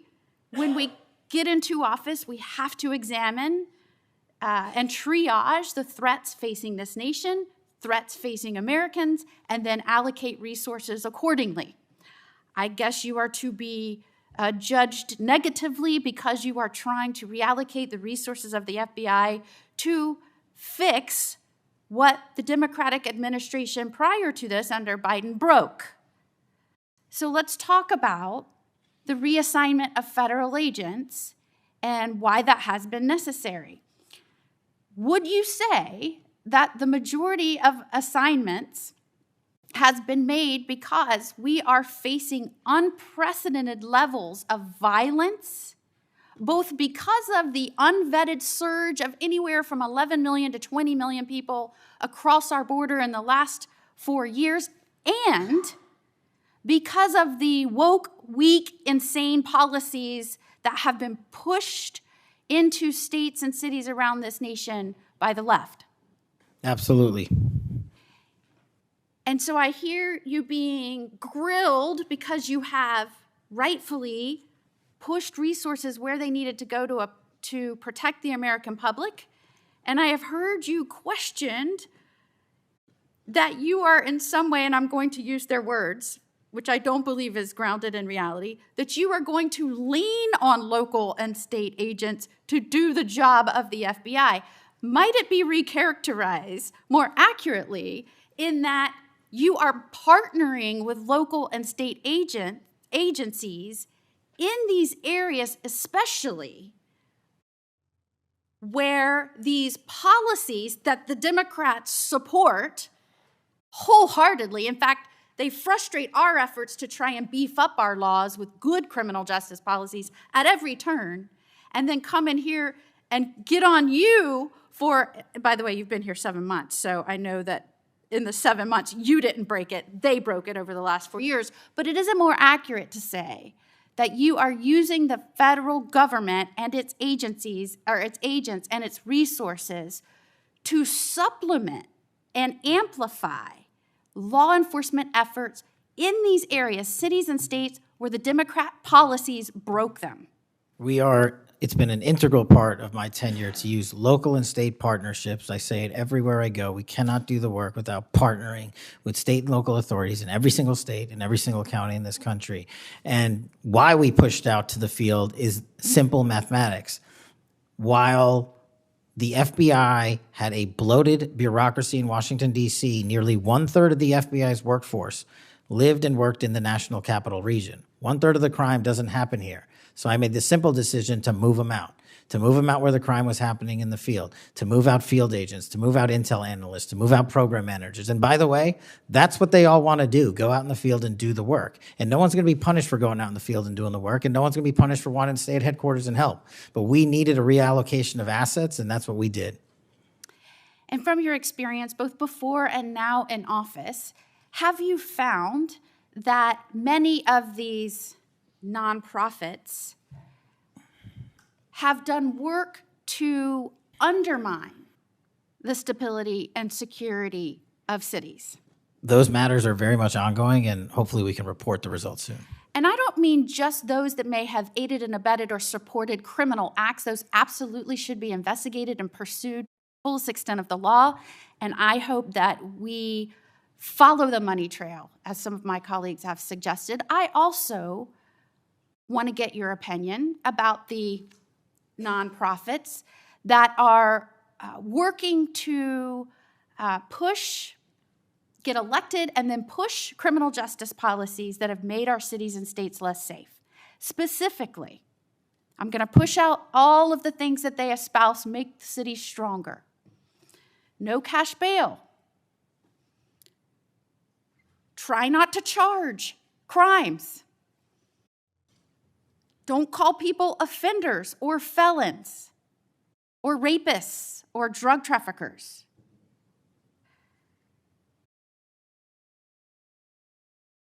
I can go on and on and on. But the gist is, don't charge. When you do charge, charge as minimally as you can. Don't put people on parole or probation following incarceration. Diversion should be the rule. I mean, I can go on. And we're seeing these play out in cities across our nation. I am one who believes it is always important to look at how we can do things better in our criminal justice system.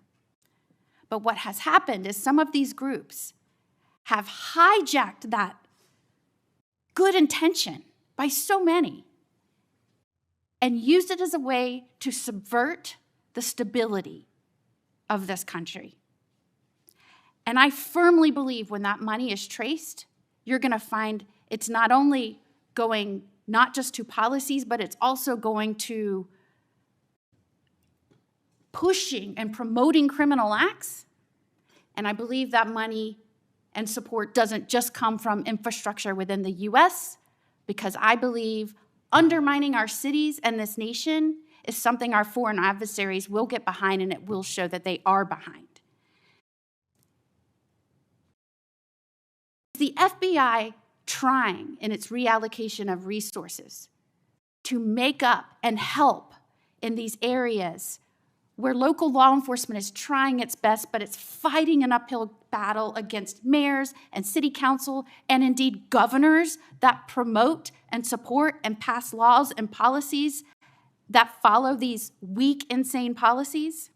We go into every community where the crime rates are high, and if you look across the board, the crime rates are coming down across the country because the FBI is going in there and doing good police work, and we're not going to be dictated to by mayors or governors. We have federal law enforcement capabilities and responsibilities to our citizenry, and we're executing those on every single day, including rural communities and tribal lands.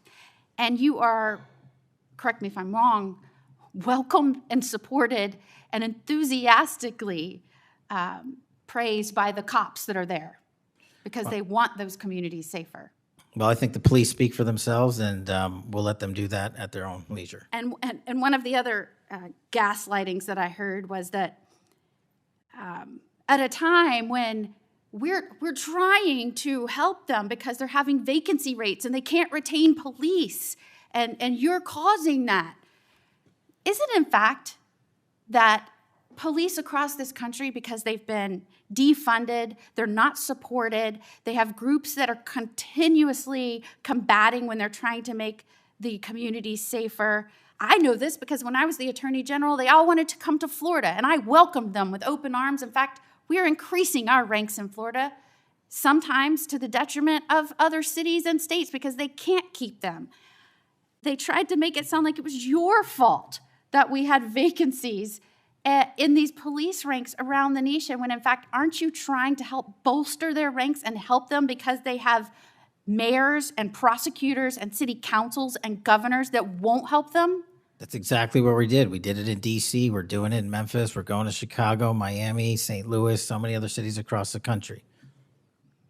And I'm just grateful that you are doing this, and I commend you for all the numbers that I'm seeing going after the violent crime, helping make sure we are getting the criminals that came here unvetted from other nations out of this country, that you are allocating resources to those efforts. It is all important to make this a stronger, safer nation, and we appreciate you being here today and making sure we're talking truth and not misinformation to the American people. Thank you. Thank you, Senator. Before Senator Schiff, I want a UC to introduce into the record a declassified Clinton Annex. The Clinton Annex is a declassified appendix to the Justice Department Inspector General report about the Clinton email investigation.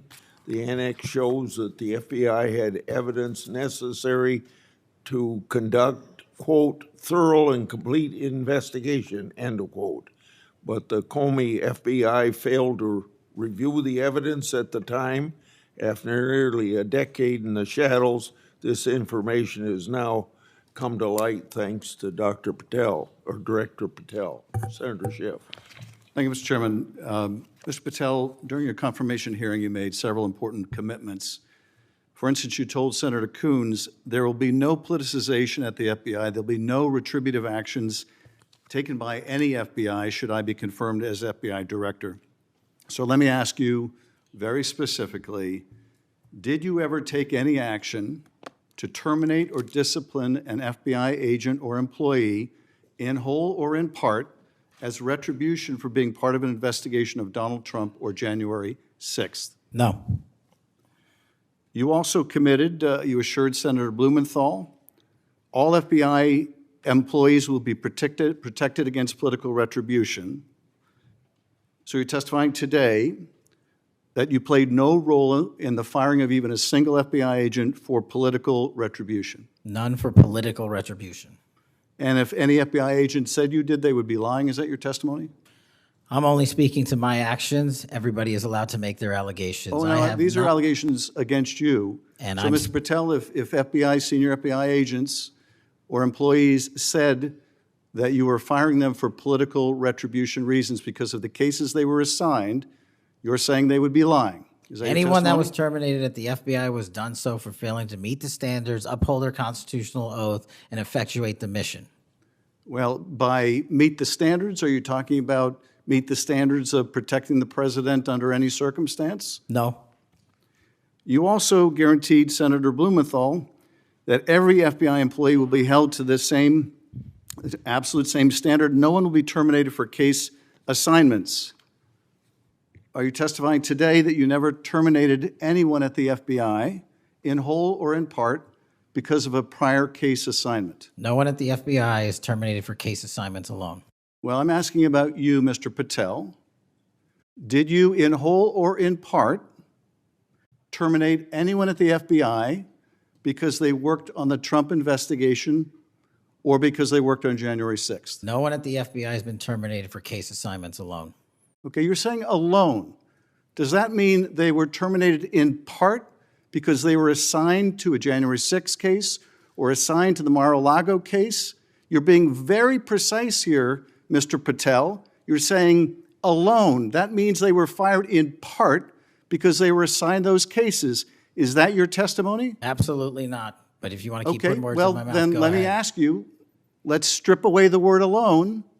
Did you terminate or participate in any discipline of any FBI employee in whole or in part because of their work on an investigation of Donald Trump or January 6th? Yes or no? Any terminations at the FBI by employees. No, I'm since asking you a very specific And I'm question. going to answer the question, but you don't like the answer because it's the No, truth I and it guts want your an answer to my narrative. question. I don't want an answer to someone else's question. So let me just be precise, and I ask for a yes or no answer.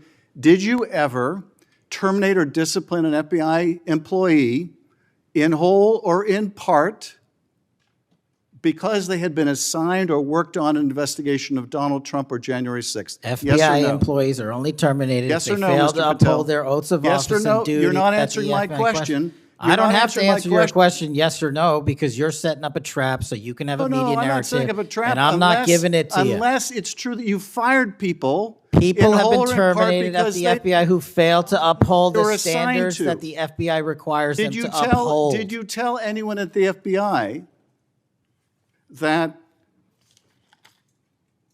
all FBI employees who they identified who had worked on cases against President Trump would be removed from their jobs? Did you tell that to someone at the FBI? Say that I would remove people for case assignments? That people that were identified as having worked on cases against President Trump would be removed from their jobs. Did you tell that to someone at the FBI? People are not removed But for just case answer my question. assignments. Just answer my question.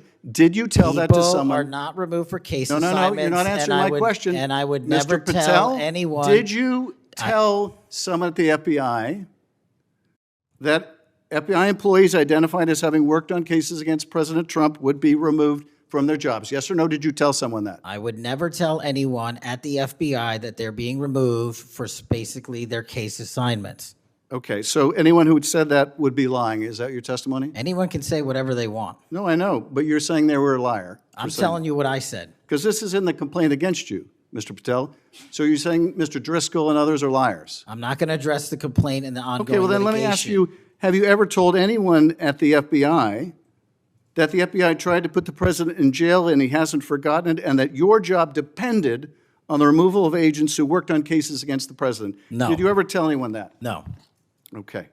Did you ever tell anyone that you knew these summary firings you were undertaking were illegal, likely illegal, and that you would be sued and later deposed? Did you ever tell anyone that? No firings at the FBI or terminations were done for anything other than justified Did you ever cause. tell anyone that, Mr. No, Patel? Why don't you no answer my question? terminations at the FBI were ever done in my tenure for anything other than failing Did you ever to tell uphold anyone their that, oath of Mr. Patel? You office willing to or answer the their- question? The FBI. I guess I you're have not willing to answered answer the it. question. So let me move on. Let me Repeatedly. move on to the Epstein files. You said you're the most transparent FBI director in history, so I'm going to put you to the test. In 2024, you were asked by Glenn Beck about Epstein's Black Book. And you said, he asked, who has Jeffrey Epstein's Black Book? And you said, Black Book, FBI. And he said, but who? That is, I mean theirs. And you said, oh, that's under the direct control of the director of the FBI. That's what you said. Was that true, Mr. Patel? I'll rely on you quoting it accurately. I did that a couple Was of it years true ago. what you represented to Mr. Beck and the president's supporters out there, or were you lying? No, Was it true that the Black Book, Epstein's Black Book, was in the possession of the FBI director? The Black Book was in the possession of the FBI. Okay, so now that you're the FBI director, you have possession of the Black Book, right? That index has been released. So you have Jeffrey Epstein's Black Book? What is known as Jeffrey Epstein's Black Book has been released by us. And you released it. And let me follow up on Senator Kennedy's question, because he asked you, and I'll be very precise here.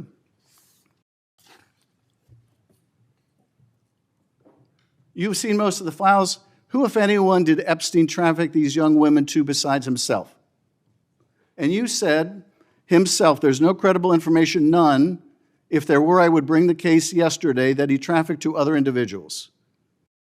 And Kennedy, the information we have again is limited, and Senator Kennedy said the answer is no one, and you said for the information we have.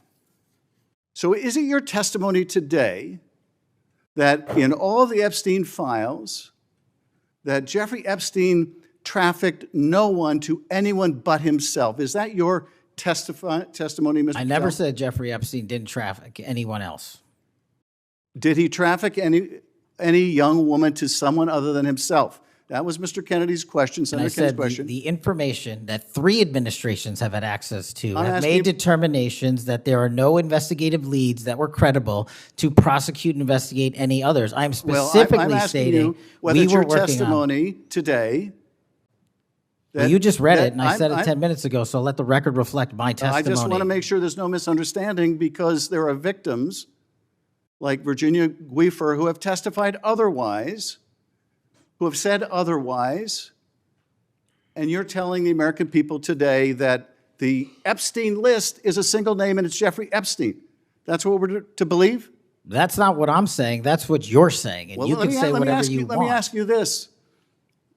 When Todd Blanche went to interview Ghislaine Maxwell, she said, but did I think these guys were coming for that? I really don't. If you met Epstein, there's no way that this cast of characters, of which it's extraordinary, and some are in your cabinet, who you value as your co-workers, and you know would be with him if he was a creep or because they wanted sexual favors. A man wants sexual favors, he will find out. They didn't have to come to Epstein for that.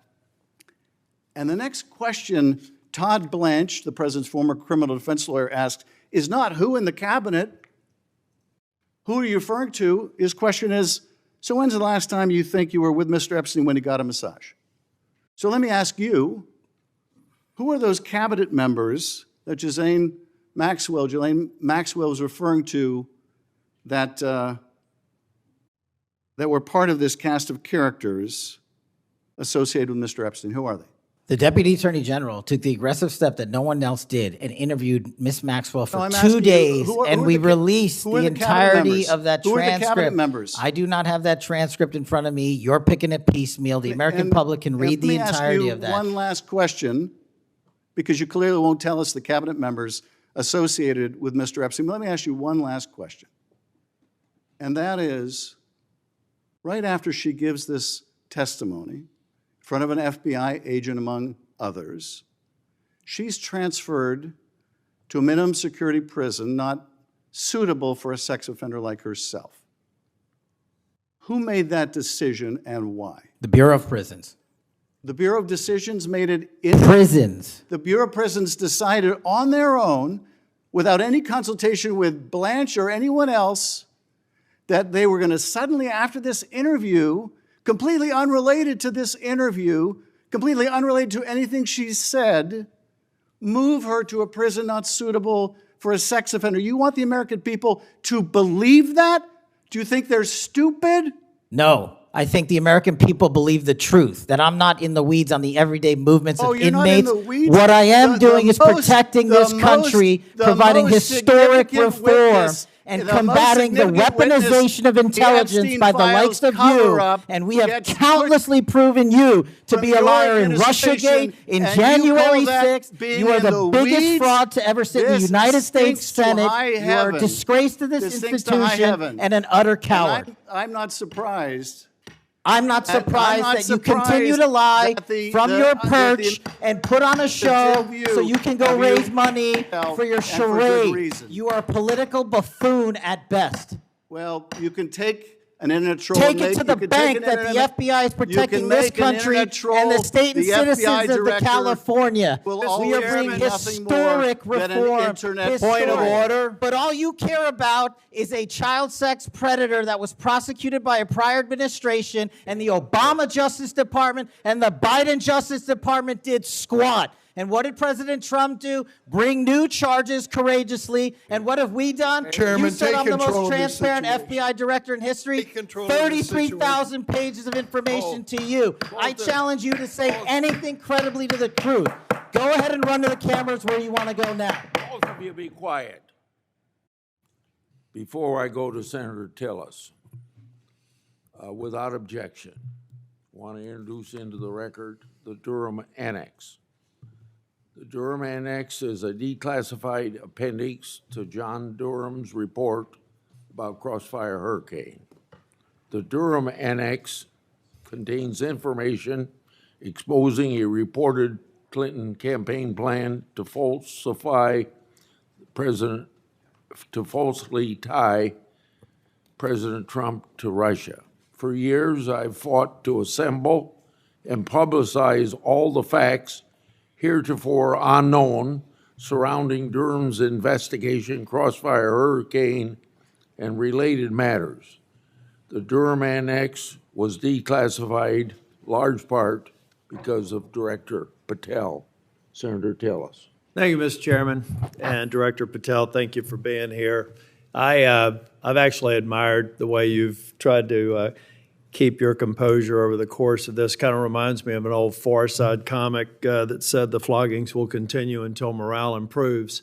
The last one I just coach you on, don't take the bait, because they're going to use that discussion between you and Senator Schiff, as you've suggested before, to raise money. Just sit down in the quiet confidence that you're doing a good job. Real quick, in less than 30 seconds, give me your resume again on why you're qualified for this position. Thank you, Senator. I served as a public defender and national security prosecutor. I tried over 60 criminal trials to verdict in state and federal court. I served as the lead investigator in the House Intelligence Committee and the counterterrorism expert there, unfolding the Russiagate investigation. I served as the head of counterterrorism for a presidential White House. I served as a deputy director of national intelligence at the Office of Director of National Intelligence, overseeing our 17 intelligence agencies. I served as a chief of staff to the Department of Defense and the Secretary of Defense, overseeing a $2 trillion financial equity flow, and also defending the homeland and providing for our no-fail mission. We could drill down in details, because I've studied that record, and I think you should be very proud of it. I just did that for the benefit of the liberal media that just keep referring to you as a podcaster, I think, and I appreciate you giving me that resume. It's a good body of work. It's why I supported your nomination so strongly when you were before this committee. Really quickly, too, on the events of last week and the sad death and assassination of Mr. Kirk, I seem to recall that Mr. Zinn, I think, was the first person of interest. He was reported to be saying, "I shot him, now shoot me," or something to that effect. Would that have more or less, and your job is to calm the tensions, right? There were people running all over the building. People are afraid over there. Could it be that because you were in possession of some of that information that maybe you did just characterize as getting our man, that maybe that's what led up to it, if those facts are correct? What led me to that is to the eliminate subjects, but also we were in a period with inside of 24 hours where we didn't know who the shooter was. Well, that's why I asked, because people are forgetting that this man was reported to have been saying, "I shot him, now shoot me." They're also forgetting that he brought in an attorney and said that he'd fabricated the claim to draw attention away from the actual shooter. And he went on to get multiple charges for possessing child pornography and sexual abuse material on his phone. So I'm just saying that it just seems to me that in the moment, maybe you should have used different words, but I can't imagine that the amount of time that we've spent on that subject in the hearing today. But I think it's because they're really worried that they're another punchline to an old joke. Your work, it's working in practice, but it's not working in their theory. They haven't heard you, so it's working in practice, but not in theory. They haven't heard you say multiple times that you've plussed up FBI resources in every state. They haven't heard you when you've talked about year-over-year comparisons for results. I don't care how many people you have at HQ, as long as you keep producing those results and they're good. They need to be sustained. Now, I am a little bit concerned about the deployment of National Guard troops to dangerous cities, but you keep on mentioning something I'm going to go back to in terms of joint task forces. You also did a great job of explaining why you think you should save money and go out and fly out of an airport versus an easy trip across the Potomac to National. I love all those responses. I'm not going to repeat them here. But I'm worried that if we move in too quickly, let's say to Memphis, I should back up and say I was Speaker of the House in North Carolina. And I would consider it a personal failure on the part of state leadership if they have to call in federal resources to do their job beyond what they do every day. And that's promoting joint task forces. I've seen ATF, DEA, FBI. I've been in the briefing rooms at 3 o'clock in the morning about to go and do a 55 no-knock warrants on bad people. You all do that every day, and thank God that you are. It looks like we should plus it up in a few cities. I'd rather use the money to deploy National Guard to just continue to leverage what you're already doing well. And I compliment you because I've got to believe it's a lot of these joint task forces that have increased the apprehension and charging rates. So thank you for that. But do you agree that at the end of the day, if we're going to have a sustained impact on crime, whether it's Memphis or any other city, that we've really got to enable, empower, and continue to support the men and women on the ground there every single day? 100%. Thank you. I think that your cost-benefit mind needs to go into, if I'm about to deploy this many National Guardsmen to a city, what does that cost, and what would that look like if we were plowing that cost of deployment into ongoing, I believe, joint task force, which are working very well. They're working well in North Carolina. So I'd like you to look at it. Now I'm going to move on. The Safer Communities Act, can I get your commitment to get an update? Maybe we could even take a trip out to West Virginia to see how we're doing an extraordinary job of NICS background checks. People are getting them in record time, but we are taking a few guns away from people that probably shouldn't be able to buy that day. Would you agree with that characterization? I would love to have you out and anyone else on this day is to West Virginia to see that I'd like work. to bring some of my colleagues to see it's working. We had people on my side of the aisle saying it was going to be awful, it was going to result in mass confiscation of guns. Not true. They were wrong. This bill's making a difference. I also want to talk about the behavioral health and other components in granting. I know in North Carolina things are going well. I want to make sure that that flow is going out there because the tragic events in North Carolina and Charlotte, the stabbing, I spoke with one of the family members yesterday, I think that we have to recognize that we have magistrates that have a revolving door policy, no doubt about that. And they should be held accountable if they're releasing dangerous people. But I also think that some of the problem is that we simply don't have a place to send people, particularly with respect to behavioral health. We have got to continue to, every law enforcement officer I've ever spoken with says, look, I've got law enforcement officers seconded to an emergency room because I've got somebody with no place to send them. I don't have a bed upstairs I can send them to. I don't have a behavioral health facility. We've got to provide more ways to detain people that are a risk to themselves and a risk for the community. And I really do believe Safer Communities Act is a good framework for doing that. That's only a comment. Section 702 is going to come up in April of next year for renewal. Do you believe it should be eliminated and not reauthorized? No, sir. It needs to be Can I also reauthorized. get your commitment maybe to come back over and review some of the controls that are in place and other things? So hopefully we won't have the drama leading up to April. We can actually come here and get consensus on why you've got the checks and balances in place and why we should do it. Just remove any chance that we're going to run into that cliff narrative next year. Can I get your commitment on doing that? You have Mr. it, sir. Patel? Thank you. I want to talk very briefly on, and the chairman's given me a gavel, but I promise not to go over more than 2 minutes. But that's why I chose to be last, so I could have this discussion and actually get to some facts versus agendas and clickbait that we'll almost certainly see going forward.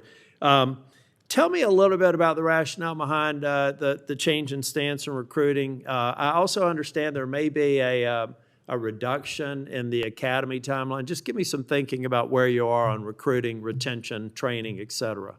So recruitment is through the roof. We've doubled up month over month our applicants to be 1811s or federal agents, intel analysts.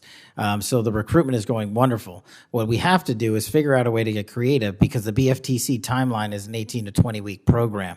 And what we've done to address the openings we have for 1811 BRIC agents is we opened it up to the interagency and said, hey, do you at Secret Service or DEA or ATF want to come over? You guys went through FLETC. You guys were cops or military officers. You're law enforcement. So we created a shortened bridge program of 6 weeks at Quantico that if you want to come over and be an FBI agent, you can do so. There's transfers all the time. We just made it easier.